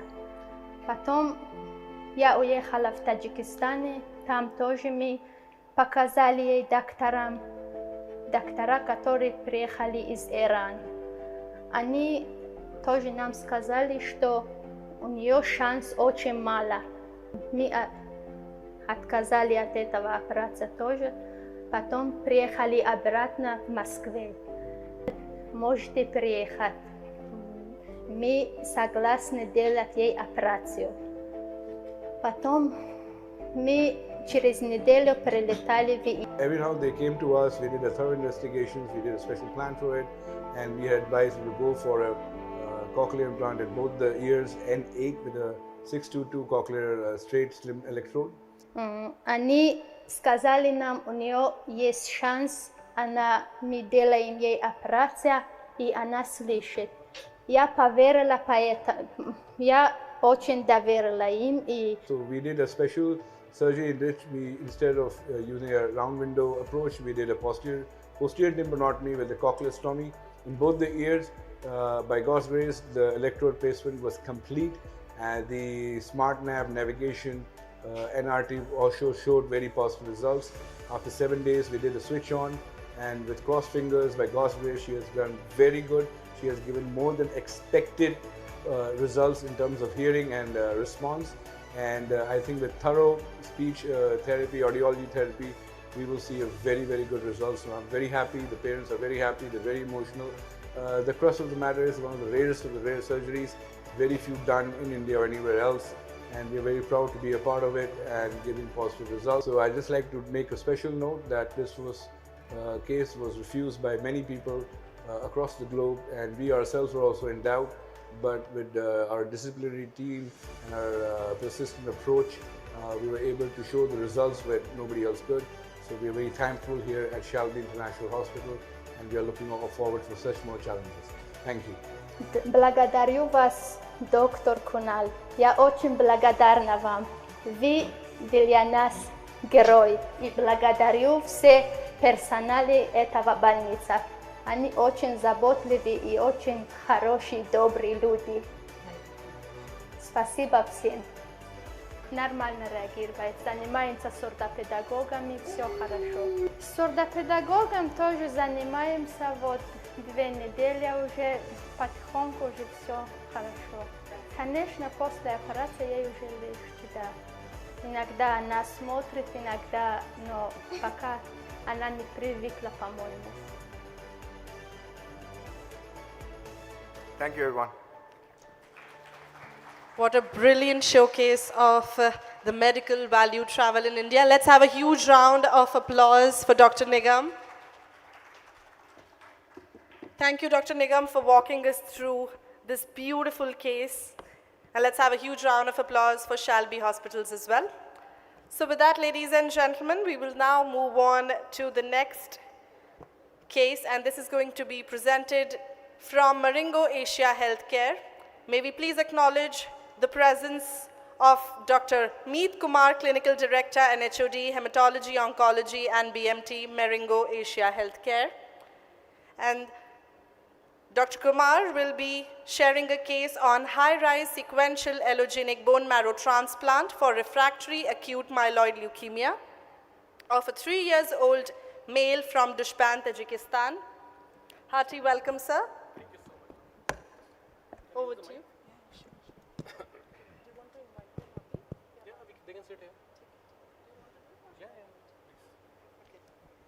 And let me tell you that we also have the patients with us here. Let's have a huge round of applause as we would like to welcome on the stage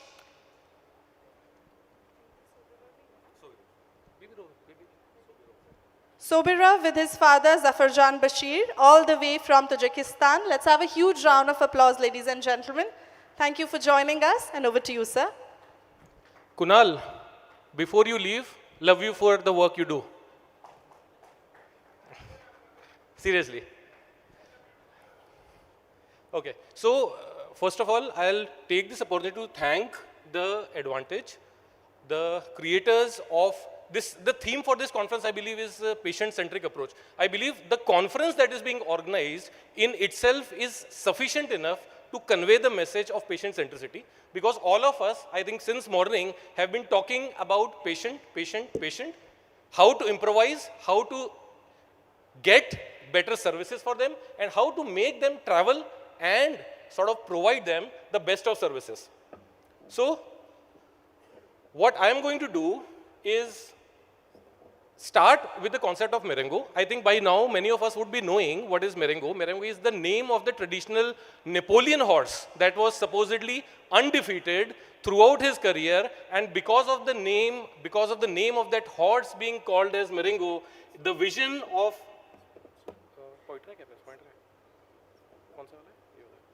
because of the name of the Marengo that remained undefeated, our founder CEO Dr. Rajiv Singhal sir had this vision for this hospital, the healthcare facility that will remain undefeated throughout, in whatever sense, in whatever good sense we can call it. This hospital is going to remain undefeated, and that is the reason this hospital is called as Marengo Asia Hospital. Why we are here to discuss patient-centric care. And what is the meaning of patient-centric care? What is the meaning? What do we imply by patient-centric care? In the next couple of minutes, all of us, all the hospitals that are present here, all the colleagues who are present there are going to convince each other that we are doing the optimal services in terms of providing a good patient-centric care for our patients. What is the meaning of patient-centric care? Collaboration and empathy, collaborating with the right partners and giving empathetic care to the patients. Customization of treatments so that the patients are at the core of delivery. Continuity of care from one department to the other. There should not be losing of the hands of the patients. Patients should always feel handheld, and that is what is the meaning of continuity of care. Patient engagement. Patient should not feel, I have not been given the reports. Where are my reports? Where are my test results? How am I going to read about my disease? Handouts, where are those things? Those things are a part and parcel of the responsibility of the treating team and the hospital.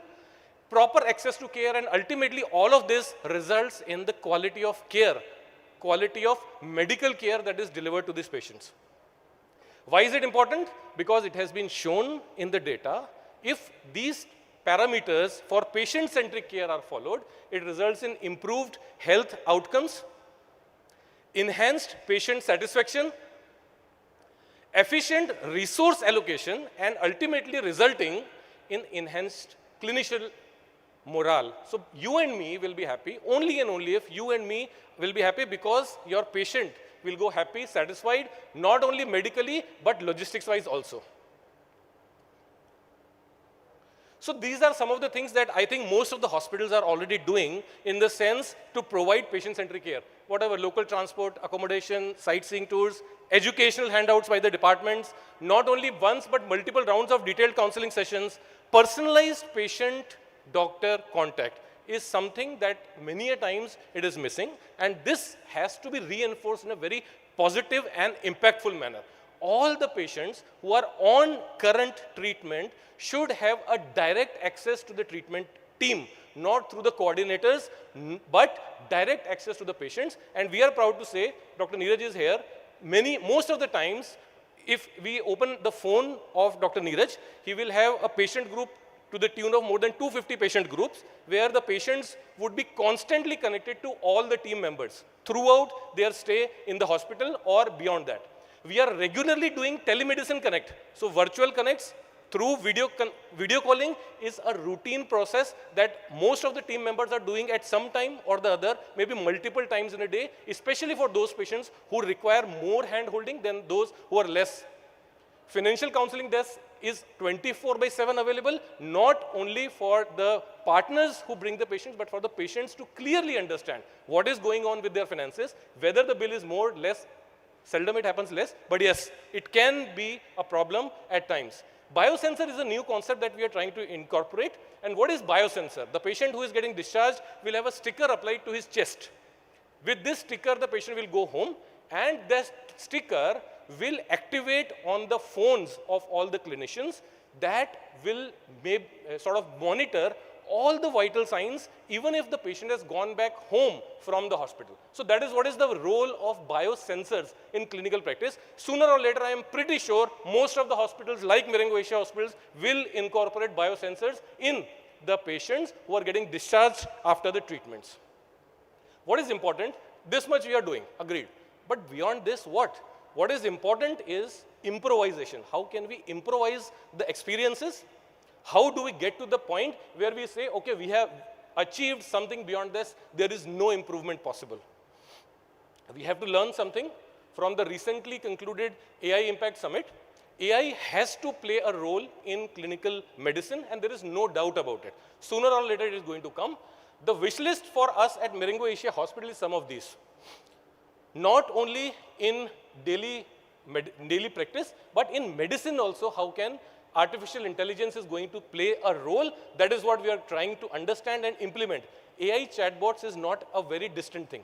In a couple of months, probably, we are going to see AI chatbots that are available for the patients, whoever are getting discharged. That means 24/7 access. Right now, we are doing that manually, but sooner or later, automatic consultations and alarm raising at critical time points through AI chatbots is going to become reality. There is no doubt about it. Wearable devices, we just talked about. Biosensors is a reality already at Marengo Asia hospitals. Deep learning algorithms for ECG and CT scans. So this is something we are proud to say at Marengo Asia hospitals, and certain hospitals it's already available. What it means is a patient becomes sick at 1 o'clock at the night, 2 o'clock the CT scan is done. After that, the doctor will see the CT scan fill maybe in the morning. But at that point of time, at 2 o'clock, how do we get the result?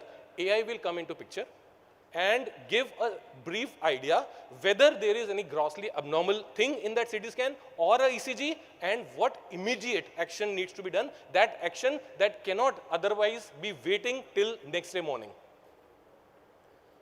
Apologies to say, but we are not those people who just say the things that are other people doing. We try to stick to what Marengo Asia is trying to establish in clinical medicine, and that is what is the motto at Marengo Asia Hospital. Sooner or later, India is going to become the medical destination for all medical treatments. We know oncology is on the top priority for medical tourists visiting India, but sooner or later it is going to become the destination for all the patients. So coming to our dear friend, Mr. Sobirov, this is the brief history of this patient. 20-year-old male, he is a resident of Dushanbe. He developed some complaints of bleeding and fever in October 25. He was diagnosed in the home country to have acute myeloid leukemia. He took next flight to India. Can you play this video? Can I request to play this video? That's a video. Okay, I'll come to this later. Just wait on. Just hold on. So this is a brief summary of this patient. This patient had a bacterial pneumonia when he presented to our hospital. In patients with acute myeloid leukemia with pneumonia, you cannot take this patient for chemotherapy. He received immunotherapy, azacitidine, venetoclax, that's a standard treatment, for 2 cycles, to which he did not respond. Pneumonia responded, but AML did not respond. So by the time his pneumonia responded, He was fit to be taken up for the chemotherapy. He received 1 cycle of flag chemotherapy. Unfortunately, his disease, that is AML, did not respond even after the strong flag chemotherapy. If you Google, do patients with refractory AML survive? It shows very poor prognosis and it stops there. 3 months is the median survival if these patients are otherwise not treated properly in time. This is the medical literature that supports the same. Patients with refractory acute myeloid leukemia have a very less or poor survival to the tune of less than 20%. Only 20 people will survive long time, and the chance of them getting into remission with whatever treatment is less than 40%. So that's the medical literature that is available. So what we did was a sequential bone marrow transplant. And what is sequential bone marrow? In conventional cases, what we do, I am the patient, Mr. Bashir is the donor, I get admitted, take the chemotherapy, and on the day of transplant, that is day 0, collect the stem cells from him, and my transplant is done. In case of sequential bone marrow transplant, please ask your doctors, whosoever is doing bone marrow transplant, what is sequential bone marrow transplant? Sequential bone marrow transplant means the patient who is not in remission, despite whatever efforts, you give chemotherapy to this patient, give a break of 5 to 6 days, and take this patient for transplant in the same admission. What it means is the first chemotherapy that you're giving, the perspective and reason for that chemotherapy is to somehow get the disease controlled to whatever extent. And thereafter, when you proceed with the chemotherapy of the transplant, that transplant ultimately can lead to long-term cures. We have seen this before, and this is what we tried for this patient this time also. He underwent this sequential allogenic bone marrow transplant with his brother as a donor. Brother has flown back to his own country, and now he is 1.5 months post-transplant. And post 1.5 months of his transplant, at present, his bone marrow is showing no disease. His MRD, that is the highest possible measure of measuring a particular disease, is 0. The chimerism is full. So this is what we have achieved in this patient after a lot of things, and probably Bashir Bhai will tell sometime later that we had told this patient that the chances of survival for this patient is less than 30%. So we are happy so far. I'm not saying we have won the race, but sooner or later, we have some strategies in place already that we'll try to incorporate this patient for this. So I try to rename, Dipali ji will be happy to see this. MAH stands for Marrow Asia Hospital, but I try to call it as most accessible hospital. So for all of us sitting here, most accessible hospital is Marrow Asia Hospital.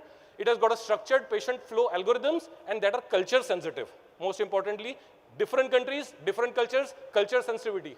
We do have failures clinically. We have lost patients in the past, but that did not deter us from doing good work, but that gave us lessons to be learned that should not be repeated in the future. But yes, we have many more clinical success stories. So that's the plan, growing stronger together. So that's the hematology department. So that's the logo for us. Every blood disorder is unique. I'll just finish up in, that's the team. Okay. That's Dr. Neeraj, who is sitting here. We do all type of treatments for different type of hematological diseases. Any hematological disease that is available, that is possible on this earth. So these are the post-marrow transplant indications. So Raktavir is our social program, and what it means is all people who are suffering from any type of blood disorders are Raktavir. Raktavir means blood warriors. So any person suffering from any type of blood disease is a Raktavir to us, is a blood warrior to us. Some happy smiles, happy faces. Sometimes we are in good news. We help establish hospitals or bone marrow transplant centers across India also. Before I come to the end, I think I'll go to this. Can you just play this? So we just try to incorporate some AI version. I'll just come to this, and after that we are done.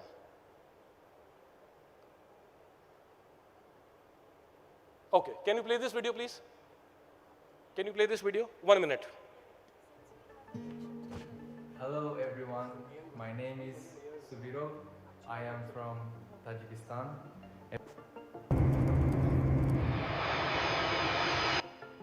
Welcome to India, Sobirov. We take care of you now. Yes, everything is ready. Thank you so much. We'll help you recover completely.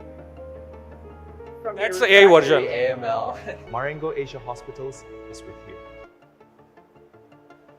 Here's your medication. Take as directed. Thank you. I'm doing much better.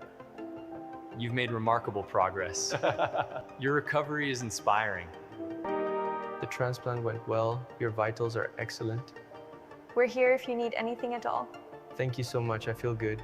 The treatment is working. I feel so much better. Your results are excellent, Mr. Sobirov. We're very happy with your progress. Just make sure you're comfortable. You're doing well. Continue follow-ups. Thank you, doctor, for everything. Thank you, Dr. Meet, Dr. Neeraj, and the whole team. Thank you, Marengo Asia Hospitals. I feel very happy now. Thank you so much for the care. I came with refractory AML, but here I found hope and expert care. Thank you. Safe journey, Sobirov. Stay healthy and keep in touch. Yes, thank you, doctor. I will. Thank you, India. Goodbye. Goodbye. Thank you, India. Goodbye. Welcome aboard to Tajikistan. So that was the AI version.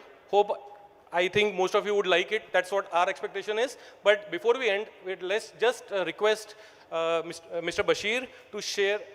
Mr. Bashir is the voice of the patient at present. So I'll request Mr. Bashir to share what the patient wants to share at present of his experience of getting the treatment at Marengo Asia Hospitals, Gurgaon. Over to Mr. Bashir. Thank you. So, hi everyone. Mr. Sobirov come in India, very bad condition. मैं आएंगे doctor Amit sir के पास ये sir बोलता है कि 55% chance in bone marrow, but now patient after bone marrow alhamdulillah is 100% okay. But thank you Dr. Amit sir, your team, Dr. Neeraj sir, your BNT team, thank you so much. My patient is okay now alhamdulillah. He wants to say something. Okay. Alhamdulillah, so poison aglas. Huh? Poison aglas.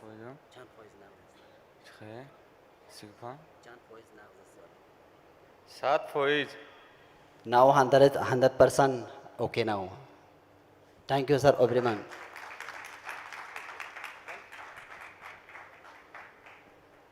Thank you, Dr. Meet. Can I please request you to join us on the stage for a group photograph along with our patient Sobirov? Dr. Meet, can I please request you? Dr. Meet, can I please request you to join us and along with Sobirov, can we please have you on the stage for a group photograph? I would also request the team to please join us.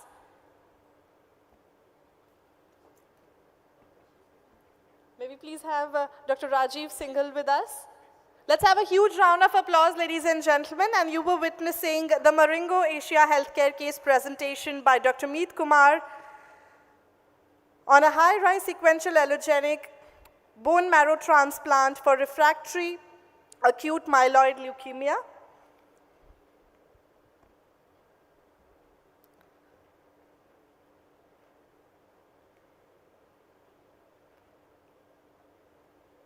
And thank you for sharing this case with us and showcasing this on a global level.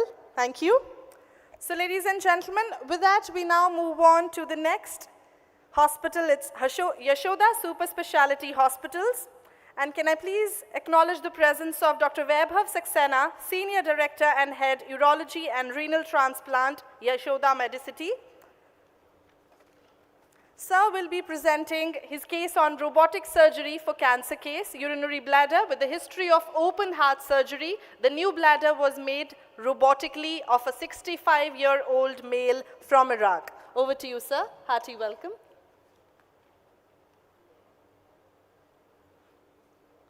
Thank you all. And basically, I wanted to showcase this case because of its peculiarity.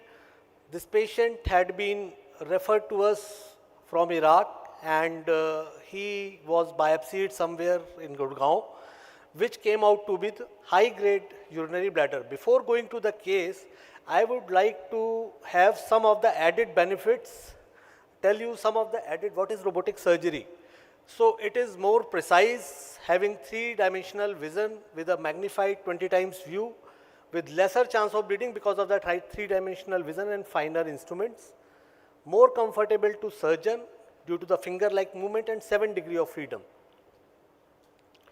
So we have shifted in last 2 decades from open surgeries for all the cancers to first to the traditional laparoscopy, and last 10 years or 15 years to robotic surgery, and it is the gold standard nowadays for majority of the minimal access cancer surgeries, including all the urological surgeries. So these are the main benefits if we talk about.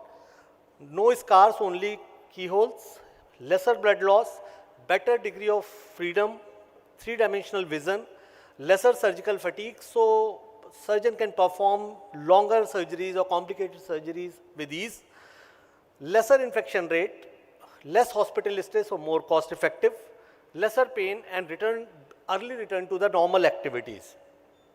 And we have already opened a Da Vinci lab for the veterinary lab, where most of the country persons, more than 150 delegates across the India and globe have come and been trained in robotic surgery in the veterinary lab. So it has 3-dimensional high definition vision. It has the instruments have got endo-wrist movements. So this endo-wrist movement gives finger-like dissection rather than the conventional laparoscopy. And in the console, you can see the 3-dimensional vision. So it is being used in different specialties, including urology, which picked up it very quickly, then minimal access surgery, general surgery, gynecology, colorectal, GI, and thoracic surgery, and head and neck surgery. Majority of the head and neck surgeons are also now picking up, and they are doing many cases robotically. So this is the curve in last decade, where right from 2009 to 2020, we have seen more than 5 lakh cases have been picked up by general surgeons, gynecologists, urologists, then thoracic surgeons, ENT, and head and neck surgeons.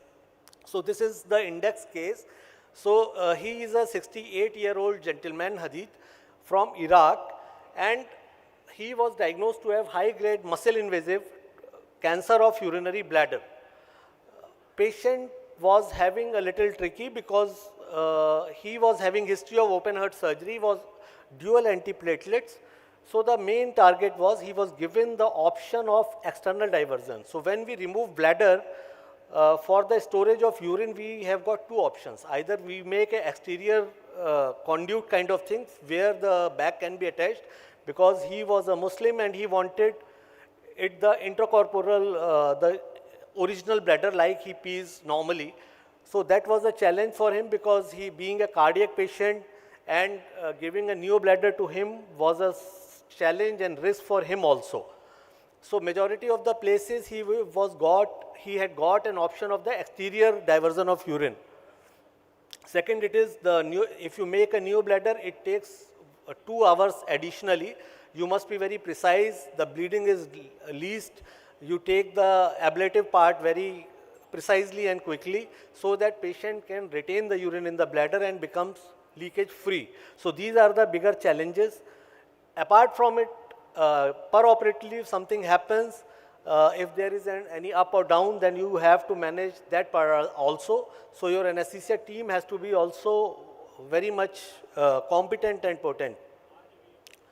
A 63-year-old male having history of open heart surgery for cardiac disease from Iraq came to us with urinary bladder cancer limited to urinary bladder with just one wish: "Doctor, I want a new bladder, but no big cuts." Hi, I am Dr. Vaibhav Saxena and I am a robotic surgeon. His scan showed cancer limited to bladder, but his heart condition made open surgery risky. At Yashoda Medicity, we performed a robotic radical cystectomy, that is the removal of bladder along with the lymph node dissection, and created a neo bladder inside the body, all through small holes robotically. He started taking fluids and water by 2nd day, mobilized by 2nd to 3rd day, and normal food by 3rd to 4th day, and was discharged in stable condition on 6th day with minimal pain and quick recovery. Even high-risk cardiac patients can safely undergo robotic bladder cancer surgery with smaller cuts, lesser blood loss, faster recovery, and faster food intake. Thank you. So this is the photograph which I am showing. It is on post-op day 5. Usually, if we do this surgery conventionally or exteriorize it, patient is not in that good condition in 3-4 days. And it was the main target of the patient that he wants it robotically and want the interior original bladder-like thing. So he is doing very fine after 3 months and he is completely disease-free. Luckily, he did not get any chemotherapy or post-operative any radiation because he is completely disease-free. So his life expectancy would be more than 10 years. So we have talked about younger people, kids. Now these are the comorbid patients which we routinely get. And why I am focusing on robotic surgery, apart from it, we have done many more bigger cancers. This is a very huge cancer. You can see all these bigger tumors can be removed robotically, not only kidney. GI surgeries, they are also using it beautifully. Whipple's procedure, all these cancer surgeries can be done robotically, and in the upcoming time, we would expect that majority of the specialties would take up. A similar case from Indonesia. She bled 2 times, leading to near about death in Indonesia. She had a very big, large tumor in kidney. You can see the size of incision and size of kidney. It is around 25 centimeters. So such a big tumor with big vascularity to the great vessels can be very well managed robotically. The blood loss is near about 0 and patient recovers very well post-operatively. So main intent is to focus on the precision and benefits of robotic surgery especially in cancer patients. Not only cancers, we are also doing renal transplants robotically. So that is out of the focus. With this, I would like to close my talk. Thank you very much.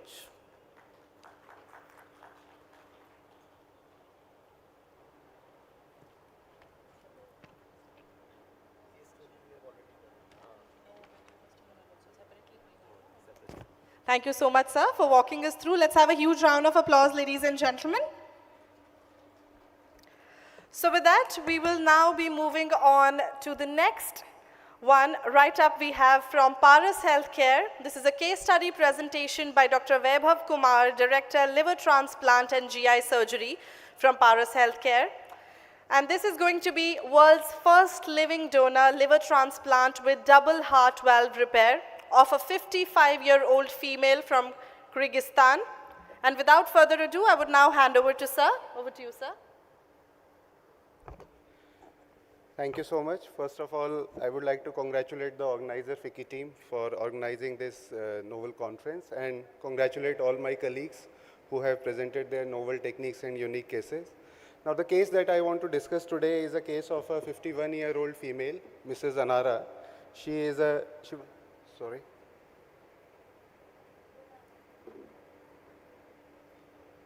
Sorry.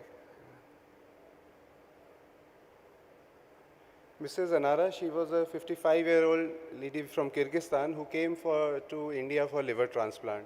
Now, we all know that India is a place where the maximum liver transplants are done, and approximately almost 30% of the transplant are for the international patient. Likewise, she came from Kyrgyzstan to India for an evaluation, and on evaluation, it was found that she has got a valvular heart disease also. Now, the problem with that is that you can't fix heart in the liver disease because liver is failing, and if you go on fixing liver, the liver might fail because the pressures inside the heart is too high. So we ended up being in a very difficult situation in this patient because she had both mitral valve regurgitation, tricuspid valve regurgitation, and a decompensated CLD with a INR of somewhere around 3.5, bilirubin of 22. So the only option for us was to fix both the things together. So like you do in a medical science, you go back, because in our experience, we have not done similar cases. We have done cases where the heart surgery was done before, then we did transplant. There have been instances where the patient with post-liver transplant required heart surgery. We went back to literature to find out, because we thought that somebody would have been fixed in this situation and they would have addressed it. To our surprise, we found out there was no such record, no such case report was recorded. The only one was from the Singapore, where they had done a cadaveric transplant. So what they did is that they did, when the patient was listed, they got an organ, they did the heart surgery and cadaveric there. But in living donor, you have to plan everything and that way only. So in this patient, we counseled them, we found out the CTVS team and all, we discussed and decided how to move forward in this case. And we decided that let us do in this way, that we will do the heart surgery 1 day prior, that is in evening, and after that we'll try to wake up the patient, because the problem is that with arrhythmias the patient might have strokes, and also you don't want to give a liver to a patient which is suffering from the stroke or anything. So the heart surgery was done, the drains were seen, managed there, and then on the next day we did living donor liver transplant. So this was the diseased liver that the patient had, and that's the new liver that she got. She recovered well. It was a complex procedure, never have been done ever in world, and she was discharged to all our surprise within 2 weeks, and she went back to Kyrgyzstan in 6 weeks' time. This is me. We do routine OPDs in these places where we see all the post-transplant patients. So after 6 months, she was all glowing, and the success of this surgery showed all the collaboration that we have with the team, with the different specialities, and how we can move forward. As Dr. Kunal also said, that something that has not been done must be tried. So that's what we intended to do in this case. So we published this, obviously the advertisement, and we covered it in various publications across the newspapers all throughout. And the patient has been doing well. She was supposed to come here, but surprisingly, accidentally she had a fall and she had a sprain in leg. So here's the video that she has shared. I hope we are able, sorry. Yeah. Саламатсыңар, кыргыз элим. Аман турасыздар болду. Мен операция болгонума 11 ай болду. 11 айдан бери бизге жакшы болуп келатам. 2 операцияны бирдей эметкен жасаган үчүн акырынан келатам, Кудайым буйруса. Индияда врачтарга ушул эмени сообщенияны жибердим. Индияда врачтар жакшы жасашты операцияны. Удачно болду. Эми азыр өзүм жакшы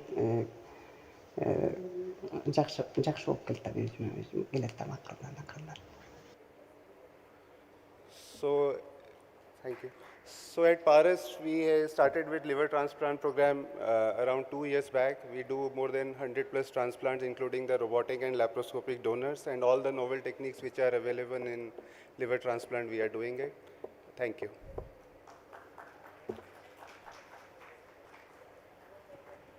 Thank you so much, sir. Let's have a huge round of applause for sir.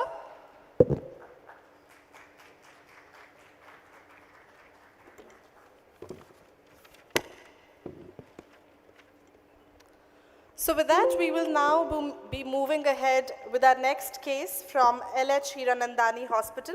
And this is going to be a case study presentation by Dr. Prashanta S. Rao, Director HPB Surgery and Liver Transplant, Hiranandani Hospital. Hearty welcome, sir. And sir will be depicting a case of right lobe living donor liver transplant, permanent portocaval shunt on a recipient of 36-year-old female and a donor age of 48-year-old female from Tanzania. Over to you, sir. Hearty welcome. Thank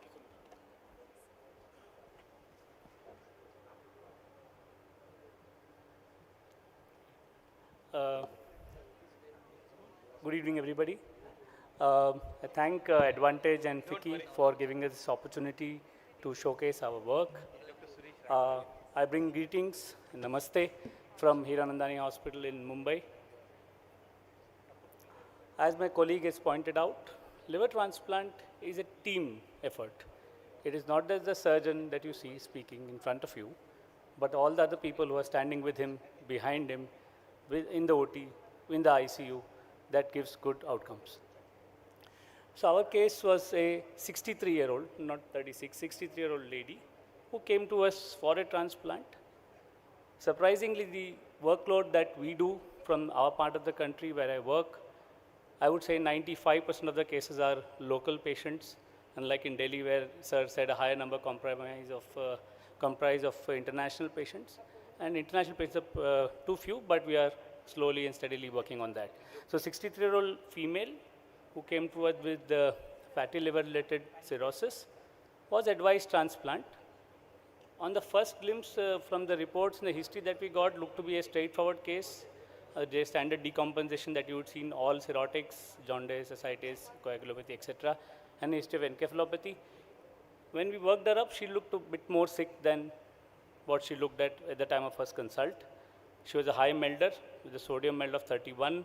She was heavy, 92 for all our patients. Then the right lobes fall short. Common blood group. Rest of the evaluation was standard, no HPS, no renal dysfunction, which were good. However, when we imaged her, and the triphasic CT, as you all know, is a part of the standard evaluation, she had a portal vein thrombus, no SOLs, splenomegaly, ascites, the usual, but a portal vein thrombus, which occupied a significant portion of the main portal vein. So this is the scrolling video of the same. As you see, where is the pointer? There. This is the portal vein. Slowly scrolling upward. You can see this black portion. So 50% of it is thrombus. As you go up, the thrombus becomes bigger, almost 60% now. And now, as you go further up, the thrombus will resolve, but this is almost inside the liver. That's not where we would join it. So the portion where the portal vein joined is compromised. She had a lienorenal shunt, which we would address later. Rest of the portal vein is good. However, after evaluation, while she was preparing we were dealing with the paperwork, she presented to us with encephalopathy. On examination, she had a low hemoglobin, had a history of PR bleed, no hematemesis though, was tachycardic, but no hypotension, and there was cellulitis on the right lower limb.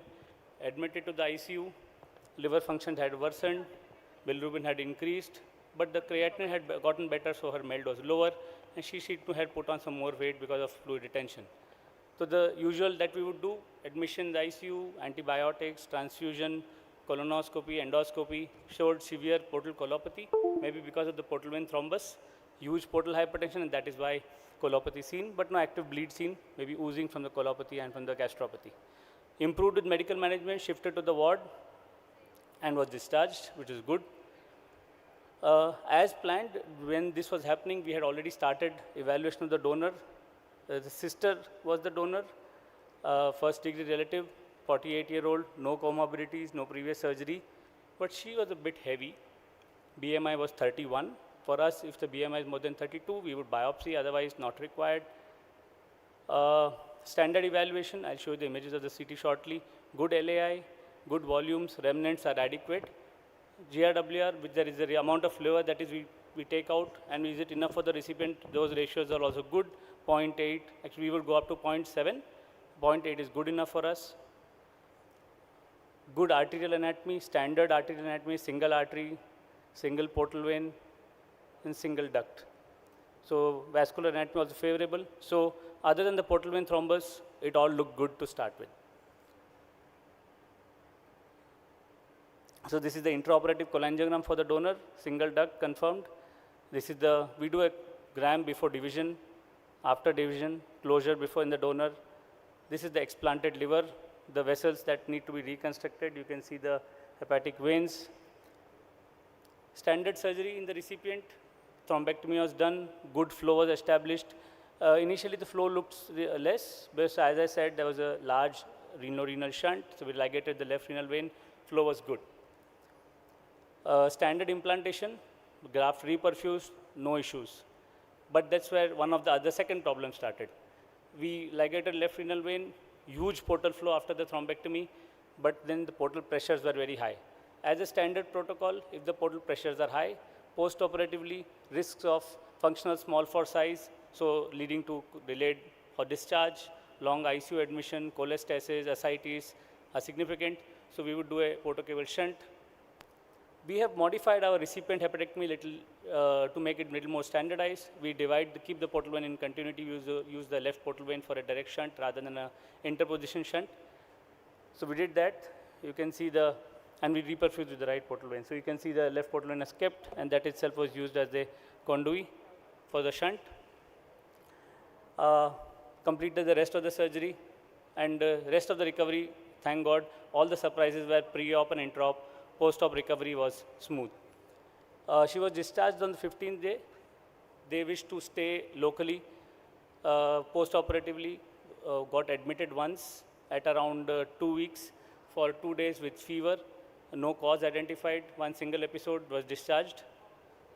This was the recipient completion cholangiogram, and this is her when she was discharged after the readmission. Our data in the last 9 years in Mumbai, we've done close to 800 transplants. Fairly good outcomes, I would say, comparable to any other center in the world. We have come a long way, wherein now our transfusion requirements are less than 5 units of blood in almost 2/3 of our patient, and a 5-year survival of 85%, again comparable to anywhere in the rest of the world. Why us? We are extremely committed. For us, like I said, international is not something where we do in huge numbers, so we go that extra step to ensure the patient has no problem. Absolute end-to-end logistics support, paperwork support, and all other supports are required and will be provided from our side. And our team and coordinator, we are available always and accessible. Our experience in running peripheral centers, we have developed 5 peripheral centers where we do transplants. In Gujarat, we have done a center where we have finished 65 transplants already. Another new one where we have finished 3. In Bangalore, we have finished 15. And also in Nagpur, where we have finished 10. So we have a huge experience of developing peripheral centers, not just running the primary center. And I think that will help us taking this problem of long distance follow-up and smoothing it, because we have already done and established such programs locally. Thank you so much for your patient listening.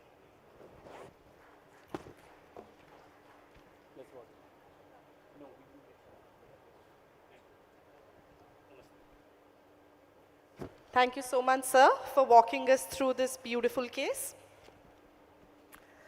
So with that, ladies and gentlemen, we now move on to the next case study presentation, and I would like to invite Dr. Suresh Raghavaiah, Senior Consultant, Hepatobiliary, Pancreas and Multi-Organ Transplant Surgeon, Apollo Hospitals, Bangalore. And Dr. Suresh's presentation will be centered around pancreas transplant. Hearty welcome, sir. Over to you. Can I get a slide at once, sir? This one. Good evening, everyone, and thank you so much for giving us this opportunity. I know it's a last-minute add-on. The only reason is because I'm very passionate about pancreas transplant, and I'm not sure how many of you over here knew that the pancreas could be transplanted. Now, I understand it's the last talk of a long day, but hopefully before you lose your attention span, we'll be done, and hopefully we'll be able to educate about what the indications and what the procedure for pancreas transplant is going to be, right? I have no disclosures related to this presentation, and I've used images of the patients, but I've taken explicit consent from the patients to use them in these educational talks. So we know the world over diabetes is a major issue. 350 million people currently have diabetes, and in the past year alone, 1.5 million deaths are directly related to diabetes, right? And by 2030, the WHO is predicting that it will be the 7th most leading cause for death across the world. Now, when you look at diabetes, we know that there is type 1 and type 2 diabetes, and type 1 diabetes is 5% of the total diabetes population. And if you look at 150 million diabetics, we are looking at about 60 million type 1 diabetics only in India itself, right? In my state, which is Karnataka, we are looking at about more than 90,000 children less than 15 years of age who are suffering from type 1 diabetes, right? Now, why is diabetes such a bad disease? We know that over time, it is going to lead to all your complications. Retinopathy, where the patient is going to get blind. Neuropathy, where the nerves are going to get damaged. Angiopathy, where the vessels are going to get damaged and they're going to develop severe infections. And most common, what happens? Kidney failure, right? Type 1 diabetic kidney failure. Now, if you look at kidney transplants per se or kidney failure, 45% of kidney transplants are done because of diabetic-related end-stage renal disease, right? Now, if you're a diabetic and have kidney failure, your survival is going to be really bad. So, if you look at these survival curves, the topmost curve is patients with kidney failure without diabetes, whereas down curve is where the patient has diabetes and has kidney failure, right? So, if you look at the curve, more than 60% of your patients will be dead within 5 years. Now, why is this important? Patients with stage 4 colorectal cancer and breast cancer survive longer than patients who have kidney failure with diabetes. Now, what is the best treatment for kidney failure? obviously a kidney transplant. Yes, dialysis can get them to a point, but if you look at the best treatment for patients with kidney failure, it is always going to be kidney transplant. Now, the problem in doing a kidney transplant in a diabetic patient is what? You're not curing the diabetes. So what happens to the transplanted kidney? The diabetes is going to damage even the transplanted kidney. So if you look at the graph survival on the top, that's the kidney survival in patients without diabetes. They have FSGS, they have UTI, whatnot. But if you do a kidney transplant, the kidney survives. Almost for 80% of your kidneys are still functioning at the end of 14 years.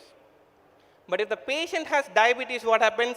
Recurrent diabetic nephropathy happens and the kidney fails. Now, if you do a simultaneous pancreas and kidney transplant for these patients, what happens? You're curing the diabetes. So what happens to the kidney survival? It goes all the way to the top and it becomes comparable to a patient who's had a kidney transplant for non-diabetic reasons. So if you look at the kidney transplant survival, it survives for a much, much, much longer time. Now that translates into what? Better patient survival. If the patient has a longer surviving kidney transplant, if the patient has been cured of diabetes, what happens? The pancreas survives for a much, much, much longer time. The patient survives for a much longer time. And this has been proven in multiple studies. So you can see over here in a cohort of 1,000 patients, the patients who had the best survival after kidney transplant are the patients who had a simultaneous pancreas and kidney transplant, right? So what does that tell us? If you're a diabetic and have kidney failure, it's always better to go for a simultaneous pancreas and kidney transplant rather than just a kidney transplant. Now, is this something new? The answer is no. If you look at US data, more than 18,000, 20,000 pancreas transplants have been done. In Europe, more than 6,000, 7,000 transplants have been done. But in India, less than 150 to date. And having this one, both liver transplant and pancreas transplant, the first transplants were done in the same year. Okay, and India currently does more than what? 7,000 liver transplants a year. We have done more than, we presented today morning, 27,000 solid organ transplants have happened. Dr. Anupam Sibal was presenting. But despite that fact, we have done hardly less than 150 pancreas transplants in India. Right? So what are the different types of pancreas transplants you can do? First one is a simultaneous pancreas and kidney, where the patient is a diabetic, patient has developed kidney failure, they come to us for a kidney transplant and we counsel them, no, you have diabetes, you have kidney failure, why don't we do a pancreas and kidney? And we put them on a cadaveric waiting list. Once a good donor becomes available, in a single operation, we are going to transplant both the kidney and pancreas. Second one is pancreas after kidney. So in some patients do not want to go on dialysis and they have a living donor in the family for the kidney. So what happens? We do the kidney transplant first. Once the kidney transplant settles, once the graft function is good, patient recovers from the kidney transplant, we can do a pancreas transplant maybe 3 to 5 months later. Last is the rarest of the transplant, which is the pancreas alone transplant, where the patient is having all other complications of diabetes, but the kidney is working. Now, let us say you're a software engineer or a driver. You're having vision-threatening blindness because of diabetes. Okay? In those patients, go ahead and do pancreas transplant alone. Right? Now, pancreas donors, you need very young donors, cadaveric donors, between the ages of 18 to 30. They have a very short ICU stay. Lots of strict criteria there in order to become eligible for a pancreas donor. I'll play a small video clip right now on how to do a pancreas transplant. Can we play the video, please? So this is how the pancreas looks after we get it from a cadaveric donor. You can see the intestinal loop over there. That's the large bowel mesentery which has been stapled and the small bowel mesentery which are stapled. You also have the spleen. On the other side, you have two arteries. That's the superior mesenteric artery, that's the splenic artery, okay, and that's the tied end of the common bile duct, and that's the portal vein which acts as the outflow. So the first thing we do is benching. We take the spleen out, then we shorten the C loop of the duodenum because you don't want a long length of the intestine because the risk of leak is there. So you staple it, you shorten the C loop of the duodenum as much as possible, and you oversew the end of the duodenum. Why? To prevent leaks. Okay? So both the proximal and distal end of the duodenum you oversew with proline. The same thing here, proximal end is done, and that's the distal end being oversewn. We also suture the mesentery because the superior mesenteric artery is a huge artery which supplies 6 feet of intestine. Over here, we have cut it short on only the mesenteric thing, so we do that. Next is what is known as the Y graft. We take the superior mesenteric artery and inferior mesenteric artery is there. We kind of anastomosis to that. Can we speed this up? So we put this as a Y graft. The superior mesenteric artery and inferior splenic artery we anastomosis that, and we check over here. So it looks good. We suture nicely. There we go.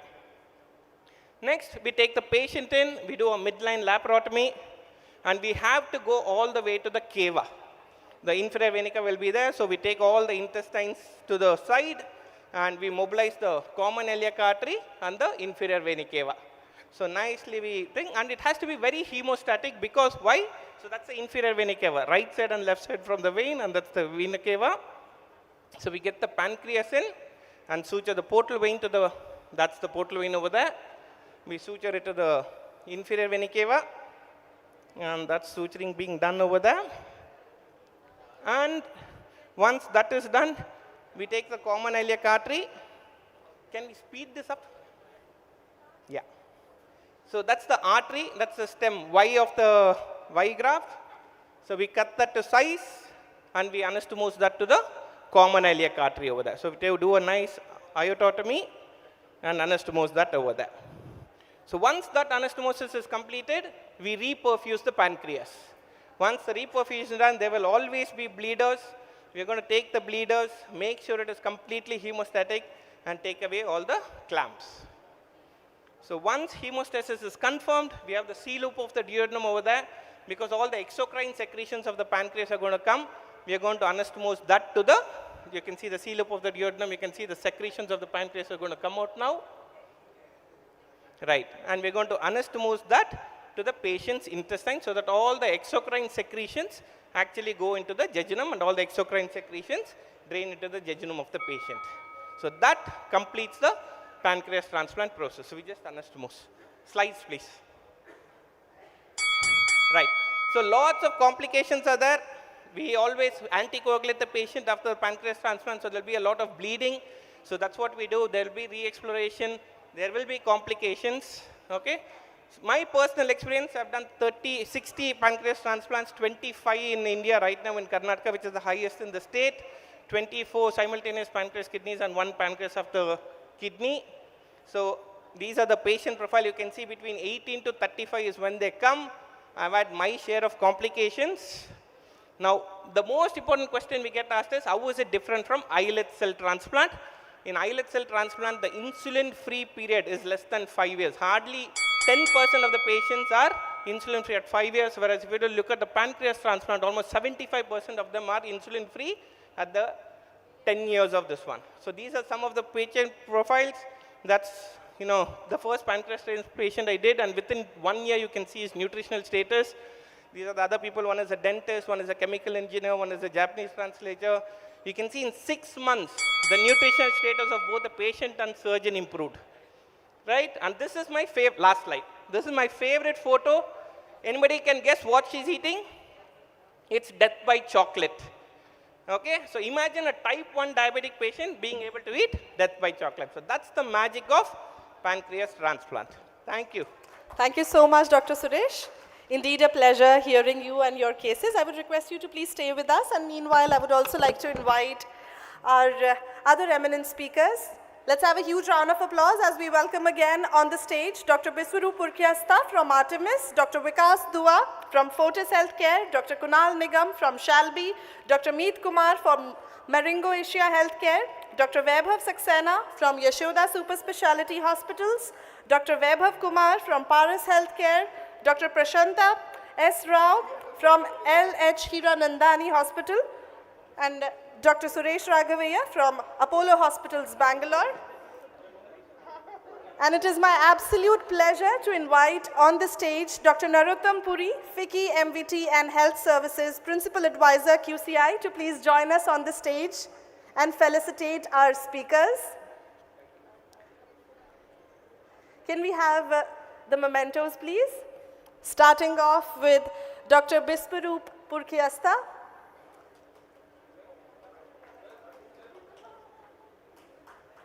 Let's have a huge round of applause, ladies and gentlemen. Indeed, a pleasure hearing such beautiful testimonies. Moving up next, Dr. Vikas Dua from Fortis Healthcare.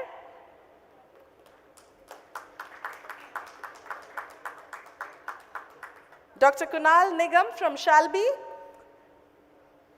I know all of us are up for coffee and tea now, but let's just take a few moments to appreciate all of them. Dr. Meet Kumar from Marengo Asia Healthcare.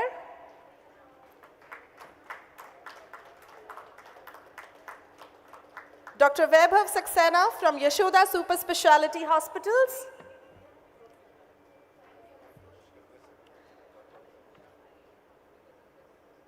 Let's keep the applause going.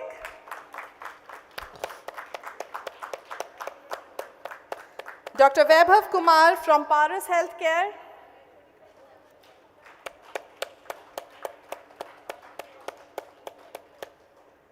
Dr. Prashanta S. Rao from LH Hiranandani Hospital.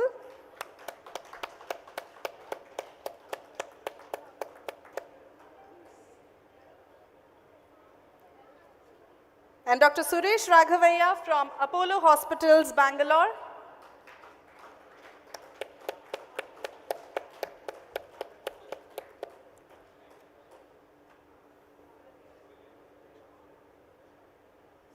With that, I would now request all our doctors on the stage to please join us for a group photograph along with Dr. Puri towards the center of the stage.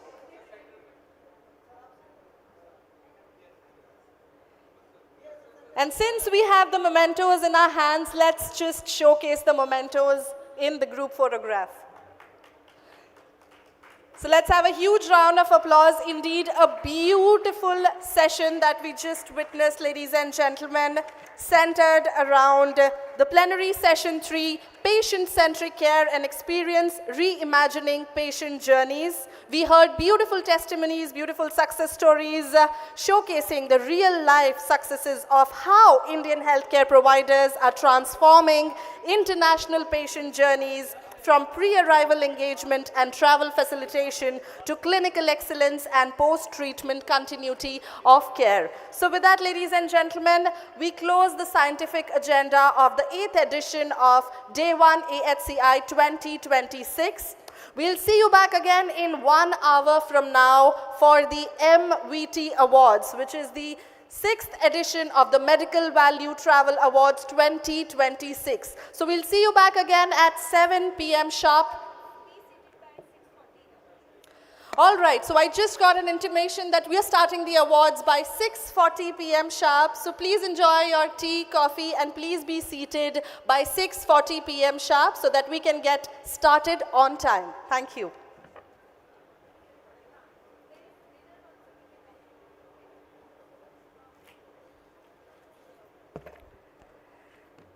And I just got another intimation that we are going to have an amazing, scrumptious networking dinner post the MVT Awards. So I would request all of you to please be there with us post the awards. Thank you so much.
Effect नहीं चाहिए, effect नहीं चाहिए।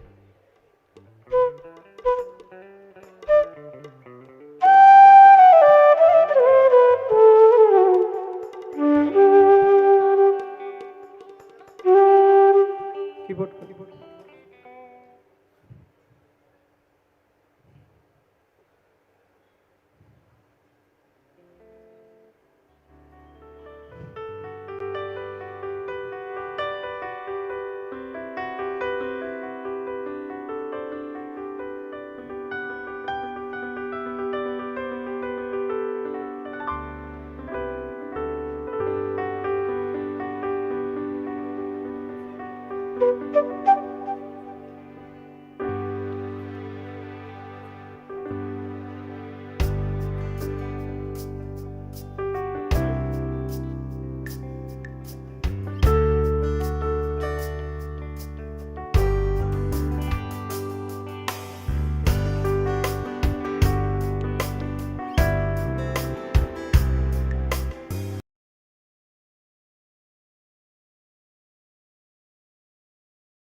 way to the conference hall. Let's have a roaring honor and applause as we welcome our esteemed chief guest, Shri Gajendra Singh Shekhawat, Honorable Union Minister of Tourism and Culture, Government of India, joined by Shri Sudhanshu Pandey, IAS retired, Election Commission of Union Territories, FICCI MVT Awards, Mr. Kabir Khattar, Associate Vice President EY, Dr. Rajiv Singhal, Chair FICCI MVT Committee, Founding Member, MDN Group CEO, Marengo Asia Healthcare. Let's have a roaring welcome and applause as we welcome our Honorable Chief Guest, Shri Gajendra Singh Shekhawat, Honorable Union Minister of Tourism and Culture, Government of India. It's our absolute pleasure to have you with us today, sir. So ladies and gentlemen, good evening, Honorable Minister Saab, distinguished guests, jury members, partners, healthcare pioneers, international delegates, and members of the media. Welcome to the 6th edition of the FICCI Medical Value Travel Awards 2026. Tonight, we gather on the sidelines of the 8th edition of Advantage Healthcare India International Summit on Medical Value Travel to celebrate excellence, innovation, and the tireless spirit of those who have made India a premier global destination for healing. Ladies and gentlemen, these awards, initiated in 2017, serve as a vital purpose recognizing healthcare providers and facilitators who have gone above and beyond to deliver exceptional patient-centric care to international patients. We are here to honor those who have set the benchmarks for the brand India in the global medical ecosystem.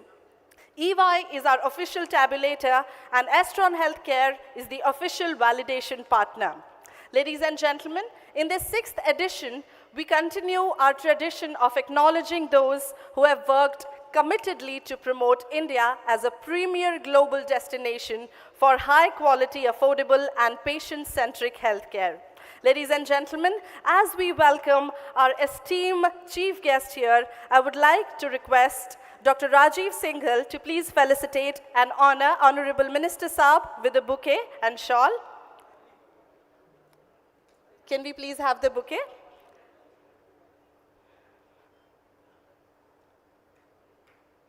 Let's have a huge round of applause as we welcome, sir. It's our absolute pleasure to have you with us today, sir.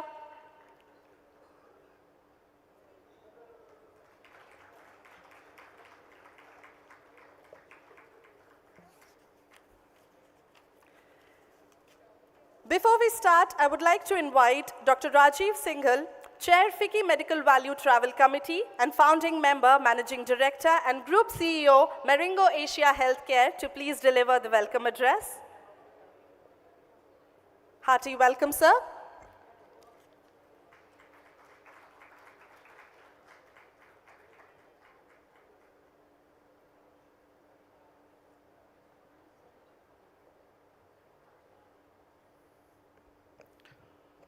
Very good evening.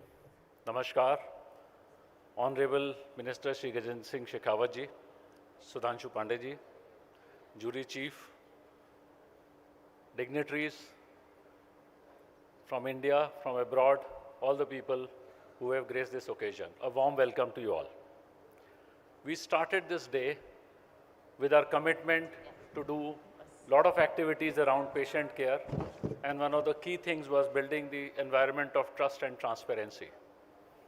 As we are in the 5th year of award ceremony, the testament to all this only comes when the awards which we are deciding, they are built on trust and transparency. And I would like to thank the jury chief, Mr. Sudhanshu Pandey, for doing this with complete trust and transparency. So round of applause for Sudhanshu ji for basically chairing the jury, which was the most difficult task to basically decide who should be the winner. These awards are important as we build the ecosystem of medical value travel, because this requires recognition to the clinicians who tirelessly are doing their hard work in treating the patients who come from thousands of miles and trust on our ecosystem. All of us who are in administration, people who are part of this ecosystem, will not be able to glorify this or talk about this unless we have the clinicians who are actually doing justice. It's a matter of pride where we say that people in this ecosystem, those who are working here, they have considered only one philosophy while delivering this care is patient first. They are the ones who are actually saying that we do not want to give any compromise or do any compromise on the clinical outcomes irrespective of the country geography from where patients have come.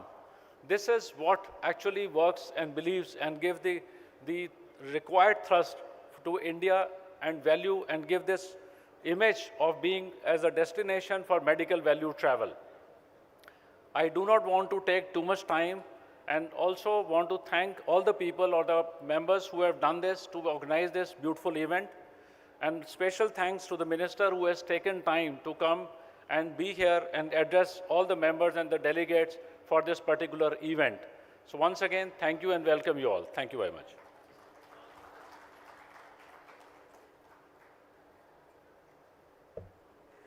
Thank you, Dr. Rajiv Singhal, for your inspiring words. Ladies and gentlemen, with that, I would now like to invite Mr. Kabir Khattar, Associate Vice President, ENY, to please deliver the process overview. Welcome, sir.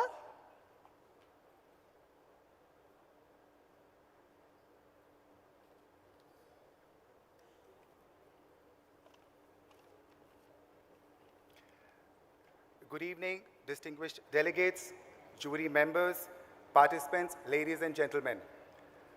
I am from Ernst & Young, and we are the process advisors for the FICCI Medical Value Travel Awards. The awards are an initiative which aim to facilitate organizations and individuals in the medical value team travel industry who have demonstrated excellence in patient care, global healthcare standards, and innovation, reinforcing India's position as a leading global healthcare destination. In this edition of the awards, entries were invited across 4 categories: Ayush Hospital of the Year, Wellness Center of the Year, Medical Facilitator of the Year, Excellence in Telemedicine for International Patients, Medical Value Travel Specialist Hospital. Notably, under the Medical Value Travel Specialist Hospital category, applications were invited across 13 specialized subcategories, recognizing excellence across a diverse range of disciplines within the medical value travel ecosystem. EY's role was to develop a process to manage implementation risk, design award concept, and review whether the process was performed as desired. We had also monitored the entire process to confirm the independence and the fairness of the same. Please allow me to take you through the process and procedures followed for determining the winners for the awards. All these entries were put through 2 rigorous rounds of evaluations by an independent set of jury members comprising eminent leaders and experts from the medical value travel industry and the healthcare ecosystem. All the entries were first verified for the compliance with the rules and regulations and eligibility criteria of participation by EY. Second, expert jury panel scrutinized each case along with collateral submitted by the participants and shortlisted finalists in each award category after rounds of discussions and deliberations. Finalists were asked to submit a predefined template detailing the work undertaken in the applied category within the MVT sector. This information was shared with the grand jury members to support their evaluation on the day of the grand jury round. Grand jury members scored each finalist post rigorous discussions and deliberations and determined one winner per category. EY moderated all the jury rounds and tabulated the scores to determine the winners in each category. From the next edition onwards, I would also like to take this opportunity to emphasize the importance of accurate and comprehensive submissions by all participants while completing the application forms. Participants are expected to provide the complete and verifiable information supported by relevant documentation and evidence. Furthermore, it is essential that all submitted materials are thoroughly reviewed and vetted by the participants' senior leadership. This ensures authenticity, accuracy, and completeness of the application and upholds the integrity and credibility of the awards process. It thus gives us immense pleasure to be associated with all the stakeholders involved in the awards as the process advisors. On behalf of Ernst & Young, I'd like to congratulate all the participants for their great efforts and for all the winners for making it so far. I hope you all have a great evening. Thank you so much.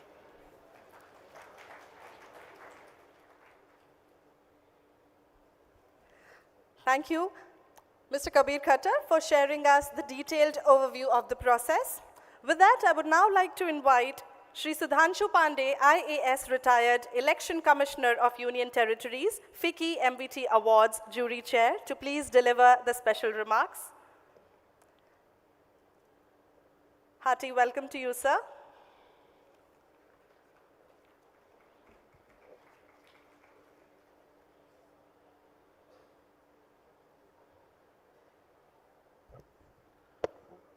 Honorable Minister, Union Minister for Tourism and Culture, Dr.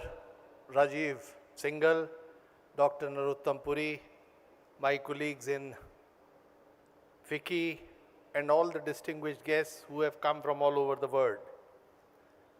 I have been associated, fortunately, with this program for now more than a decade. And when it started, this is 6th edition, but actually the journey started almost 10 years ago when I was Additional Secretary in the Ministry of Commerce, and the Union Cabinet at that time, they decided that India has immense potential to promote its services, and they identified 12 champion sectors. Out of these 12 champion sectors, healthcare services were one of them. Education services, entertainment services, IT services, tourism services were among the many more. And we started thinking that a country like India, which has a very deep philosophy of welcoming its guests, praying for the good health of everyone, not only in India but all over the world. We call it Sarve Bhavantu Sukhina, Sarve Santu Niramaya. So we pray for everyone's good health. And as you know, our Indian doctors, they are very well respected all over the world, including in developed world, whether it is UK or US. They are known for their excellence and their commitment. And in India also, we thought that healthcare services, therefore, we need to offer to our brothers and sisters all over the world, and they can come. They were already coming from various parts of the world, but we need to provide this as structured shape, structured approach, and organize the whole thing in such a way so that the trust and transparency level goes up. This has been the motto. And everyone who comes in India should get benefited and should go back home happy and satisfied that his visit to India has been worthwhile, and he would recommend all his friends and relatives also to visit India if the need so arises. This was the philosophy with which, and FICCI took the lead.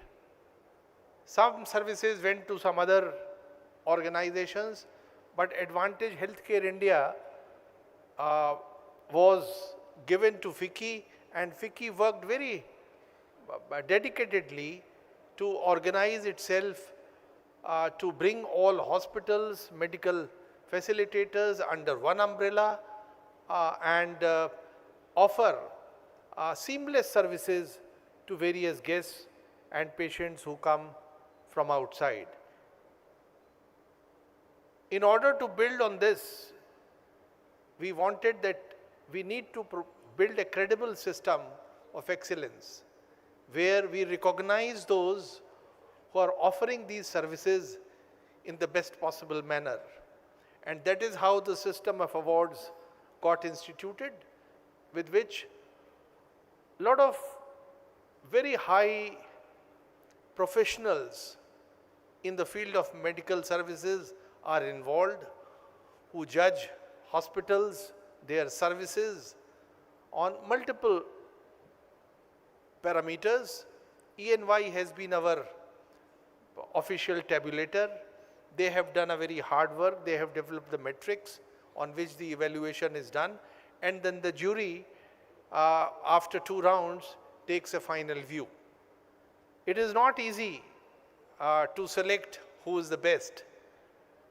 It is a very difficult job, because at times people who are competing, they are almost at par, but there is something which gives an edge to some of them over their nearest rival.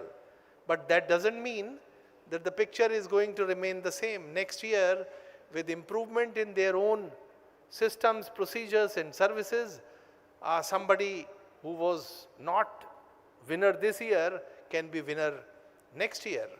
So this is the spirit of competition also that we are trying to inculcate. But in this process, we also realize that some of the processes within the institutions, organizations of healthcare services are still not strong enough. Means their tabulation, their documentation itself is weak, and at times the information that is being sought by the evaluators is not forthcoming. Either it is not forthcoming in the format that has been prescribed, or it is incomplete. That makes us handicapped. And we are not in a position to actually take an informed view.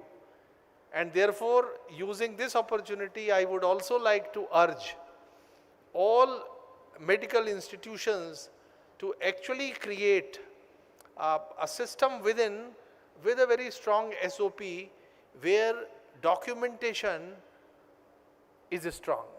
And you would appreciate that this is where, as a country, we used to lag behind from many Western countries because of the poor documentation. We have started working on this, but now we need to even work harder. So I want to thank FICCI. I want to thank all my colleagues who worked with us to make this possible. And I also want to congratulate everyone who participated in this, not only the winners. Thank you very much to everyone once again, and a special thanks to Honorable Minister who took time to support this initiative, which has tremendous potential for India and for Indian professionals. Thank you very much.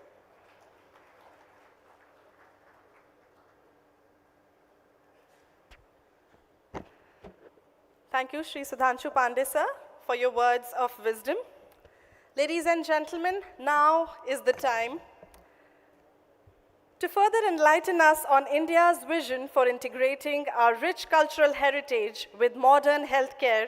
It is my distinct honor to welcome our chief guest. Ladies and gentlemen, please join me again in welcoming on the stage Shri Gajendra Singh Shekhawat, Honorable Union Minister of Tourism and Culture, Government of India, to the podium to please deliver the keynote address. It's our pleasure to have you with us today, sir.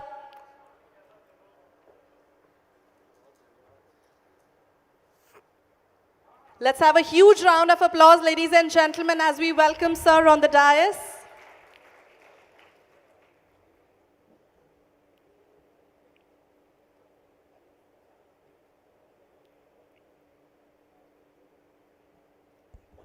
On the eve of the 8th edition of Advantage Healthcare India 2026 and the 6th edition of the FICCI Medical Value Travel Awards. Distinguished dignitaries among us, Honorable Dr. Rajiv Singhal, Chair of the FICCI Medical Value Travel Committees, Dr. Anupam Sibbal, Co-Chair of the Medical Value Travel Committee and Group Medical Director of Apollo Hospital Group, Honorable Sudhanshu Pandey, esteemed international delegates, members of the FICCI, leaders of the healthcare fraternity, ladies and gentlemen. It gives me immense pleasure to join you all today at the 8th edition of Advantage Healthcare India 2026 and the 6th edition of FICCI Medical Value Travel Awards. Friends, this gathering represents both achievement and ambition. Achievement because India has firmly positioned itself among the world's leading destination for quality healthcare, holistic wellness, and life-transforming medical interventions.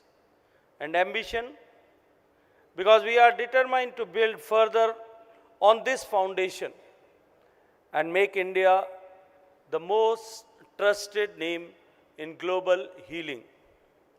Ladies and gentlemen, many of us can recall a time when in the 1980s or in the 90s or even early years of this century, when relatives of ours settled abroad would plan their trips to India around something as simple as dental treatment.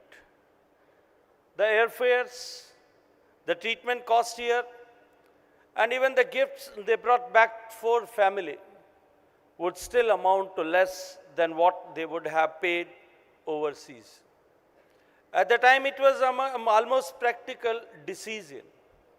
Looking back, those were early signs of a much larger story waiting to unfold. Today, the scale and scope of India's healthcare landscape have transformed dramatically. Patients travel to our country not only for routine procedures, but for highly complex surgeries, cardiac, neurological, oncological, and transplant-related surgeries. Our facilities are technologically advanced, our hospitals are internationally accredited, and our professionals are globally respected. India is no longer a convenient alternative. It is a deliberate choice for the day. Today we acknowledge how far the nation has come and how this sector continues to open new horizons for India's medical value travel journey. AHCI is Asia's premier international platform on medical value travel, and this year it has reached new height.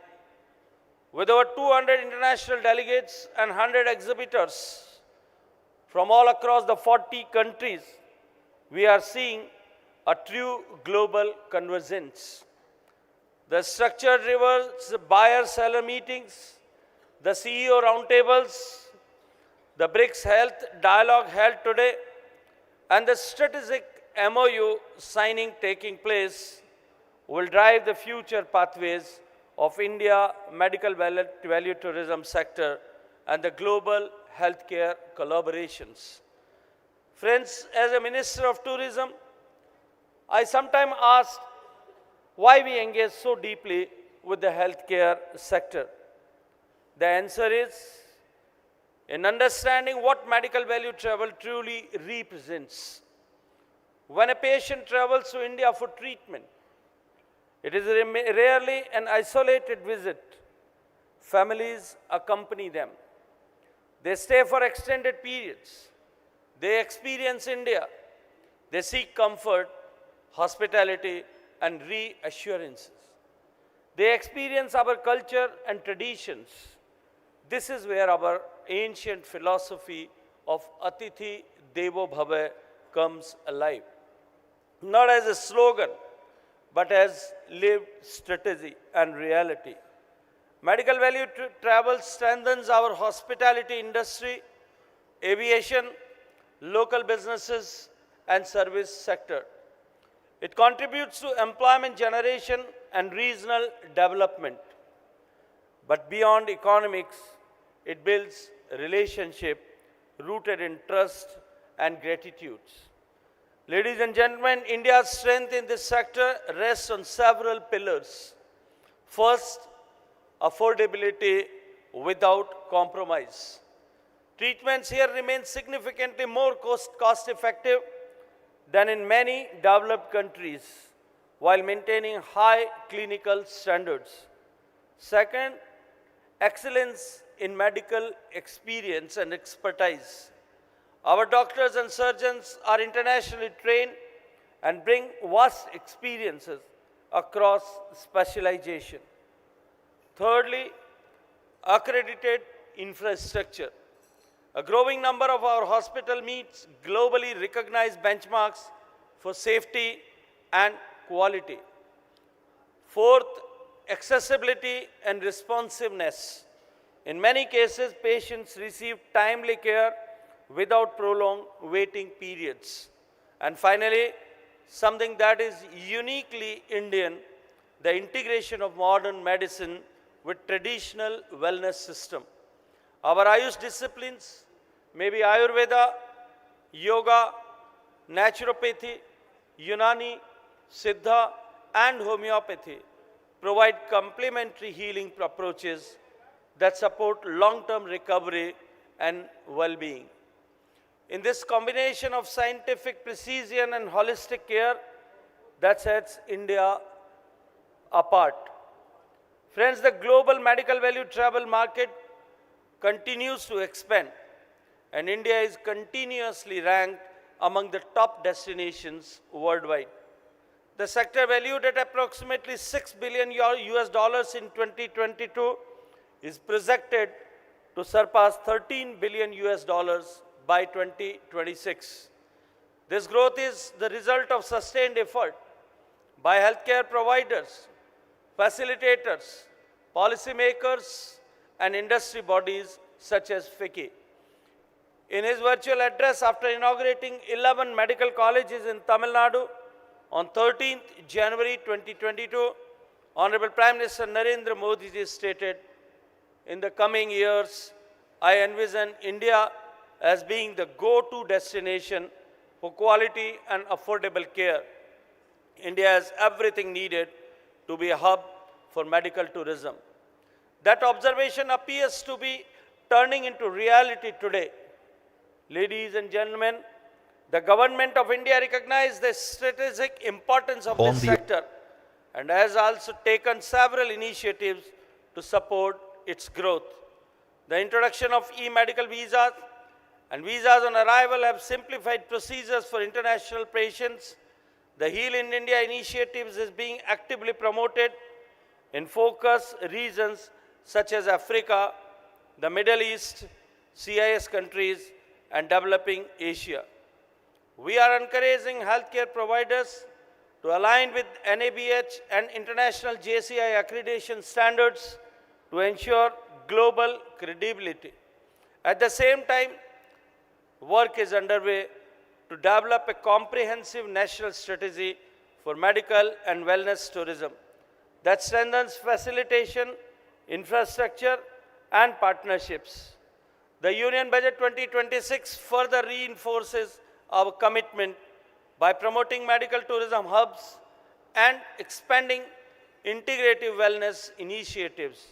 In addition to our ongoing initiatives, I am pleased to apprise that the Government of India has taken a decisive step to develop 5 world-class medical value travel hubs across the country. These hubs will not be mere clusters of hospitals. They will be fully integrated ecosystems, bringing together advanced multi-specialty healthcare, Ayush and wellness centers, international patient facilitation services, premium hospitality infrastructure, digital health connectivity, and seamless airport access. Each hub will function as a globally benchmarked healing destination, offering patients not just treatment, but a coordinated, compassionate, and world-class experience from arrival to complete recovery. With this hub-based strategy, India is moving from being a preferred destination or becoming a structured global leader in medical value travel. This is not incremental progress, ladies and gentlemen. This is transformational vision of Honorable Prime Minister Narendra Modi ji. Our objective is clear: to ensure that every patient who comes to India experiences seamless care from arrival to recovery. Friends, I would like to commend FICCI for its consistent contribution to this ecosystem. As the largest and oldest apex business organization in India, with nearly a century-old legacy, FICCI has served as a bridge between government and industry, helping shape policy dialogue and sectoral growth. The Medical Value Travel Awards, instituted in 2017, have provided a credible platform for recognizing excellence across hospitals, Ayush institutions, facilitators, wellness centers, and digital health providers. The inclusion of telemedicine and post-care engagement categories is especially significant. It reflects the evolution of healthcare delivery, where continuity of care extends beyond physical boundaries. India's healing relationship with patients does not include a discharge. It continues through digital platforms and remote follow-ups until the patient is safely recovered at home. Friends, to our international delegates represents over 70 countries, I hope your interactions and partnerships here lead to long-term collaborations. Healthcare today transcends geography. It is a shared global responsibility. To the award winners, I congratulate you. You are the ambassadors of a new India, an India that heals, an India that cares, and an India that leads. Ladies and gentlemen, from the days when overseas relatives visited for affordable dental procedures to today's recognition as a global hub for advanced medical care, India's journey has been really remarkable. Yet we must remain forward-looking. Our aim is not only to grow numbers, but to deepen trust. Not only to expand services, but to enhance standards. Not only to attract patients, but to serve them with empathy and excellence. If we continue to combine clinical experience, compassionate care, strong policy support, and industry collaboration, there is no reason why India cannot become the world's most trusted healing destination. Let us work together to make that vision a reality. With these words, I once again appreciate and congratulate the winners of the day, and I appreciate the efforts of the chairman and the members of jury for a tough task to complete for selecting the awardees. I wish all the members of hospitality fraternity and the medical value tourism fraternity a very good luck for a very, very great future. Thank you very much.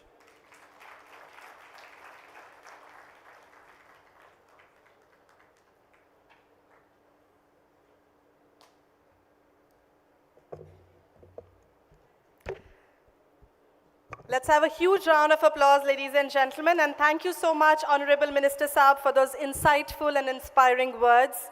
Your remarks perfectly underscore how India's unique blend of world-class medical infrastructure and traditional wellness therapies, our Ayush systems, continues to attract global visitors seeking holistic healing. Ladies and gentlemen, with that, let's move on to the much anticipated segment of tonight. Let me tell you, our winners tonight have been selected through a rigorous evaluation process, and this included an initial screening by an interim jury, followed by the validation process and a final assessment by a grand jury comprising eminent experts from the healthcare and MVT ecosystem. Ladies and gentlemen, let me ask you all, are we ready to get started with the 6th edition of the MVT Awards 2026? Can I hear it from all of you before we start? All right, I still don't see the excitement. Can I hear it from all of you? Lovely, lovely, lovely, great. All right, so it is my absolute pleasure, privilege and honor to again invite on the stage Honorable Minister Saab, adjoined by Mr. Rajiv Singhal, Shri Sudhanshu Pandey, Dr. Narottam Puri and Dr. Ravi Gaur to please join us on the stage. Let's have a huge round of applause as we welcome them on the stage. So ladies and gentlemen, the very first category of the MVT Awards 2026 is Ayush Hospital of the Year, and this category recognizes hospitals delivering exceptional care through traditional Indian systems of medicine like Ayurveda and Yoga. Can we have the AV, please? On the occasion of the 6th edition of the Medical Value Travel Awards 2026, we celebrate the leaders in India's medical value travel ecosystem, healthcare providers and organizations in the field of medical value travel that have gone above and beyond in delivering exceptional care to international patients. These awards recognize initiatives and services provided by the organizations who have contributed to make India a trusted global destination for high-quality, affordable and patient-centric healthcare. With the growing importance of the MVT sector and the success of the previous 5 editions of FICCI Medical Value Travel Awards, FICCI proudly continues its tradition of honoring the excellence and promoting India's leadership in medical value travel.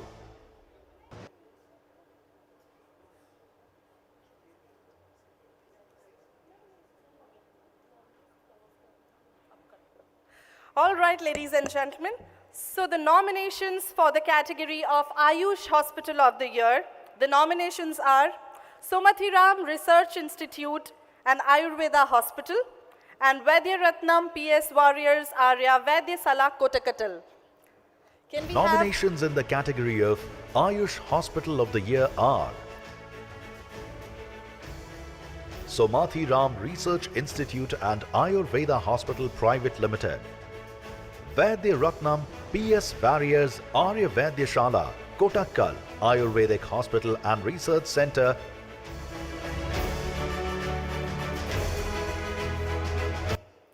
Can we have the cue card, please? I would now request our Honorable Minister Saab to please announce the winner name. It's written on the cue card. The winner is Vaidyaratnam's PS Warriors Arya Vaidyashala Kottakkal. I congratulate. Let's have a huge round of applause for the winner, Vaidyaratnam PS Warriors. Can we please have you on the stage?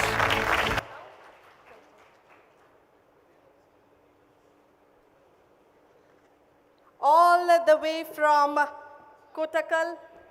Let's have a huge round of applause for the winner from the Ayush Hospital of the Year category, Vaidyaratnam PS Warriors, Arya Vaidyasala Kottakkal, Ayurvedic Hospital and Research Center.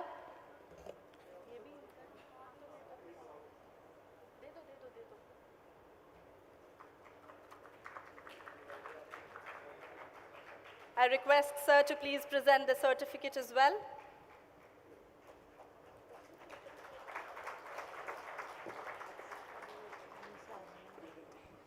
Thank you and many congratulations. Up next, we move on to the next category, ladies and gentlemen, and this is Medical Facilitator of the Year.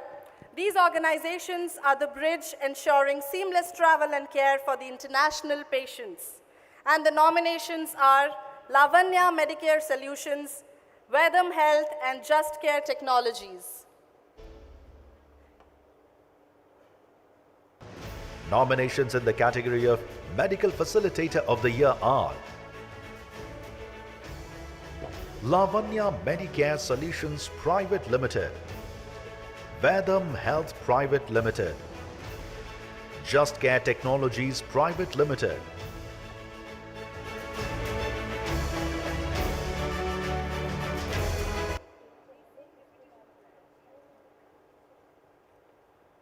Can we have the cue card, please?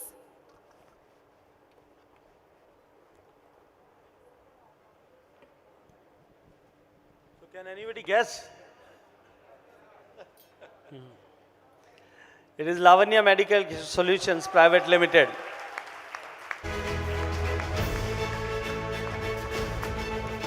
The winner is Lavanya Medicare Solutions Private Limited.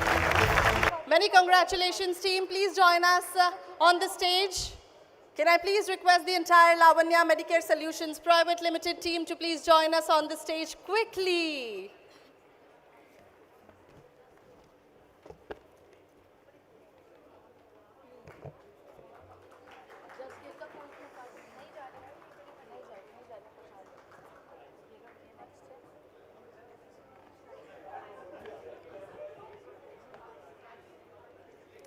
We have the entire team of Lavanya Medicare Solutions Private Limited here with us.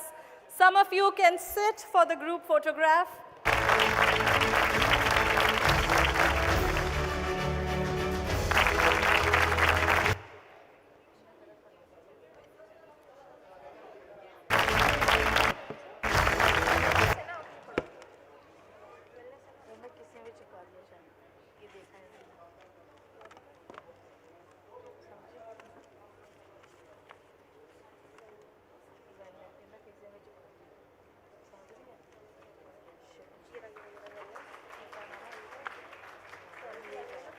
Thank you so much, team. So with that, we now... All right, so there's a special jury recognition as well for this.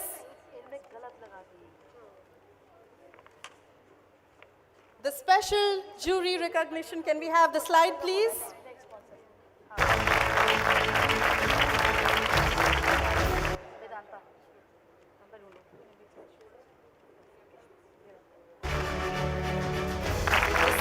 Jury recognition goes to Just Care Technologies Private Limited. Let's have a huge round of applause for the Just Care Technologies Private Limited team. Can we have you on the stage, please?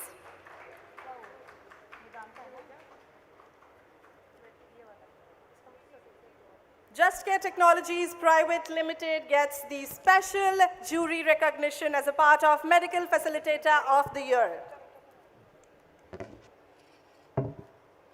Many congratulations.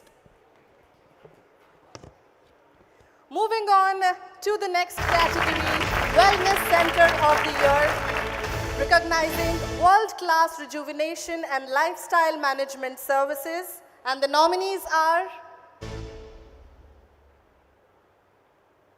Nominations in the category of Wellness Center of the Year are Vaidya Ratnam Govardhan Ayurveda Hospital, Atmantam Wellness Center,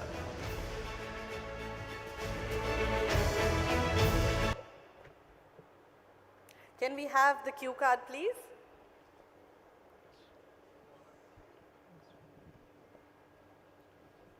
So for this category, Vaidya Ratnam Govardhan Ayurveda Hospital is the winner. Let's have a huge round of applause as we welcome the winner on the stage for the Wellness Center of the Year Award, Vaidya Ratnam Govardhan Ayurveda Hospital. Can we have the entire team of Vaidya Ratnam Govardhan Ayurveda Hospital on the stage?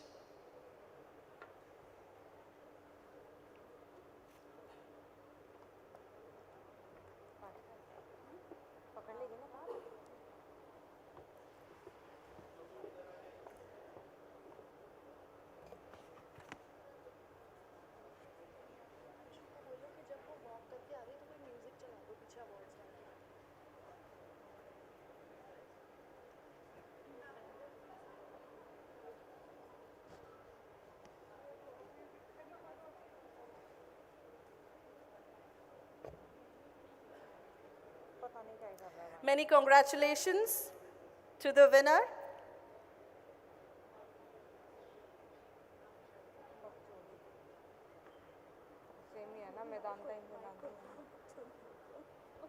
Thank you.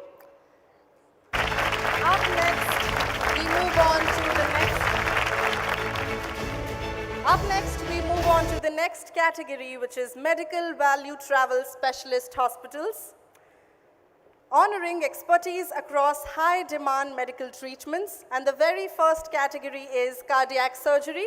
The nominees are right up on the screen. Nominations in the category of Medical Value Travel Specialist Hospital, Cardiac Care, Cardiac Surgery are Fortis Escorts Heart Institute, Okhla, Medanta Hospital, Gurugram, Dr. L.H. Hiranandani Hospital,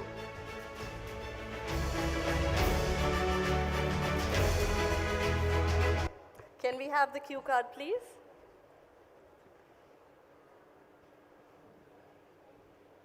Any guess? I cannot make out. It is Medanta Hospital, Gurugram. Let's have a huge round of applause for Medanta Hospital Gurugram team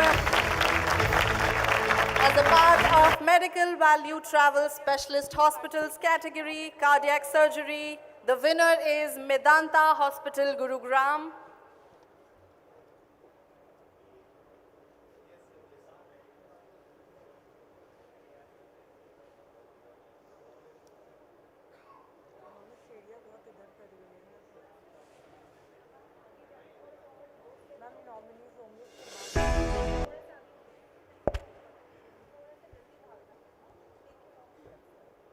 Many congratulations to Medanta Hospital Gurugram team.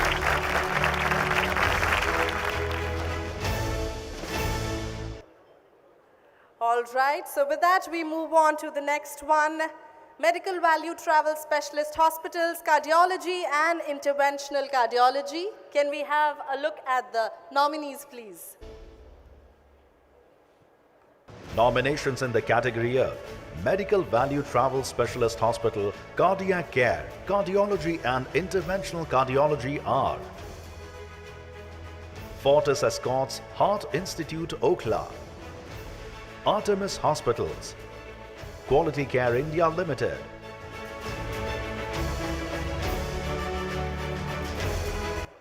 Can we have the cue card?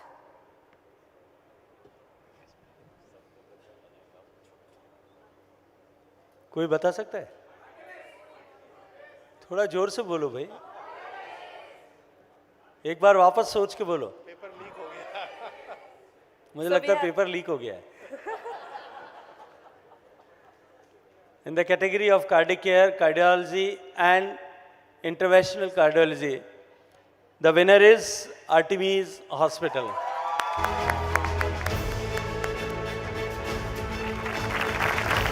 The winner for Cardiology and Interventional Cardiology, Artemis Hospital team, can we please have you quickly on the stage?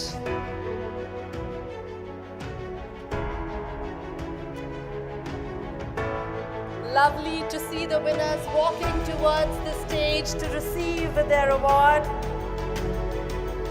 What a proud moment it feels.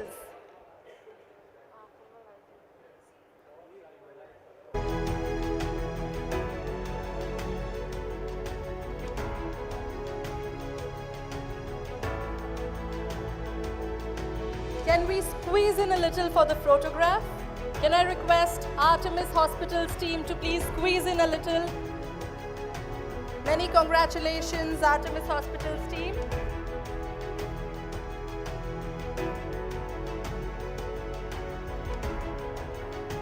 Thank you.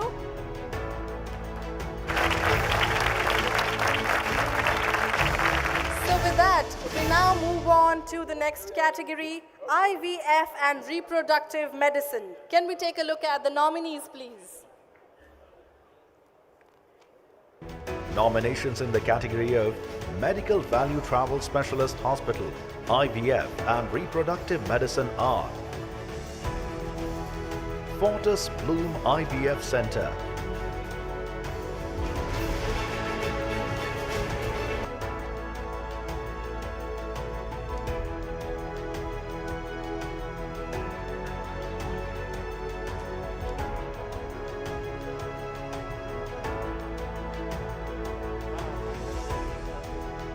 So in the category of IVF and reproductive medicine, है कोई?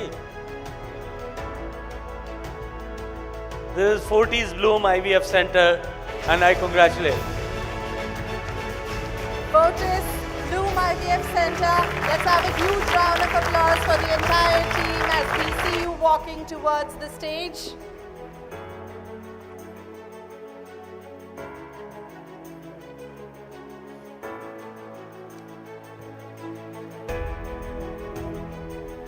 Many congratulations to the winners.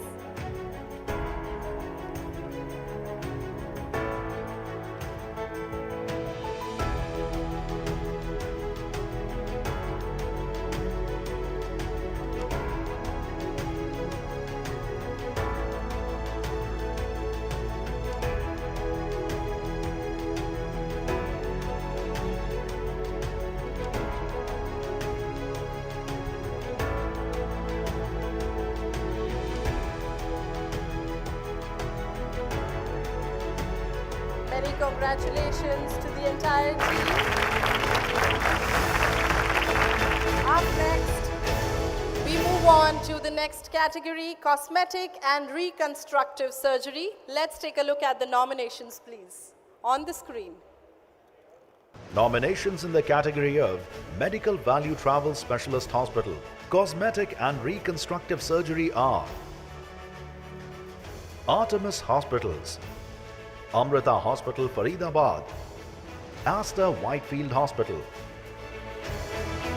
Can we have the group cards, please?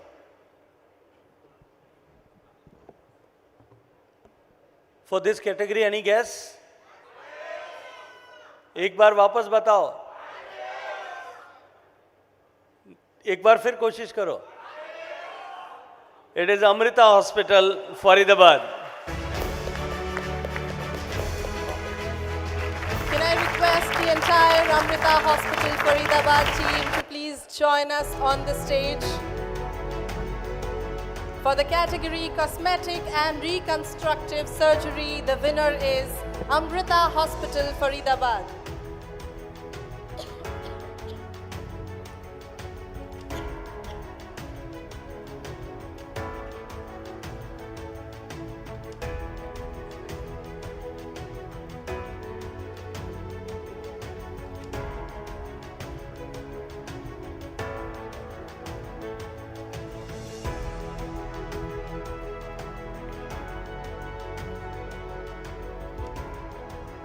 I request all the winners to please line up for a quick group photograph.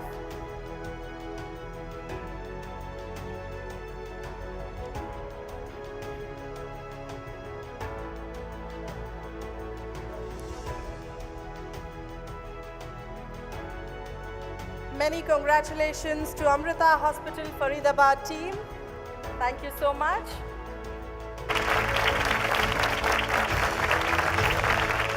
So ladies and gentlemen, in this category we also have a special jury recognition, and the special jury recognition goes to Artemis Hospitals.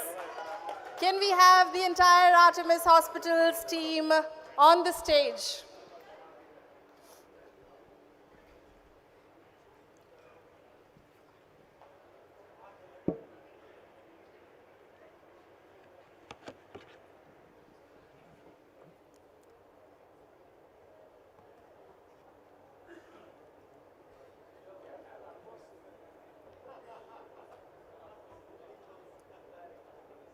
The entire Artemis Hospitals team, as a part of special jury recognition under the category Cosmetic and Reconstructive Surgery. Many congratulations, team.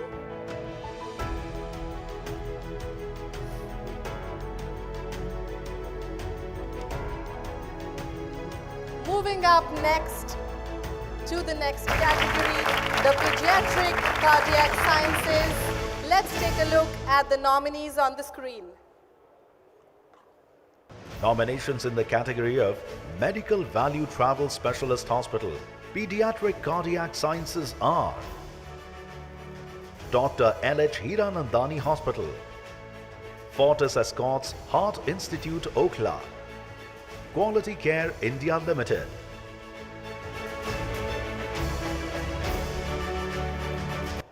Can we have the cue cards, please? It is Fortis Escorts Heart Hospital.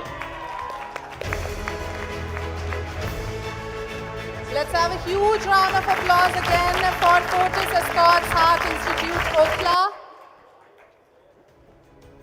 Many congratulations to the winners.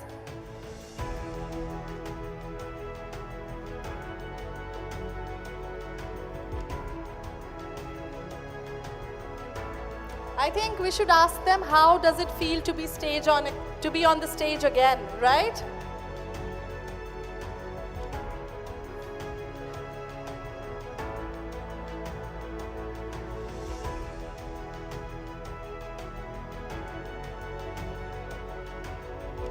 Many congratulations to the winner of the Pediatric Cardiac Sciences, Fortis Escorts Heart Institute, Okhla.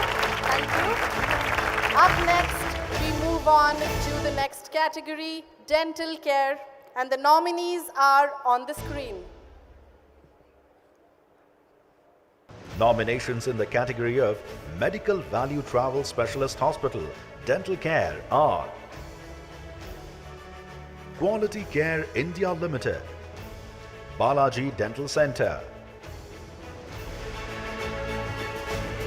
Can we have the cue card?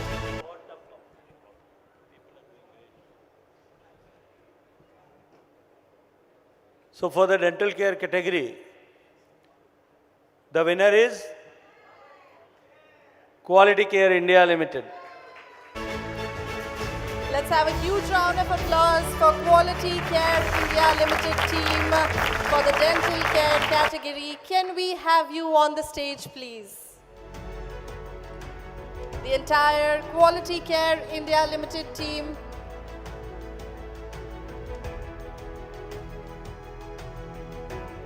I can just see the pride in their walk towards the stage. Many congratulations to the entire Quality Care India Limited team.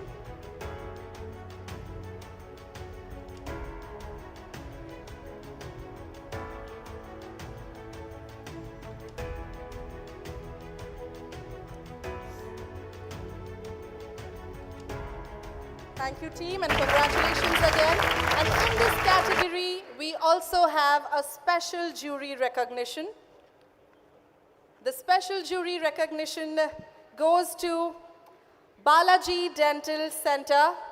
Let's have a huge round of applause.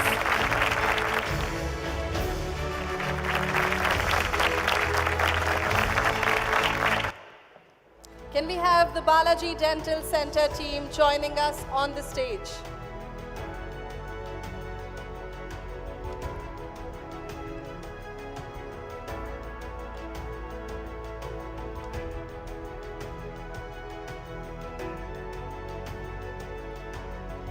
Many congratulations.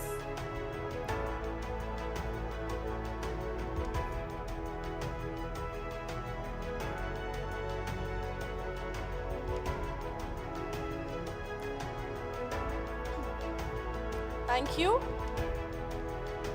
Many congratulations to the special jury recognition. Right up next, we move on to the next category, transplants kidney. And the nominations are right up on the screen. Nominations in the category of Medical Value Travel Specialist Hospital, Transplants Kidney are Fortis Hospital, Banerghatta Road, Bangalore, Indraprastha Apollo Hospitals,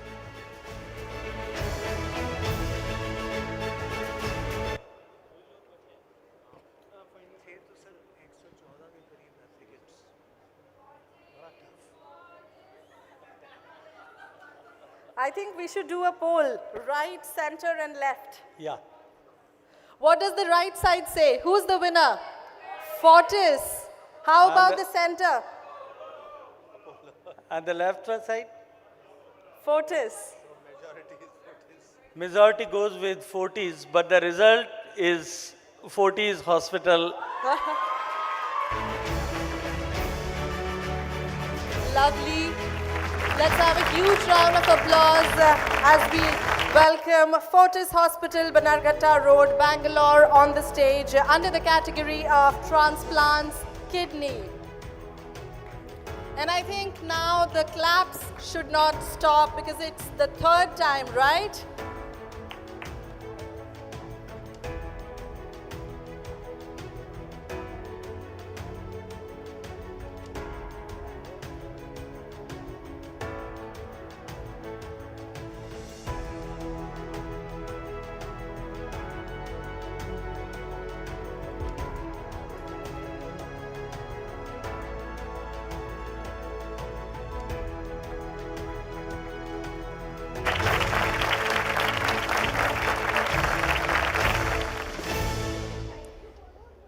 All right, so with that, we now move on to the next category, oncology, and the nominations are right up on the screen. Nominations in the category of Medical Value Travel Specialist Hospital Oncology are Artemis Hospitals, Apollo Proton Cancer Center, Chennai, Indraprastha Apollo Hospitals, Can we have the cue card, please? Any guess for this also? Which Apollo? And what about you? What do you say? But the voice was louder for Apollo Proton Cancer Center, Chennai. Let's have a huge round of applause for the winner, Apollo Proton Cancer Center, Chennai. Can we request the entire team to please join us on the stage? Under the oncology category, the winner is Apollo Proton Cancer Center, Chennai. Requesting the entire team to please join us on the stage.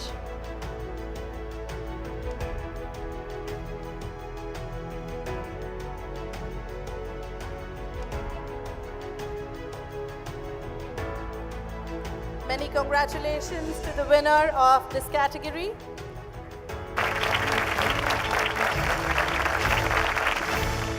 Up next, we move on to the next category, transplants, bone marrow. Let's take a look at the nominations on the screen.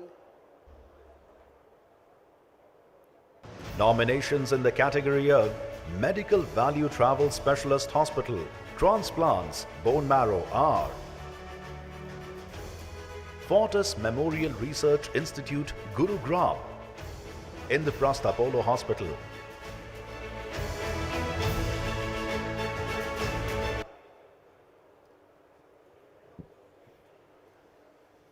And the winners are Fortis Memorial Research Institute, Gurugram.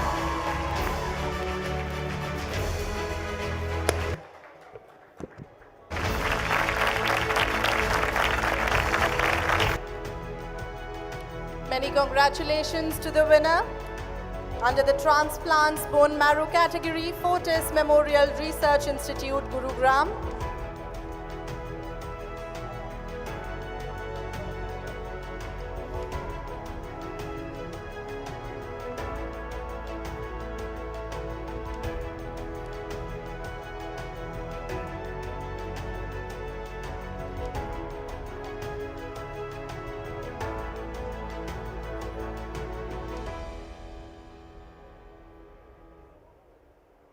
I request the entire team to please squeeze in a little for the group photograph.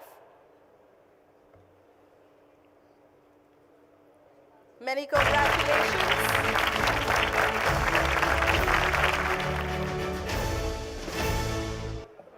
Moving up next to the category orthopedic surgery joint replacement. Let's take a quick look at the nominations. Nominations Nominations in the category of Medical Value Travel Specialist Hospital, Orthopedic Surgery, Joint Replacement are Artemis Hospitals, Marengo Asia Hospitals, Fortis Memorial Research Institute, Gurugram,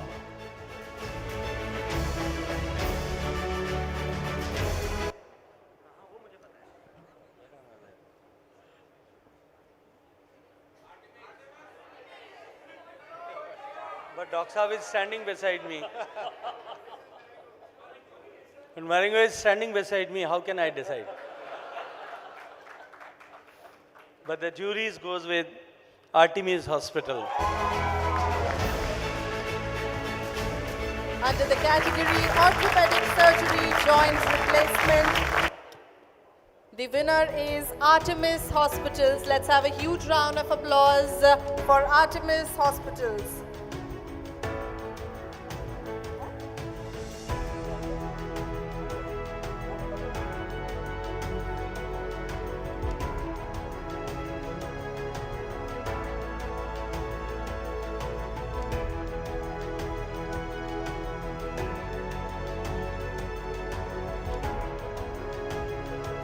Many congratulations to the entire team of Artemis Hospitals.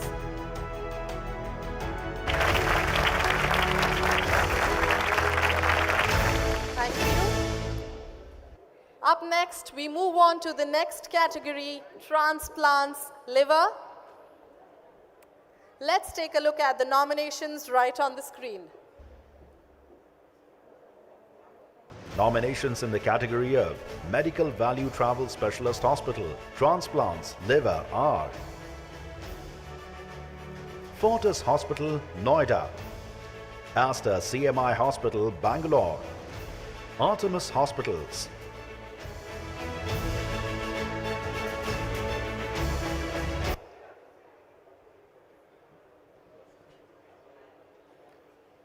So for liver transplant, कुछ तो और सोचो यार, इसके अलावा भी कुछ सोचो।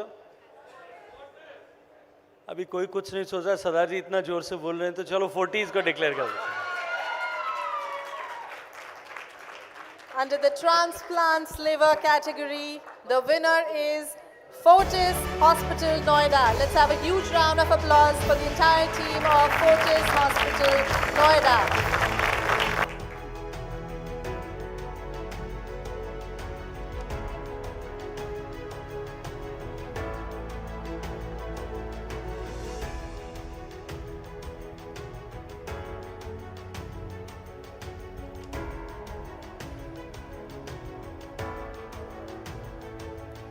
Many congratulations to the winner.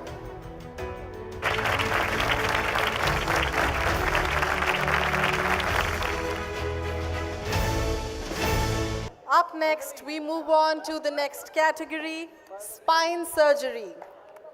Let's take a look at the nominations on the screen. Nominations in the category of Medical Value Travel Specialist Hospital, Spine Surgery are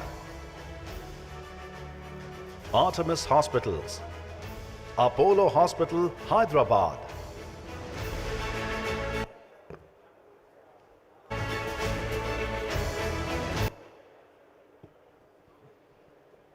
So for spine surgery, अगर आप लोग दो ही नाम बताते हो तो और कुछ बताओ, है ही नहीं कोई? Then it's Apollo Hospitals, Hyderabad. Let's hear it for the winner under the spine surgery category, Apollo Hospitals, Hyderabad. Let's have a huge round of applause for the entire team of Apollo Hospitals, Hyderabad under the category Medical Value Travel Specialist Hospital, Spine Surgery.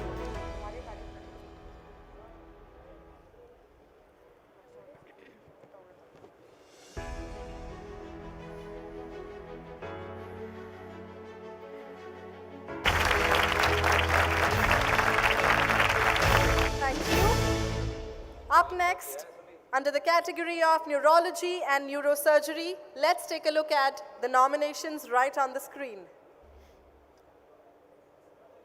Nominations in the category of Medical Value Travel Specialist Hospital, Neurology and Neurosurgery are Medanta Hospital, Gurugram, Fortis Memorial Research Institute, Gurugram, Artemis Hospitals.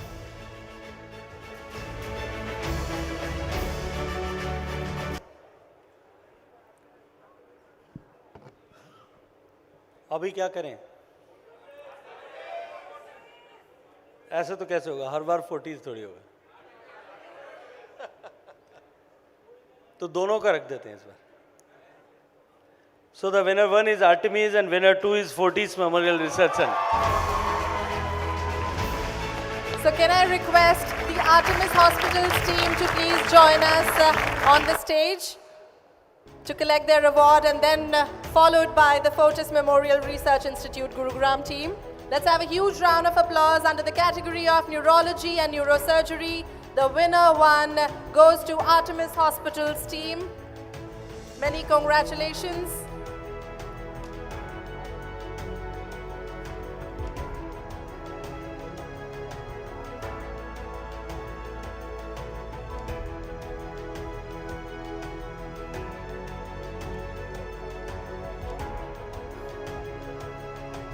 Many congratulations.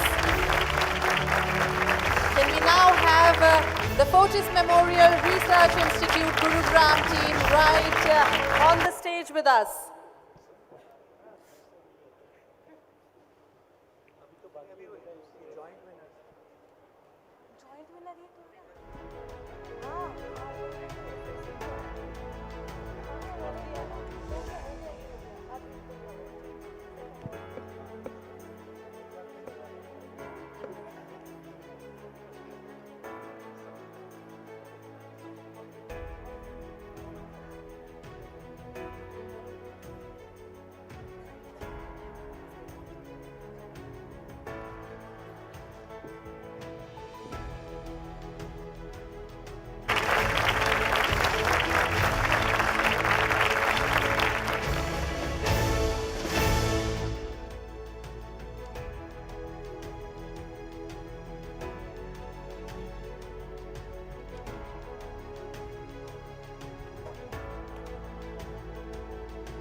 All right, moving up to the next category, Excellence in Telemedicine for International Patients.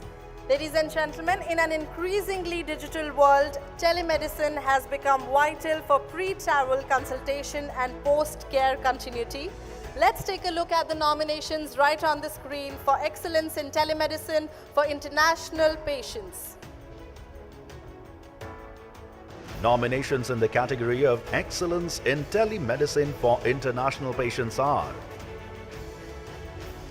Vaidya Ratnam, PS Barriers, Arya Vaidishala, Kottakkal, Ayurvedic Hospital and Research Center, Dr. L.H. Hiranandani Hospital.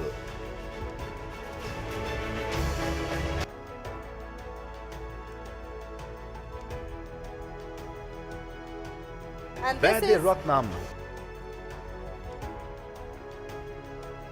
PS Barriers, Arya Vaidishala, Kottakkal, Ayurvedic Hospital and Research Center, Dr. L.H. Hiranandani Hospital. And the special jury recognition for excellence in telemedicine goes to Vaidya Ratnam, PS Warriors, Arya Vaidishala, Kottakkal. Let's have the entire team of Vaidya Ratnam, PS Warriors, Arya Vaidishala, Kottakkal for the special jury recognition for excellence in telemedicine. Many congratulations.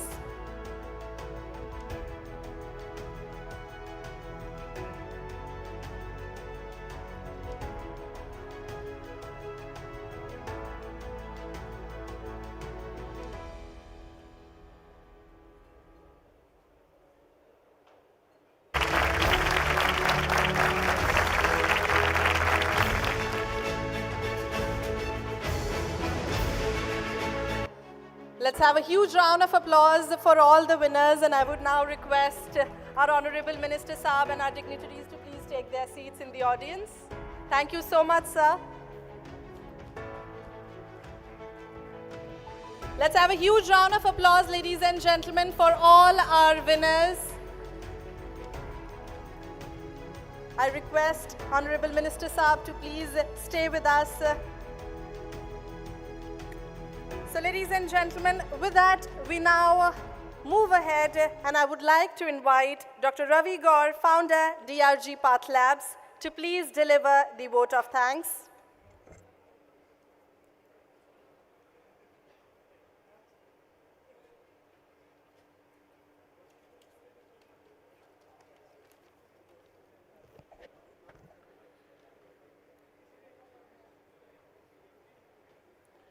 Well, good evening, everyone. And I think besides award, this is the most awaited moment when we are just closing it up. I have to thank people and probably be ready for the dinner and celebrations. Good evening, distinguished guests and award winners, partners, esteemed members of the healthcare fraternity. It's my privilege to propose the vote of thanks at the FICCI Medical Value Travel Award 2026. Medical value travel is not just about patients coming to us. It's about the world believing in us. From quality to credibility, from innovation to integrity, this is India's healthcare promise to the world. With that approach, I think I'd like to congratulate each and every one of you who were part of this celebration. On behalf of FICCI and Medical Value Travel Committee, I extend our deepest gratitude to our Honorable Chief Guest, Shri Karendra Singh Shekhawat ji, for his inspiring keynote address and for reaffirming the government's commitment to positioning India as a global leader in the medical value travel. I'd like to sincerely thank Shri Sudhanshu Pandey ji, the jury chair, and Dr. Narottam Puri sir for his guidance and leadership and ensuring a rigorous and credible evaluation process. Our appreciation to Estron, with his Dr. Bash Bhatia is not here, and Mr. Kabir Khattar from EY and the EY team for the valuable insight and for strengthening the framework of these awards. I would also like to extend a special appreciation to Rajiv Singhal sir for his leadership of the FICCI Medical Value Travel Committee and for continuously driving this sector towards excellence and global competitiveness. My heartfelt congratulations to all the award winners and nominees. Your dedication, innovation, and commitment to patient-centric care truly represent the strength and credibility of India's healthcare ecosystem. A special word of thanks to our grand jury members and interim jury members and the entire FICCI team, I think led by Ishan, Jishan, Anshu, and of course, all others whose meticulous efforts have made this evening a grand success.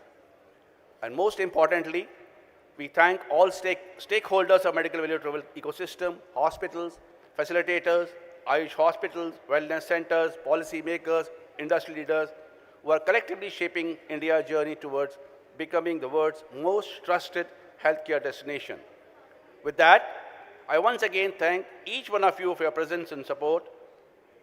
Now we'll invite all award winners for the photograph, followed by a networking dinner.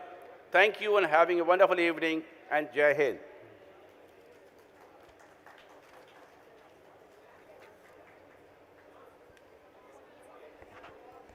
Thank you so much, Dr. Ravi Gaur, sir, for delivering the vote of thanks. So ladies and gentlemen, with that, congratulations to all our winners and nominees. Your dedication to quality, transparency, and patient safety is what makes India a trusted global destination for healthcare. Ladies and gentlemen, on behalf of the entire organizing committee of FICCI, we would like to thank Honorable Minister Saab for joining us here, taking time out from their busy schedule and gracing the occasion with your presence. Let's have a huge round of applause, ladies and gentlemen, one more time for Minister Saab for joining us here and gracing the occasion with his presence today for the 8th edition of AHCI 2026 and the 6th edition of MVT Awards 2026. Ladies and gentlemen, with that, I hope tonight's celebration inspires further excellence in the medical value travel ecosystem, and I invite all of you to please